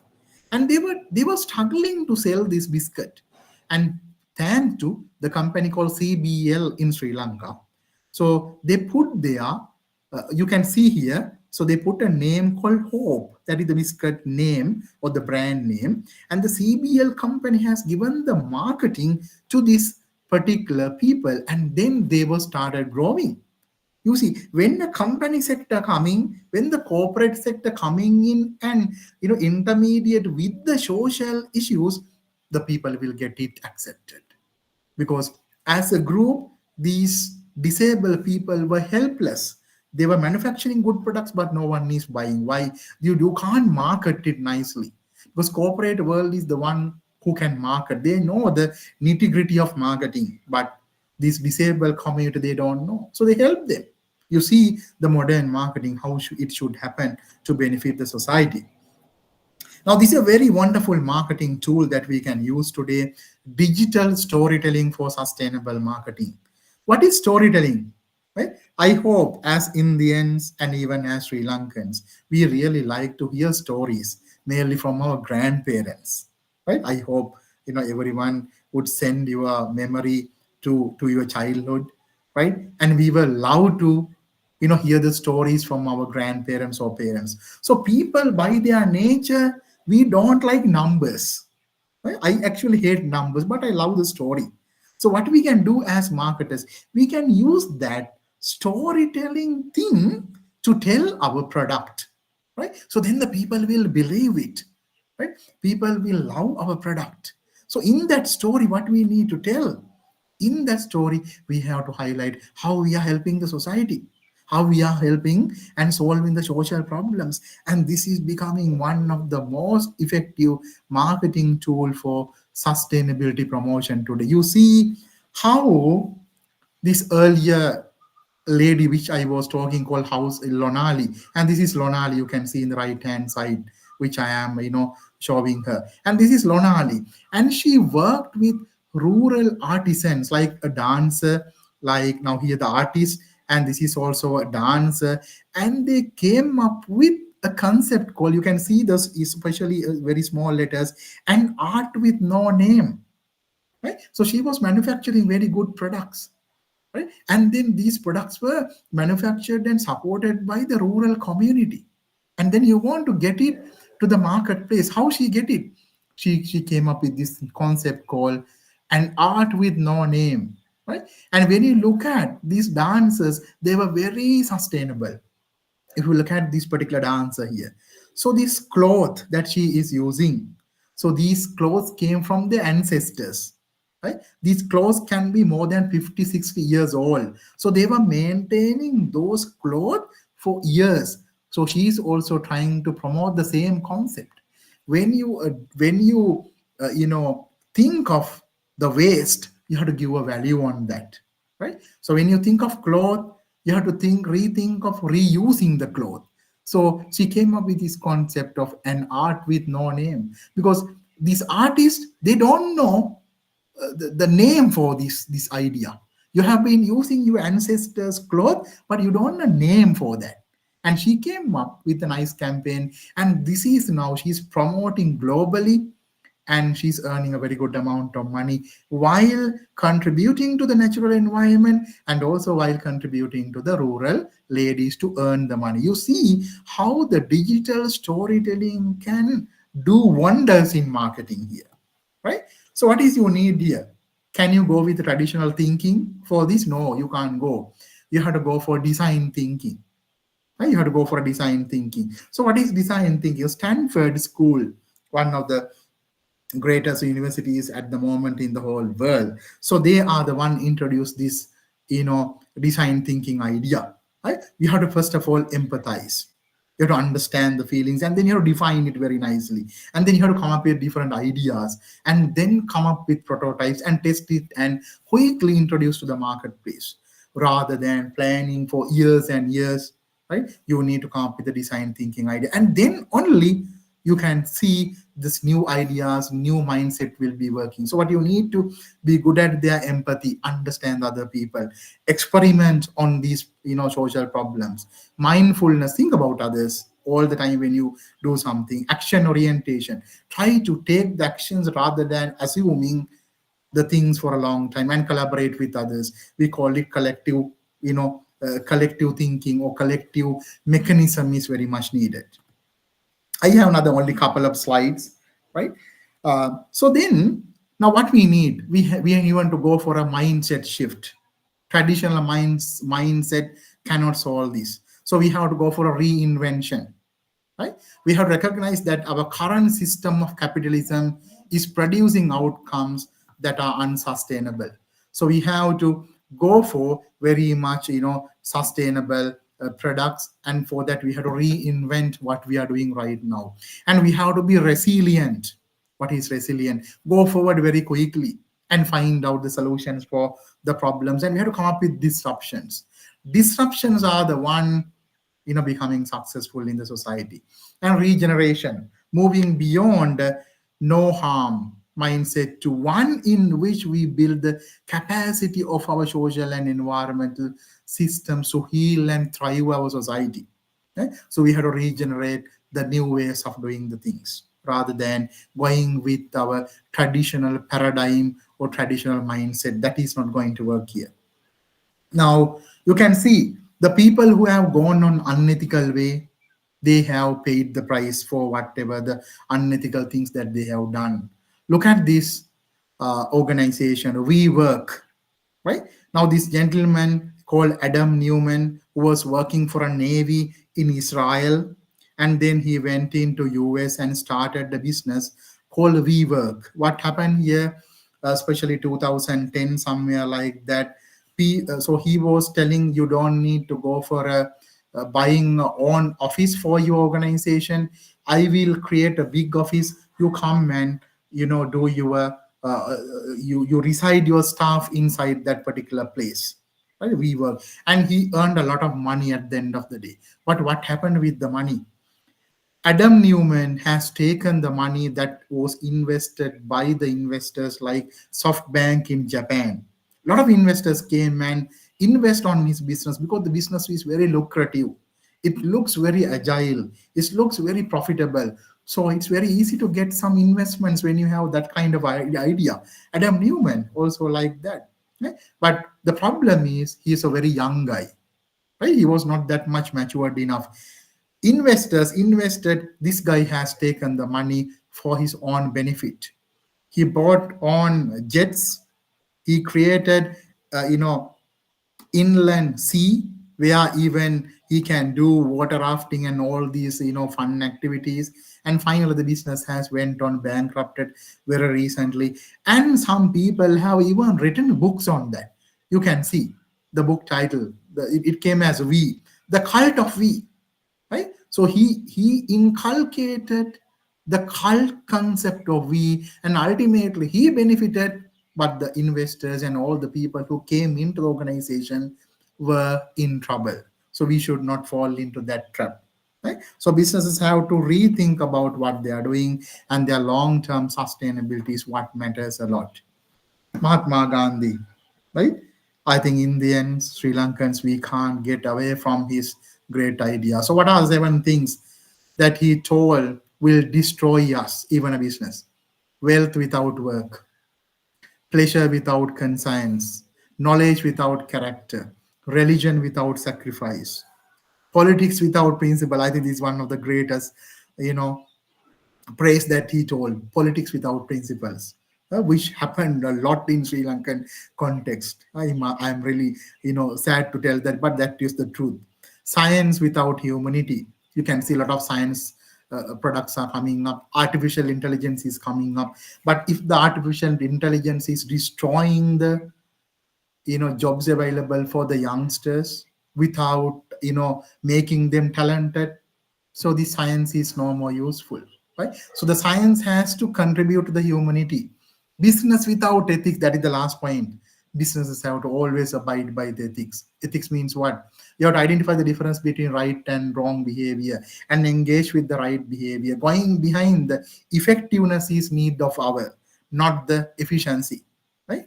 So as per Mahatma Gandhi, his ideas, your independence, hero, his ideas are still valid for the business world as well. So finally, what is the asset base of a modern company should looks like? Are we telling a company which is having a lot of money, is it a successful organization? It's not today. It's 100 years back, that's okay. But today, what we have to have emotional capital, right? What is it? What we matter to, right? So as a business, if you are not contributing to the society, is it a good business? No, it's not, right? What we own, of course, we have to have the money. That is the bottom line. But what about the intellectual capital? You have to invest on creating, a lot of value, right? You have to invest on value creation, knowledge creation inside the organization. So the modern company should looks like this, right? So then only you can market and do all the wonders in your business organization, right? Final slide in my presentation is all about this. So when you go ahead with the modern marketing with a sustainable approach, we should not fall into this left-hand side. What is this left-hand side? Tactical hell, right? What is tactical hell? Right? If I read for you, people are vying for power and control. The people really like to control others, no? Look at our politicians, look at the big bosses in the organization. They like to control everyone. People's actions, they intersect with each other. Right? People are fighting with each other. Person react to the others and their behavior. Right? If someone is reacting in a particular way, so then you also go and react in the way which is too compatible with the other person's behavior. Person go through the emotional processes all the time, and we are dealing with continuous battles day and night, even in the workplace, even in the society and everywhere. And we are too neared into the think of other ways. We are unable to come up with a differentiated approach to deal with our problems, isn't it? Right? We are too much stuck to the problem, and we cannot, get rid of ourselves from the problem. So this is the tactical hell. We should not put ourselves into the tactical hell. So where we should belong to? Strategic heaven. What is the strategic heaven? This is the mental process which elevates our mind above the battlefield. Let the competitors to compete, but you have to move forward and move upward within that hell, within that battlefield. So how you can do? You have to come up with new things to help the society. You have to come up with new products which are differentiated. And persons needs to have a larger purpose in the life, right? Each and every individual, not only the corporates. In the corporate world today, we are talking about having a purpose, but what about the individual? If the manager does not have a bigger purpose, how can he manage the employees that he has? Right? So decide what is important based on the purpose on your life. Decide what is important based on the purpose of your organization, not based on the problems which are happening around us. Avoid battles as much as possible. Don't put ourselves into battles that can destroy us, that can destroy everyone's time, resources, and everything. Now you can see that now this is what's really happening between the countries today, Russia and Ukraine, right? And Israel and Palestine, right? So when you are with the battle, a lot of lives are in danger. A lot of people are becoming the casualties. Control emotions to view the world with a degree of detachment. When you feel that, there's emotional thing going on, try to be detached from there and see that emotional component from outside a perspective. Then you can come up with a good answer. It's not that easy to do it, but that is the way to manage it. Maintaining the distance and perspectives to keep away from others, right? You have to somehow do that. You have to maintain the distance and some kind of perspective to keep away from other people and from the problem creators. And then only your mindset become very good and to come up with the good ideas. See everything as a strategic concern, long-term perspective, and don't just solve the immediate problem. That's what we have to do in the sustainability, isn't it? We should not solve the immediate problems. We have to solve the long-term problems in the society, in the business world, in everywhere, even at our houses and everywhere, even in the college, right? So that's what I really want to tell finally. So thank you very much for inviting me once again. But anyhow, if you may have some questions or some insights, so let's have a discussion session if we have the time.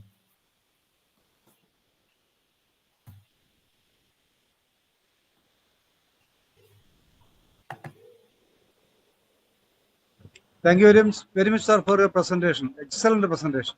Okay, thank you very much, Dr. Jacob. Yeah.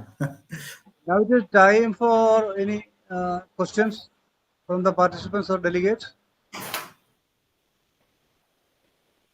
Anybody else?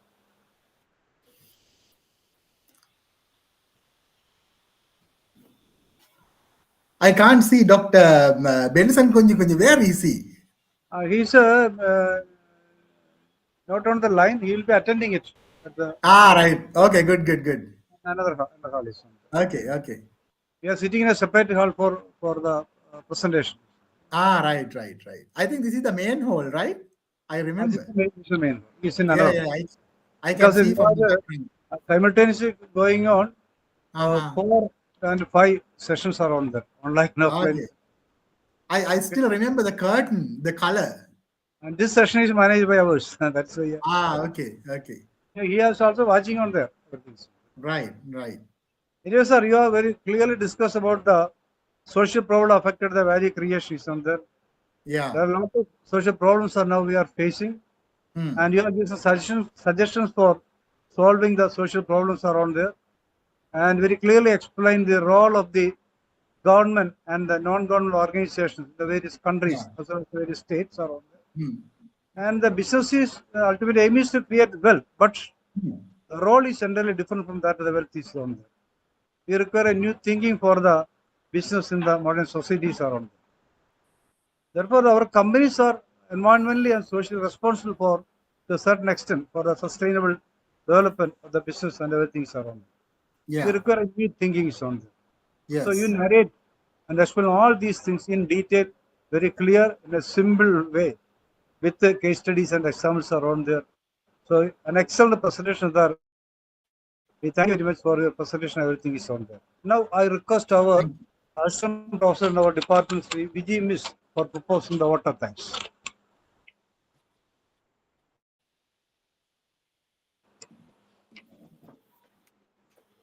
A warm good evening to everyone. Here comes the end of our session.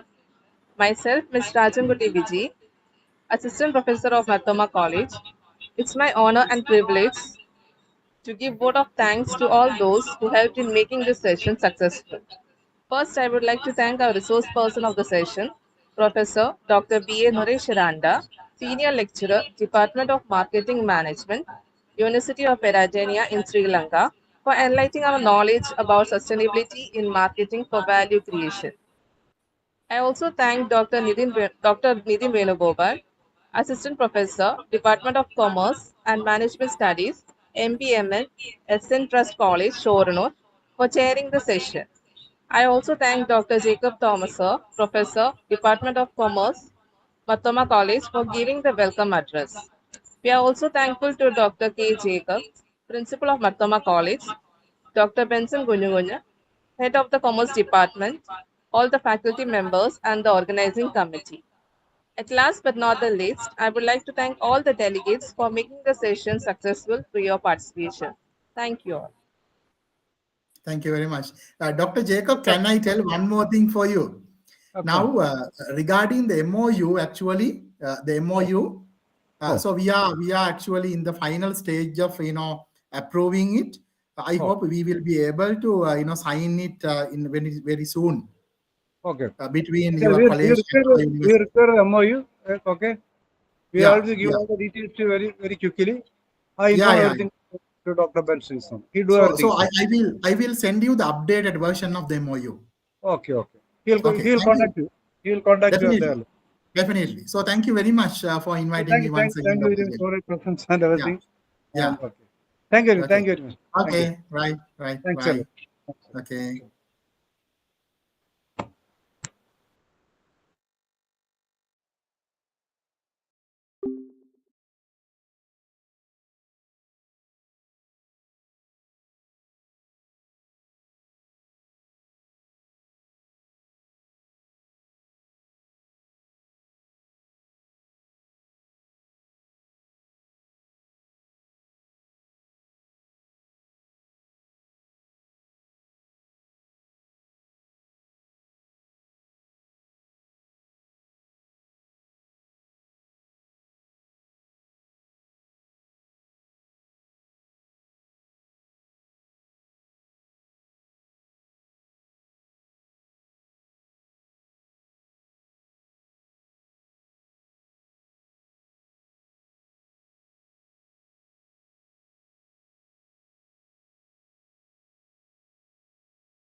Yes.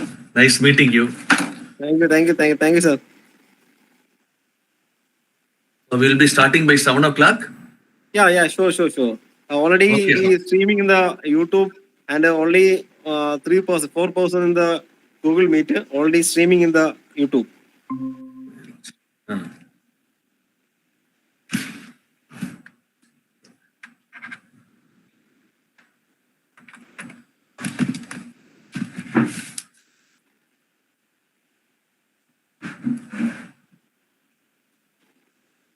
My voice is audible, sir? Yeah, audible, sir, audible. Okay.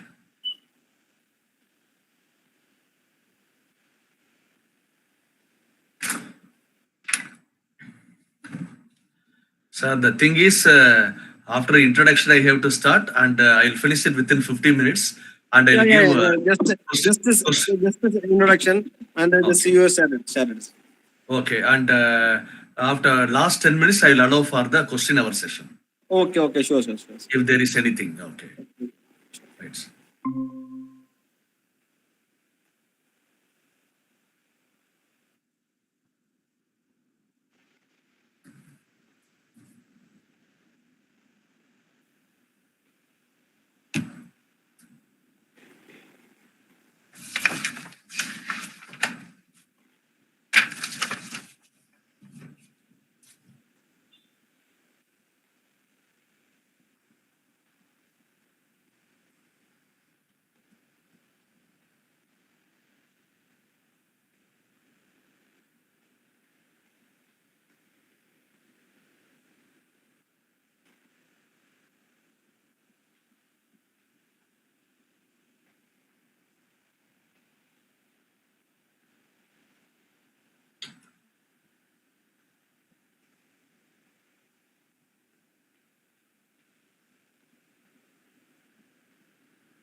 Charts. He said, sir. Okay, right. Respected dignitaries, delegates, faculty members, professionals from all over the world, very warm good evening. Today is the first day of international conference. This is the fourth session, online technical session held on the international conference. Our international conference jointly organized by Postgraduate Department of Commerce of Marthoma College of Science and Technology, Kollam, Kerala, and Indian Accounting Association, Kerala branch, and International Skill Development Corporation. This conference discusses the main idea of the theme is new trend in commerce management and economics in the digital era. I am shifting my speech to my responsibility. This is a session led by Dr. R. Kannan. He is a professor and director of Center for Tourism and Hotel Management, Madurai Kamaraj University, Tamil Nadu. He is an eminent academician and a research scholar. He has published so many papers in international and national journals, and attending the source person for the so many international and national conference. I think he is a very good person for the handling this session. So particularly for the tourism-based discussion on the international conference. Tourism is a very effective and particularly South India is very effective money making and the enterprising opportunity. I think this is a very good for the country making proper setup. This I hand it over the mic to Mr. Dr. R. Kannan, and warm welcome to our international conference, and also welcome Ms. Sneha Mol P, Assistant Professor, Marthoma College of Science and Technology. She is delivering the vote of thanks, and then participating so many academicians, and particularly our principal, Dr. K. Jacob, and our HOD, Dr. Benson Gunjan, our senior faculty, Dr. Jacob Thomas, and so many faculties from our institution and Indian Accounting Association and the International Skill Development Corporation. So, very warm welcome to the session, and good evening. Hand it over to mic to Mr. Dr. R. Kannan. Sir, please handle the session. Yeah, thank you very much. Okay. Hope the video and audio both are okay. Yeah, okay, sir. Okay, the video live streaming, sir. Right, okay. Anyway, respected management committee of the college, respected correspondents as well as secretary, the principal of Marthoma College, head of the department, Dr. Benson sir, and my dear faculty from various departments of Marthoma College of Science and Technology, and the resource persons who have come for this particular seminar, and my dear research scholars, and of course, the students from UG and the PG departments of Marthoma College, students from other college, the administrative staff, the operation staff, members of the press, and of course, my dear students. Good evening to you all. Namaskar, Namaskaram, Namaste, and Bonjour. See, I am very much delighted to be a part of this particular conference, this 2-day international conference on new trends in commerce, management, and economics in the digital era. So I remember last year I had come by offline. Even though if it is by online, I feel Marthoma College as my home away from home. So it is a good opportunity to see you all through this particular seminar. And moreover, for this particular seminar is concerned, a topic on sustainable tourism, a tool for development has been given to me. First of all, I thank the chair of the particular technical session and my dear friend, Mr. Abhilash Philip, Assistant Professor, Department of Commerce, and Sneha Mool, who is going to propose the vote of thanks, and other participants. Of course, sustainability, it was a buzzword before 2 years. Now it is no longer a buzzword, it is a regular practice. It is a regular practice. So sustainability is everywhere. So before going into the topic, I would like to narrate an incident regarding sustainability, because we always say that sustainability starts from home only, not from the industry straight. See, in one organization, an interview for office assistant was conducted. So the number of posts was only one, and there were about 10 persons who were attending the interview. So the interview was taking place in a big hall. It was taking in a big hall. And there were 9 students who had come on time for the interview. So they were sitting in the lounge of the particular hall. And on the other side of the hall, the interview was taking place. So all the 9, they were discussing about the probable questions to be asked in the particular interview. And they were studying hard. And there was a 10th person who traveled all the night to reach the particular destination. So he was very tired and he was feeling very sleepy. And he was looking very tired and he was waiting for his chance to attend the interview. So all the 9 persons, they finished up with the interview. The 10th person was called to attend the interview. So he went inside. And as soon as he sat in the chair, the interview panel said that you are selected.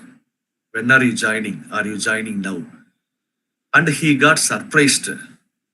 He asked to the members, sir, you have not asked even a single question to me. How come you have selected me? Then they said that, see, we are having the surveillance camera in the hall where we are waiting. You just see what had happened. And they were playing in the TV. So whenever he entered in the particular hall, there was a doormat. There was a doormat with the wordings of welcome. But the only thing is it was not in the proper place. It was upside down. The welcome was not visible. So as soon as he entered, what he did is he turned down the mat and then he kept it in the proper position. Then in that particular hall, there were nearly 10 fans and 10 tube lights were there. Actually, so many fans and so many tube lights were not needed. So one fan and one light will be more than enough. So what he did is he switched off all the 9 lights, all the 9 fans, and only one fan and one tube light was functioning, which was enough for those 10 people. Then these people who were there in the interview hall, they were munching the chocolate and they had thrown the foils on the floor. So he made it a point to pick up the chocolate wrappers and to put in the dustbin. So like that, these particular activities were watched by the interview panel, which other 9 persons did not do. So they thought that he is the person who is sustainable for our office. He is the person who is very much concerned about the energy saving practices. And he is the person who will maintain our office environment very well. So they thought all these things in mind and the appointment order was given to him. So this is a simple example for sustainability and it starts from home. It starts from our normal practice only. Now coming to the tourism point, I will just share my slides.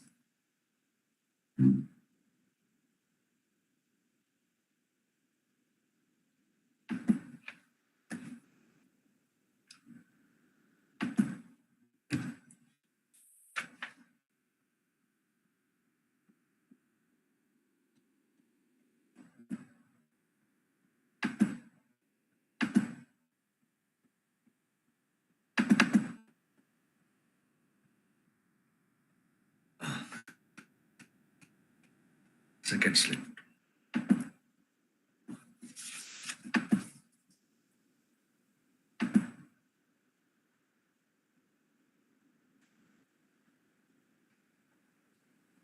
Just 2 minutes, give me 2 minutes.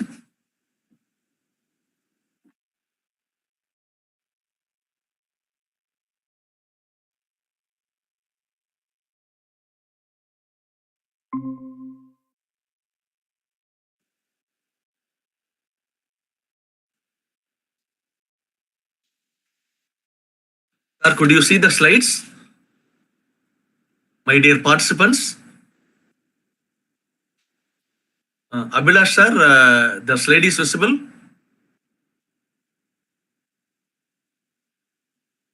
Sponsor. Mr. Abhilash sir.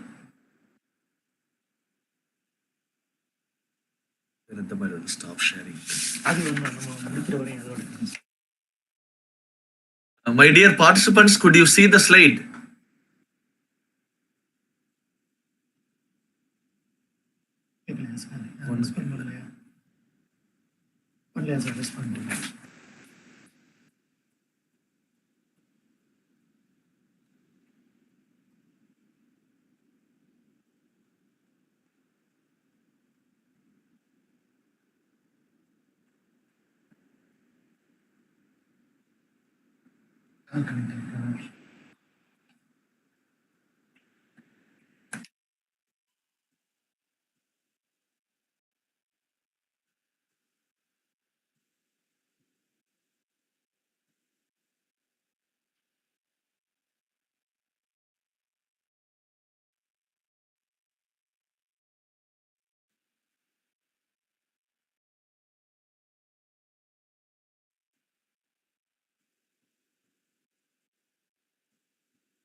My dear participants, could you see the slides?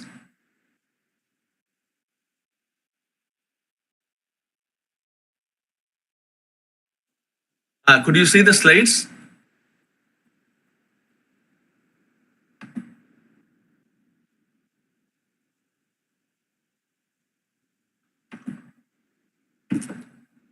Stop sharing.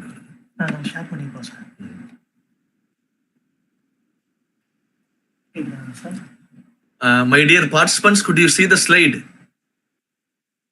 Response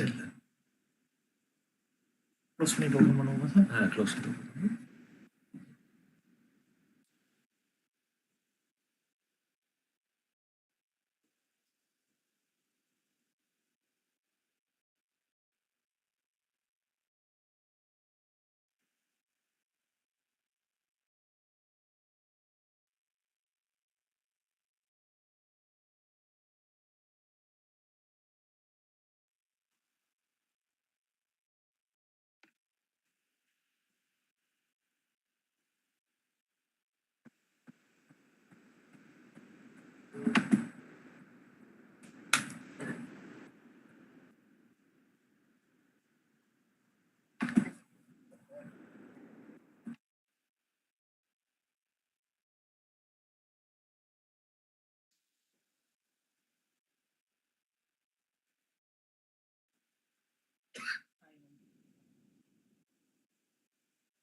Sir, sir, for me it is okay, but only thing is I am not getting any response.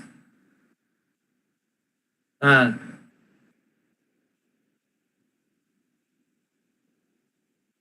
you are in YouTube line. But only thing is I am sharing my slide. Actually, I could not hear any voice. Yeah, I am there inside in front of system. We are in YouTube line. YouTube.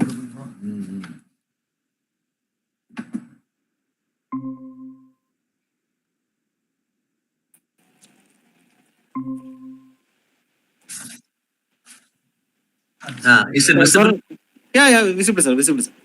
No, slides are visible? Yeah, visible, sir. Visible. Okay, sir.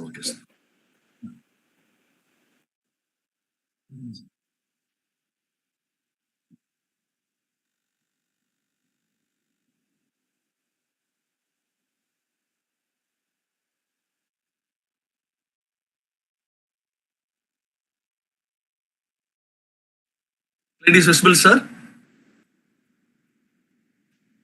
Abhilash, sir, the slide is visible? Visible, sir.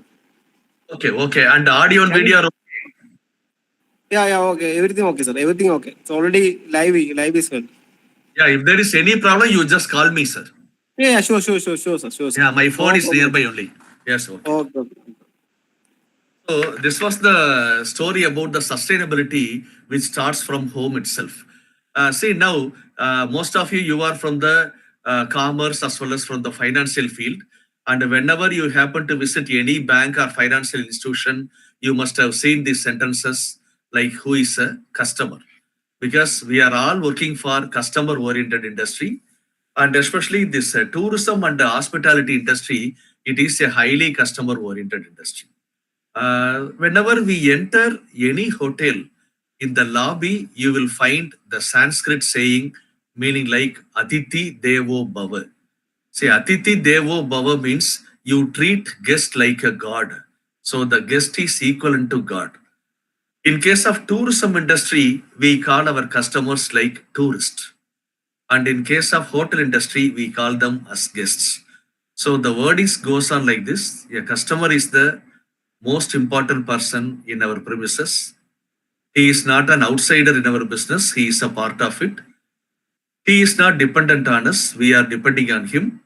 We are not doing him a favor by serving him, but he is doing us a favor by giving an opportunity to do so. See, now this hospitality and the tourism, they are two sides of a coin. See, for example, we have seen many hotels. We have seen small hotel, medium hotel, as well as the luxury hotel. As far as the state Kerala is concerned, as a person, I have traveled almost to all 14 districts in Kerala, starting from Trivandrum to Kasaragod. I have seen nearly 85% of the tourism destinations what are existing over there, because we all know that Kerala is known for sustainable tourism as well as various other forms of tourism. And moreover, it has got a beautiful caption called God's own country. And it is vested with so many destinations like Cochin, you call it as the Queen of the Arabian Sea, and Alapi, you call it as the Venice of the East. So like that, there are so many destinations which have many tourism products to offer. See, we say that hotel is a place where a bona fide traveler receives food, beverage, accommodation, and other services on payment, and he or she should be in a condition to receive the services. So this precise definition says about the hospitality. What are all the hospitality products? The hospitality products are food, beverage, accommodation, and other services like banqueting facilities, swimming pool, doctor on call, and shopping arcade. And whenever you want to host any party, the banquet halls are available. On the other hand, if you see tourism, see, for example, there is a difference between picnic, excursion, and tourism. What is picnic? See, morning we start to a particular place. We spend the entire day over there, and in the evening we return. So that trip, you call it as a picnic. And as far as the excursion is concerned, it is highly education oriented. See, for example, you visit a particular place, for example, to see the tourism places, to see the historical place of interest, or in case of life science students to collect herbarium or to collect insects and so on. You call it as excursion. And the tourism, it differs from picnic and excursion. So you say that it is a temporary movement of a person from his native place to another destination for various purpose. Nowadays, there are various forms of tourism, which we are going to see subsequently in the next slide.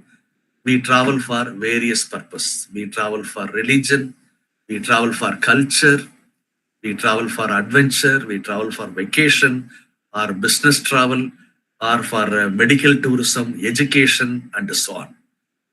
And as far as the two forms of tourism are concerned, whenever you travel within the boundaries of your country, for example, if you travel from Trivandrum to Kashmir to any place, you call it as the domestic tourism. And whenever you travel beyond your borders of the country, it may be the neighboring country or it may be a country like America or Canada, you call it as the international tourist. So the person who travels within the boundaries, you call him as the domestic tourist, and outside of your country, you call him as the international tourist. See, this hospitality industry is an industry for people, and we say that always service with a smile is the motto. And a luxury hotel is a home away from home. And the hotel industry is a segment of tourism industry. Hotel and the tourism industries are depending on each other. And it is a service industry which offers personalized services. What do you mean by personalized services? Means like whenever any guest happens to come to your home, whatever the hospitality that you give, the same type of hospitality you extend it to the guests also who are visiting the particular hotel or any hospitality establishment. Now, in the last seminar, when I had come for the last time, I had given a clear picture about the various forms of tourism. But as far as today's topic is concerned, I am going to concentrate only on sustainable tourism. But the only thing is for the freshers, I would like to say the various forms of tourism, like the first and foremost form of tourism being religious tourism. Religious tourism is a very old form of tourism which was practiced by our ancestors. And during that time and all, there were no primitive modes of transport. They had to travel by foot only. And the earlier form of tourism, it was called as pilgrimage tourism. Like, for example, people from north, they come to places like Rameshwaram. And the people from south, they go to places like Kasi. So that is pilgrimage tourism. And similarly, as far as the Christian community is concerned, the people from south, they would like to visit the old Goa church in the state of Goa. And similarly, the people from north, as far as the Christian community is concerned, they come to places like Velankanni or they come to Kerala to see the various churches. Similarly, the Muslim community, they would like to go to Rajasthan to visit the famous Ajmer church. And the Muslim community from the north, they come to South India to visit the famous churches. So you call them as the pilgrimage tourist. And later on, pilgrimage tourism has taken a different turn. They called it as the faith tourism. They called it as a sacred tourism. Like, for example, as far as the Christian community is concerned, they would like to go to the birthplace of Jesus Christ, that is to Bethlehem. So, which is a faith tourism or sacred tourism. Similarly, Muslim community, they go to Mecca and Medina. And Hindu people, they go to, for example, Kasi in north and Rameshwaram in south, which you call it as the faith or sacred tourism. Now, religious tourism is a general term which comprises of all these forms of tourism. And eco-tourism, of course, it is environment-friendly tourism. You travel with the nature. You travel with the nature without spoiling the nature. And the sustainable tourism, we are going to see in the next slide. Like we are having cultural tourism, we have adventure tourism, medical tourism, educational tourism, farm tourism, wine tourism, and niche tourism. So like that, the number of tourism are concerned, the list is never ending. See, nowadays we are having jail tourism and the monsoon tourism. It is being practiced in Kerala. And nowadays people travel for food also, which you call it as the food tourism or culinary tourism. So like that, the list is never ending as far as the type of tourism are concerned. Now coming to the topic, we all be aware that United Nations World Tourism Organization, the headquarters for United Nations World Tourism Organization is Madrid, which happens to be the capital of the Spain country. Spain country's capital is Madrid. So there only the headquarters of UNWTO is there. So they celebrate tourism in the form of World Tourism Day. Every year, September 27th is being celebrated as the World Tourism Day, and each and every year they will have a concept. As far as the concept of 2023 is concerned, it was supposed to be tourism and green investments. Tourism and green investment means nothing but it is associated with our responsible tourism, eco-tourism, and sustainable tourism. So they highlighted about the green investments. They highlighted about the green travel and the green hospitality. And as far as this year is concerned, 2024, the caption is Tourism and Peace, which is being celebrated worldwide. And each and every year, they will give a particular country about the celebration of this particular World Tourism Day. So this year, actually, which country has been vested with the responsibilities? That is, Georgia is the country, so which has been given the responsibility of celebrating on this particular theme. And not that only that country has to celebrate, the entire world will be celebrating World Tourism Day on this particular theme throughout this particular year. On the other hand, you come to our country, National Tourism Day. Very recently, the country celebrated, and it is a very easy thing to remember the National Tourism Day. It is one day prior to Indian Republic Day. So Indian Republic Day, it is on January 26th of every year, whereas the National Tourism Day, it is being celebrated on the January 25th. So it has been observed on January 25th, and moreover, it aims at development of our nation. And many of the participants, I am sure that the government of India, they had an initiative. And in Hindi, it is called as the Azad Ki Amrit Mahotsav. And what's the meaning of Azad Ki Amrit Mahotsav means? See, for example, we are celebrating 75 years of our independence. 75 years of our Indian independence, and for which the Indian government is observing on this particular National Tourism Day. See, as far as the country India is concerned, we always say that as far as India, nowadays we are having nearly 28 states and 8 union territories. 28 states and 8 union territories. See, for example, in each and every state, the culture is different.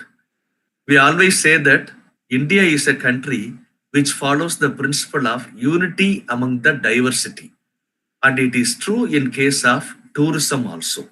See, from Kashmir to Kanyakumari, wherever you travel, you find so many tourism products. And I recall one particular incident. Before 6 months, I happened to read a magazine on tourism and hospitality. So in that, one foreigner, he had beautifully written about the culture of India.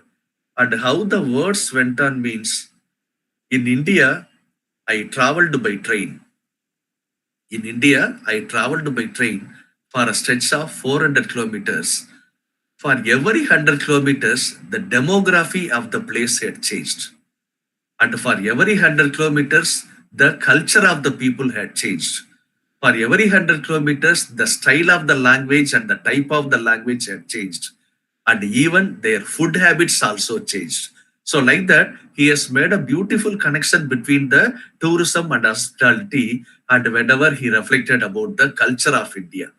See, why we celebrate this National Tourism Day means it is mainly for the economic growth as well as the promotion of our culture. And the participants, you will be very much aware that as far as the India's GDP is concerned, nearly 9.2% is being given by tourism. And moreover, as far as the employment opportunities are concerned, the tourism and hospitality industry, they play a pivotal role. See, they say that tourism is having a multiplier effect. What do you mean by multiplier effect means? For example, if a tourism destination is developing in a particular state or in a particular place, there will be growth of so many industries.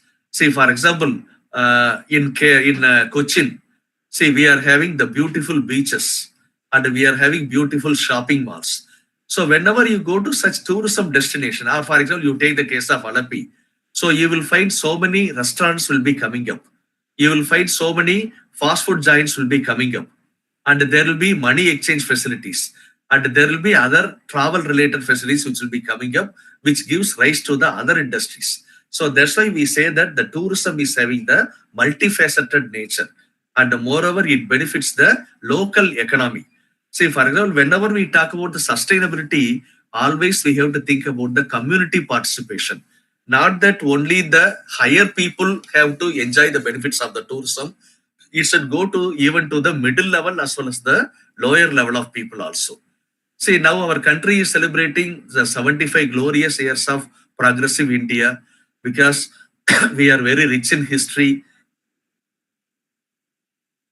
Moreover, we have the diverse population and we have got different type of cultures, and moreover, we have got lot of achievements also in case of science and technology also.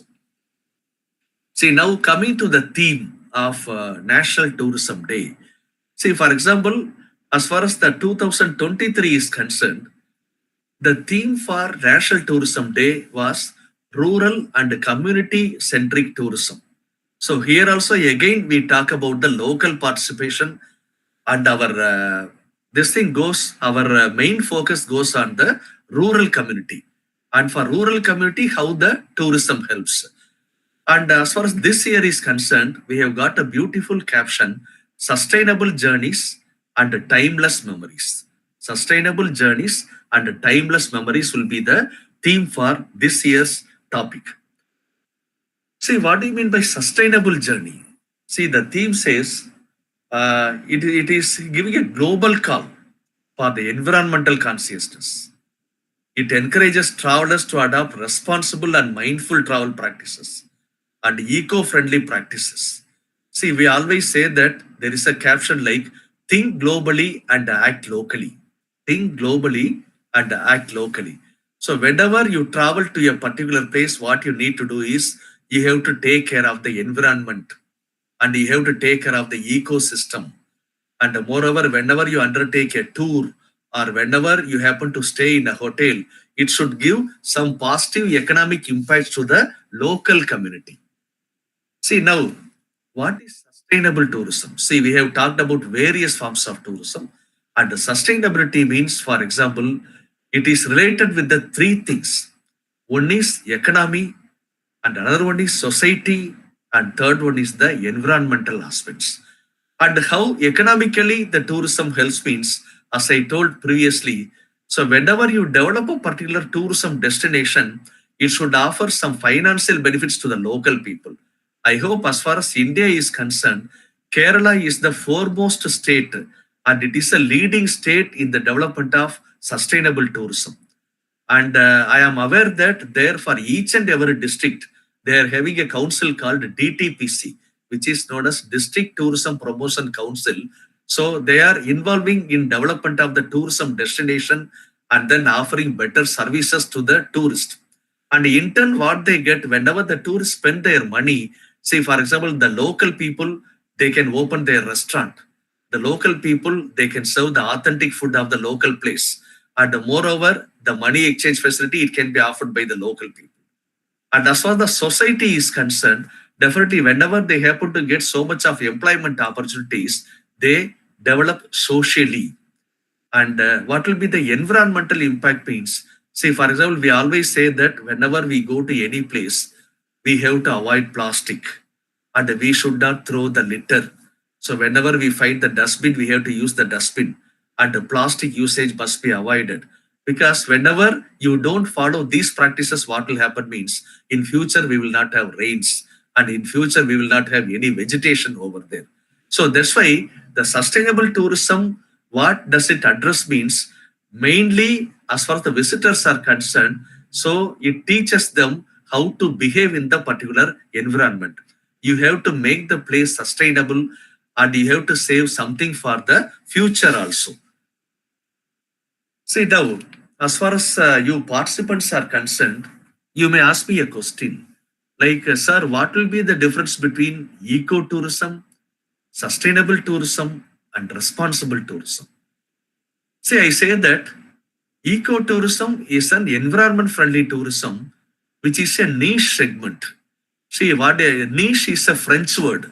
Niche means a reason to visit, a reason to visit. Now, I would like to give an example of Kerala. Many of the participants you will be knowing, as far as the Kerala is concerned, it houses the first eco-tourism destination, planned eco-tourism destination in India itself. Any participants could say which place is that? Any participant? So all over the world is mostly from Kashmir to Kanyakumari. So all the universities students is here. Yes, sir. Sir, my question is, see, as far as Kerala is concerned, it is having the first planned eco-tourism destination in India. Yes, sir. I will tell the answer. That is Tenmala, sir. Tenmala. Yeah. Yeah. Tenmala is the first plan. Now I am going to show the pictures also. It is the first planned eco-tourism destination in India itself, which the other states are following. And there you will find all forms of tourism. You find water tourism, you find hill tourism, you find adventure tourism, and so on. So there they are very much bothered about the preservation of the environment. And sustainable tourism, as far as the tourism is concerned, it combines all forms of tourism. It has eco-tourism, it has got responsible tourism, and it has got the various things like clean tourism, green tourism, and so on. And what do you mean by responsible travel means? See, for example, it teaches the tourists how to behave in the particular tourism destination, and how to keep the particular places very clean so that you preserve something for the future. See, we always say that we are not supposed to destroy all the trees now. Whenever you destroy all the trees, what will happen? Definitely our future generation will not get rain. It will not get any water. So you need to be a responsible traveler over there. So that's why all the entire world, they are now turned their head towards the promotion of eco-tourism, sustainable tourism, and responsible travel. See now, in the slide, you can see the 17 sustainable goals, the 17 global goals which are applicable to the entire world. See, for example, they say that whenever you develop tourism in a particular place, it should not end up in poverty. It should eliminate the poverty. And for this, we are having a form of tourism called PPT, which is called as the pro-poor tourism. Pro-poor tourism aims at the removal of poverty. Like what you do is you need to involve the local people in tourism activities. And the second one being the zero hunger. See, for example, whenever you give employment opportunities for the local people by establishing the tourism and the hospitality establishment, what will happen means definitely you can remove hunger. Definitely what you can do is you can remove the hunger to a certain extent as far as we, the people involved in tourism, are concerned. And moreover, it aims at provision of good health as well as well-being, and you provide quality education to the people, and gender equality must be preserved. There is nothing like, for example, male and female. So nowadays in this competitive world, as far as the female population is concerned, they are equivalent. For example, if you want me to say, whenever I happen to visit the state of Kerala, even the operators of the backwater tourism, so many of the houseboats, they are being operated by the ladies. And nowadays, as far as the airline industry is concerned, there are so many pilots and co-pilots who happen to be the ladies. and clean water and sanitation. So it is a basic requirement for rural as well as for the urban people, and affordable and clean energy, decent work and economic growth.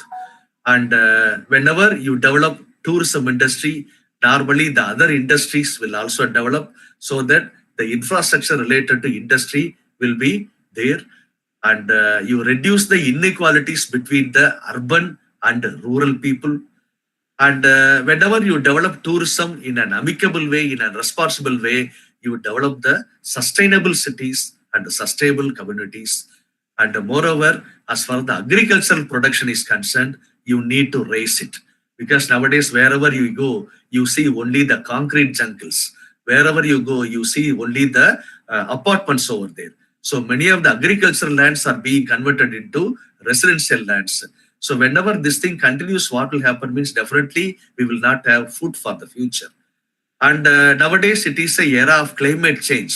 And to that, what we need to do is we need to modify. See, for example, from the year 2019 to 2020, so we were suffering from the corona. So we were also adjustable to that particular condition. Even in the future, whenever any challenges are to come, what we need to do is we need to face them also. And we are very particular about the marine life also. See, for example, as far as the marine pollution is concerned, whenever the marine pollution is there, definitely whatever the products that we get from the sea, it will not be available for the future. So we need to reduce the marine pollution. And the life on land, we have to get the good air, good water, as well as good environment. And of course, as far as the UNWTO caption is concerned, it has to aim in the world peace. And moreover, all the institutions, including the educational as well as industrial institutions, they have to strive to bring the peace also. And moreover, as far as the sustainable tourism is concerned, it is not a responsibility of the individual. It is our collective responsibility. Like I told about the interview being taken place in the for the office assistant post. So like that, it does not stop only with that. So wherever we go, in whatever the industry that we work, we have to aim at the sustainability. See now, why sustainability in hospitality matters means because all tourism relies on the natural and cultural resources that attract tourists and act as the main driver of growth and the development of the tourism economy. And the sustainable practices make hospitality organizations stand out. See now, travelers, restaurant patrons, and hotel bookers and shoppers care about sustainability. And moreover, they want to give a clean environment.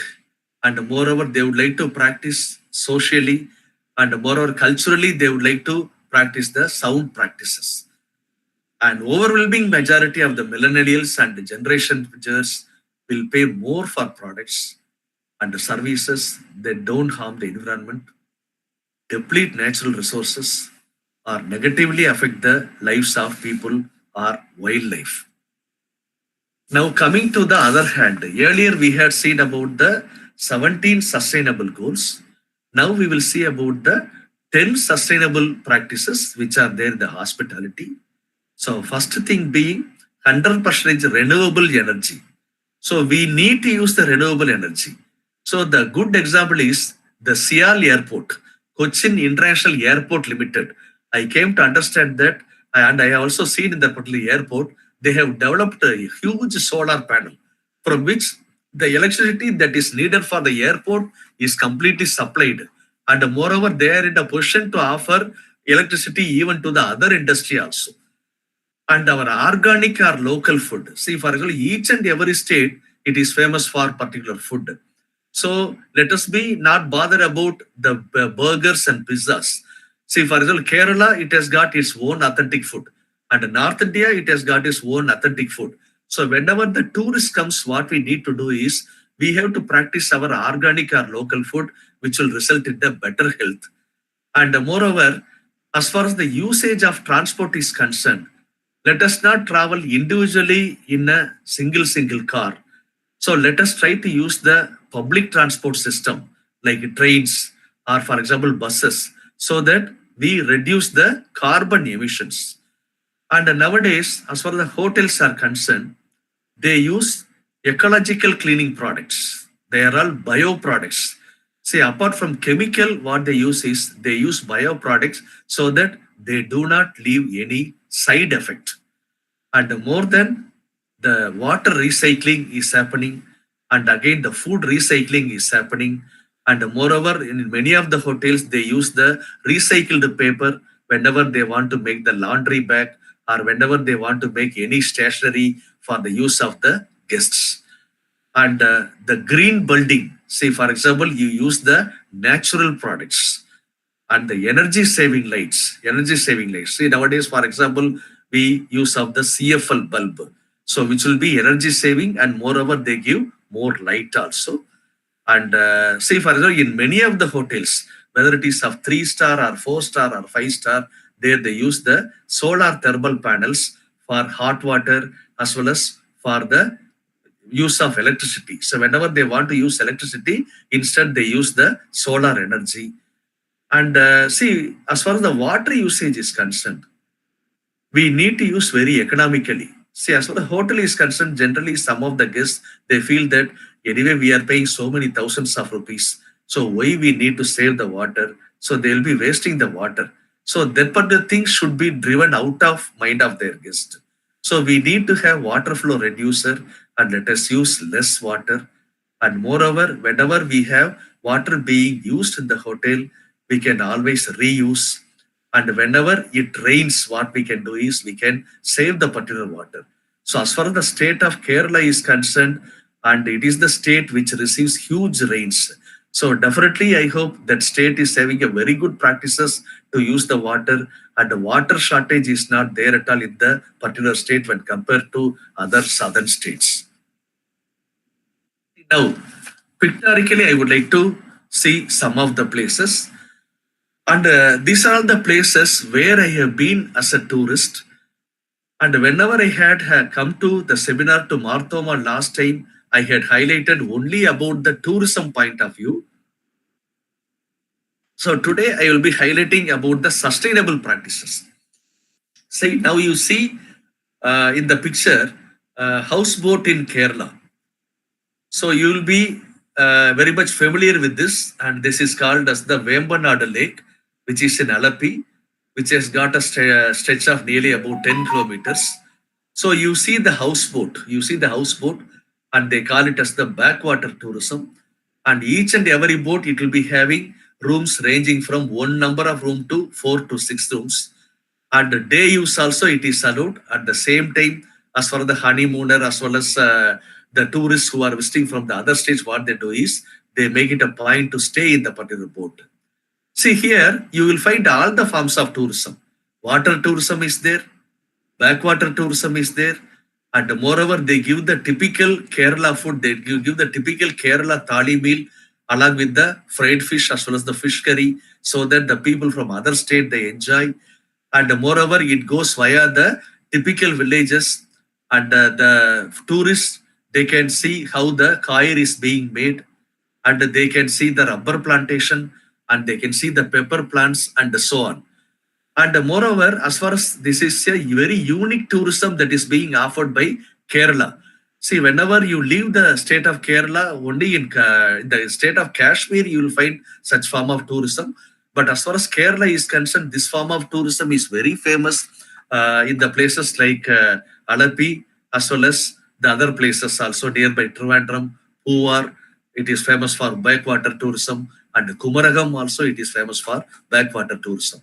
So here the local people, they own the boat, and the local people, they will be driving the boat, and the local people, they will be cooking and serving the food, so that the community participation in tourism is there. And to the right side, you will see the Golconda Fort in Hyderabad, which was built by Nizams of Hyderabad. And as far as this fort is concerned, whenever you want to visit the fort, it will take more than half a day. And see at the back side of the fort, you will see the greenery. So they are not simply plantation, they are all supposed to be the grape garden. And I hope many of the participants, you would have heard about an Indian wine called Golconda wine. So Golconda wine, it is named after this particular fort. So this place is known for a form of sustainable tourism called wine tourism. So they accommodate the tourists over there in the places where the grape plants are there. They build the villas over there. So the people can see how the grapes are being harvested, how the wine is being made, and how the wine is being bottled. So which practices sustainable tourism in the state of Telangana. And the next one you see, the Darjeeling toy train, which is there in the state of West Bengal, and it is supposed to be a UNESCO tourism destination, UNESCO tourism product. See, for example, in India, we are having 3 mountain railways, Darjeeling toy train, then Nilgiris toy train in Ooty in Tamil Nadu, and moreover, Simla to Kalka train in Himachal Pradesh. So this takes you via the vegetation. This takes you via the tea gardens where you can enjoy the flora and the fauna over there. And to the right side, you see the old Goa church. It is being maintained by the people of Goa, and they have got a separate committee to maintain the church. And I hope many people from Goa, you would have definitely visited this church. And as far as this church is concerned, there is a speciality like Saint Francis Xavier, who came to this particular place. He was there before 400 years. And whenever he was about to die, he just told a day prayer, and he said that on this particular day and the particular time, he will leave the world. So he said that my body need not be buried. My body need not be burnt. It can be preserved as it is. Even as a tourist, if you go nowadays also, you can see the dead body of the priest, Saint Francis Xavier. So he will be wearing that white colored robe. Only thing is you will see the wrinkles on the face. But as far as the body is concerned, it is not spoiled at all. And moreover, the scientists, they have given a certificate saying that there is no alkali and there is no acid in the particular body. And once in 4 years, they will celebrate a festival also. And whenever the tourists go, they can see the body that is being preserved inside a box. And once in 4 years, they will have a festival. The box will be brought and it will be kept for the view of the tourist. Even whenever I had happened to go to Goa during December 2022, I could witness. Nearly I have gone to Goa nearly 10 times. Last time only I had the opportunity to see it very close also. So it is such a nice tourism place where the sustainable tourism is being practiced by the people, and they attract the people throughout the world in order to see the particular pilgrimage place. Coming to the state of Karnataka, it has got a beautiful caption. As far as Karnataka is concerned, the caption says like, one state and many worlds. One state and many worlds. See, this is the Coorg district. And the capital city happened to be Merkara or Madikeri in Kannada language. So you will see the falls over there. This falls is called as the Abbey Falls. It is the Abbey Falls. And in front of the falls, you can see the viewpoint. There will be a bridge-like structure where one tourist is standing with the umbrella. So from there you can see this place is completely known for eco-tourism, responsible tourism, as well as for the sustainable tourism. So here also they never allow any plastic, they never allow any food material, and they never allow the tourists to feed the animals also over there. And moreover, this place is known for the production of coffee in India. Not only coffee, this place is famous for orange, this place is famous for cocoa plant, as well as for many other herbs also. And the birthplace of Kaveri, the Talakaveri, it is situated 70 kilometers away from this particular Madikeri. And to the right, as I told you earlier, you can see the Tenmala. So it is the first planned eco-tourism destination in India, which other states are following. And in the picture, what you see, it is the canopy bridge. See, they have built this particular wooden bridge on the top of the forest. So the tourists can climb on the particular bridge and they can see the flora and the fauna from a great height. So from the bridge, they can see the entire vegetation. And from the bridge, they can see the dense forest over there. And whenever we people from Tamil Nadu, whenever we happen to go to Kutralam From Kutralam, this place is only about 70 kilometers, and we never miss this particular beautiful tourism destination, which is practicing the ecotourism nowadays. Now, very close to Madurai, there is a place called Megamalai. So in Tamil as well as Malayalam, Megam means, for example, cloud, and Mala means the mountain. See, for example, Megamalai means a place which will be always having the clouds. So it is called as the cloud mountain. So far it was known as the lesser tourism known destination. Now they have built very good roads and all. And moreover, here you will see the waterfalls and you will see the tea factory, because this place is about 2,500 meters above the sea level. And to the right, you see the place called Pichavaram, which is in Tamil Nadu, which is known for mangrove forest. And you could see the people enjoying the boat ride operated by the Tamil Nadu tourism. And they can see the ride. You can just see the ride of the tourists on the boat, which is being operated by TTDC. And this place is very near to an university called Annamalai University. And as far as my knowledge is concerned, in India, next to Kerala, the beautiful tourism destination is our Andaman and Nicobar Island. See, to the left side, you see a place called Ross Island. And this place has been renamed as Netaji Subhash Chandra Bose Island. Netaji Subhash Chandra Bose Island. And see, at the backyard, you will see the mountain. You will see the hillock. That is the Port Blair, the capital city for Andaman. And as far as this island is concerned, it served as the headquarters for the British Army. So all the British Army headquarters, it was there. Nowadays also, if you see, you will see the post office maintained by the British, and you will see the cemetery of the British soldiers, and you will see the water treatment plant. You will see the water treatment plant, which is there in the particular island. And still you can see the deer park also in this particular place. It is a very beautiful island which is completely surrounded by sea. And on the right hand side, you see a place called Cellular Jail. It happens to be a historical monument. And in Hindi, this place is called as the Kala Pani. So Kala means in Hindi black, Pani means water. A place that is surrounded by sad water. A place which is surrounded by black water. Because all our freedom fighters, they were imprisoned over here. So they are all known as cell. That's why it is called as the cellular jail. See, cell means in that place, only one person can sit only comfortably. That's all. And moreover, the basic facilities will be missing. So like that, the torture was given by the British Army, and they cannot escape anywhere from the particular jail. So that's why nowadays it is being preserved as a historical monument. And they have got the sound and light show also in the evening, both in Hindi as well as in English. And the other place being limestone caves. This is also there in an island called Baratang Island.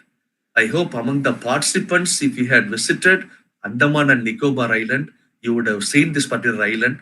And this island is about 80 kilometers away from a main Port Blair city. Completely, you will see the limestone caves, and with the help of the torch, they will take you inside the particular caves, and you will find the chilled temperature inside the particular limestone caves. And to the right, another example for eco and sustainable tourism. We have heard of a normal volcano, but if you happen to go to Andaman and Nicobar Island, there will be a place called Baratang Island where the clay will be mixed with the water. So the clay with the water will be mixed up, and it will be coming from the underground in the form of volcano. So it is clay mixed with the water. So nearly for about 3/4 of a kilometer, you will find only clay in this particular tourism place. I hope as far as India is concerned, the mud volcano, it is there only in the Andaman Nicobar Island, which lures the tourist over there. And of course, as far the international destinations are concerned, in Singapore, you are having the Universal Kingdom, and which is a place for many of the theme parks, both wet and dry theme park. And on the right hand side, you will see a place called Merlion Square. If, for example, Mer means water, lion means lion means Singam. See, for example, an animal which will be having the body of the fish and which will be having the head of the lion, and where the water will be peeping out from the mouth of the particular animal. And at the backyard, you will see a three-pillared structure, that is the Faber Island Hotel. That is a five-star hotel which is there at the backyard. And on the left-hand side, you can see the giant wheel-like structure. It is called as the Singapore Flyer. See, for example, in world, there are only two flyers. One is London Flyer and another one is Singapore Flyer. It will be almost 5 times bigger than our normal giant wheel. And the tourists can enter into the particular compartments which are there in the particular giant wheel. And in order to make one turn, it will take about 45 minutes.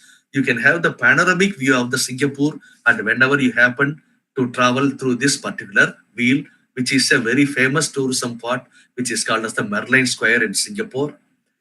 And of course, being people from Kerala, many of you would have visited Dubai, and there too, this is called as the Burj Khalifa. It has got two specialities. The first one being, it is the tallest building in the world, which is having nearly 143 stories. And the tourists are allowed to climb up to 123 stories. Even I had a chance to visit this particular place as a tourist during the year 2015. And they say that nearly the concrete, which is equivalent to the weight of 1 lakh elephants, have been used to construct this particular structure. And moreover, in this particular building, the fastest moving lift in the world, it is functioning over here. So in order to climb the 123rd floor, it takes only 59 seconds in this particular building. So it is the tourism destination which is attracting tourists throughout the world. On the right hand side, you see the theme park, Ferrari theme park. It is there in the outskirts of Abu Dhabi, where you find many of the wet ride as well as the dry ride also.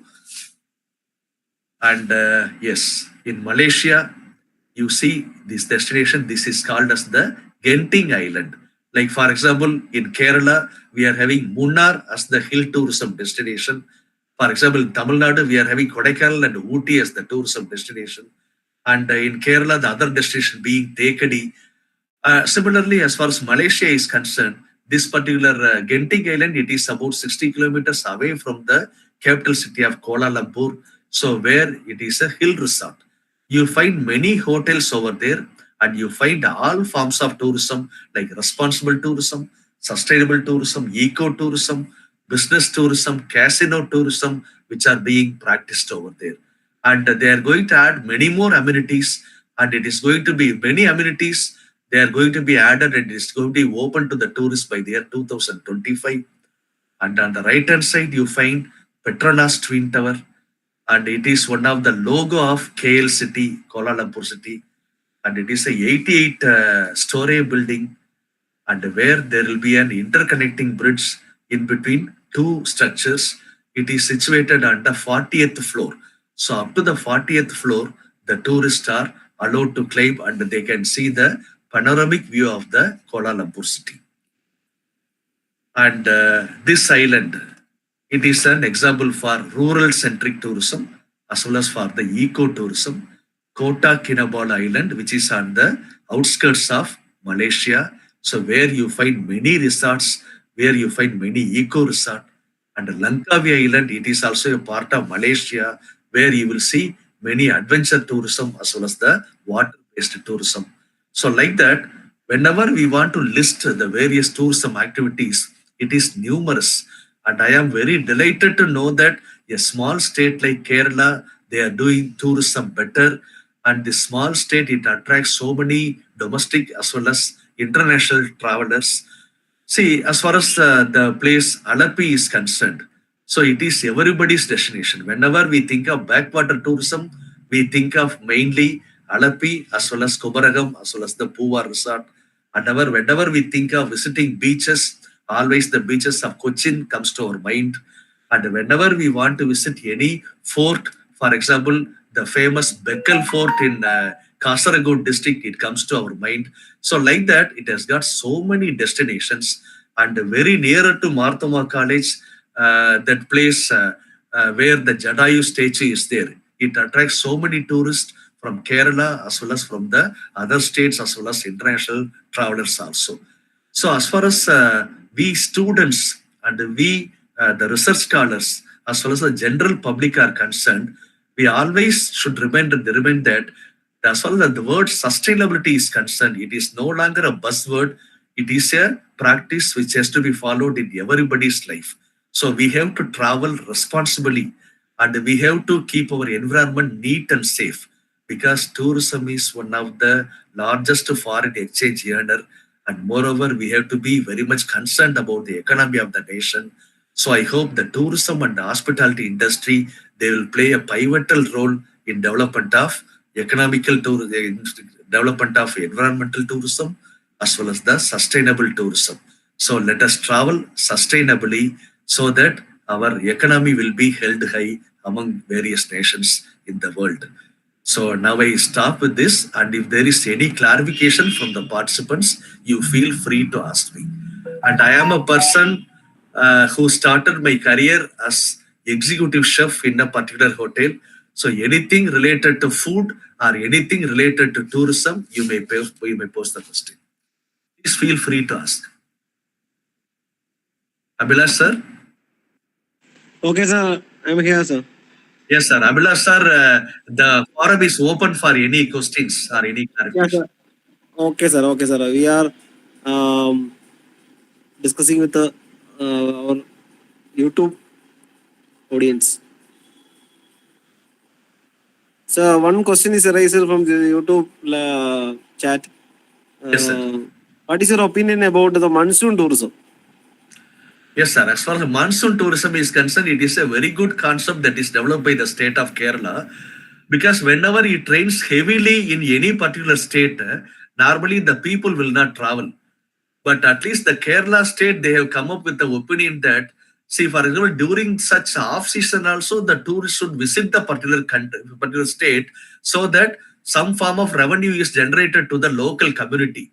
So they are inviting the tourists during the monsoon season, and they are asking the tourists like how it rains in Kerala, you come and see.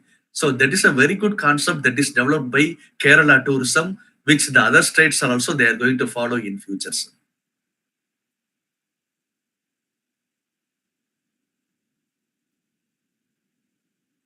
Any more questions, sir?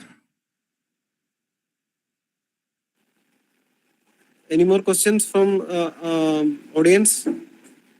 Sir, similarly, in addition to that, I would like to supplement. And very recently, the state of Telangana, they have started a tourism called jail tourism or prison tourism. So many of us, we don't know what are the facilities that are existing in the jail and how a jail will look like. So the tourists are allowed inside the jail as a tourist in the morning, and they can see the various parts of the jail. They can see how the food is being prepared and where the different type of cell and chambers are there. They are made to see, for which a charge is being levied, and in the evening they can come out. So a new form of tourism called prison tourism or jail tourism also, it has been developed by the state of Telangana very recently.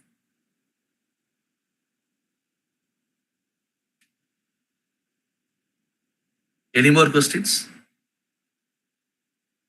So a question from my side. So in Kerala, new invented tourism method is caravan tourism. Yes, sir. Yes, sir. Okay. Highly discussed model. Is it effective for the South India or? Yes, definitely, sir. See, for example, whenever we want to build a permanent structure like building and all, what we need to do is we need to invest a lot of money as far as the civil structure is concerned. And as far as the caravan is concerned, it will be having all inbuilt facilities. See, for example, we will be having the functioning kitchen, and moreover, we will be having a bedroom, and we will be having a living room. And moreover, as far as the caravan is concerned, for example, whenever the tourists want to travel from one place to another place also, it could be very easily transported. So it is already practiced in the Western countries. And some of the Western people, whenever they come to India also, what they would like to do is, in order to try, they avoid traveling by train or any other transport system. And they would like to explore even the rural places of India also. So what they would like to do is they rent out caravan and they travel throughout South India, or they travel throughout a particular state like Kerala or Tamil Nadu, so that they invent the places. So I hope this form of tourism will develop definitely in future.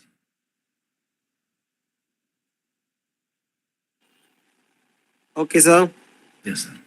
Move on to Sneha Mol. Miss, yes. Yes, sir. Sneha Mol is going to propose what of the anyway. As far as me is concerned, my thanks goes to the organizers of the conference, and I know that Marthoma College in Ayur, Chadayamangalam, they organize international conference every year, and it is a good sharing platform for the people to share the knowledge about commerce and management. And I thank the management of Marthoma College as well as the organizers for having given me an opportunity to share my views on sustainable tourism. Have a good day. Thank you, sir. Thank you. Thank you. Yeah. Good evening, all. Now we are at the end of today's technical session. I, Sneha Mol PM, Assistant Professor, PG Department of Commerce, here to deliver our sincere gratitude to Dr. R. Kannan, the resource person of this session. The session was very informative and interesting. Thank you, sir, for this wonderful session and your precious time shared with us. And I also express my words of gratitude to each and everyone in participated in this session and make this event a grand success. Thank you all. Thank you. Thank you very much. Thank you. Thank you very much. Have a nice evening, and I wish the conference a grand success. Thank you, sir. The warm regard from the Benson, sir. Yeah, definitely. He is the person behind the seminar. Okay, sir. Yeah. He's Okay, a sir. Yes, sir. the Congratulations. Yeah, congratulations to you as well as for HOD as well as faculty members, sir. Thank you, sir. Thank you. Okay, sir. Have a good day, sir. So, okay, the session is winding up. Thank you for everyone for the participating in this session. Today is a long session. Today is morning 9:30 a.m. started and ended on the 8:10. It's a sessions with 4 technical sessions on inaugurations and more than 6 paper presentations venues.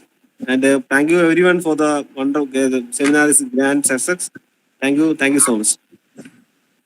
Thank you. Have a good night. Good night for everyone. Flow சரியா தான் இருந்தது.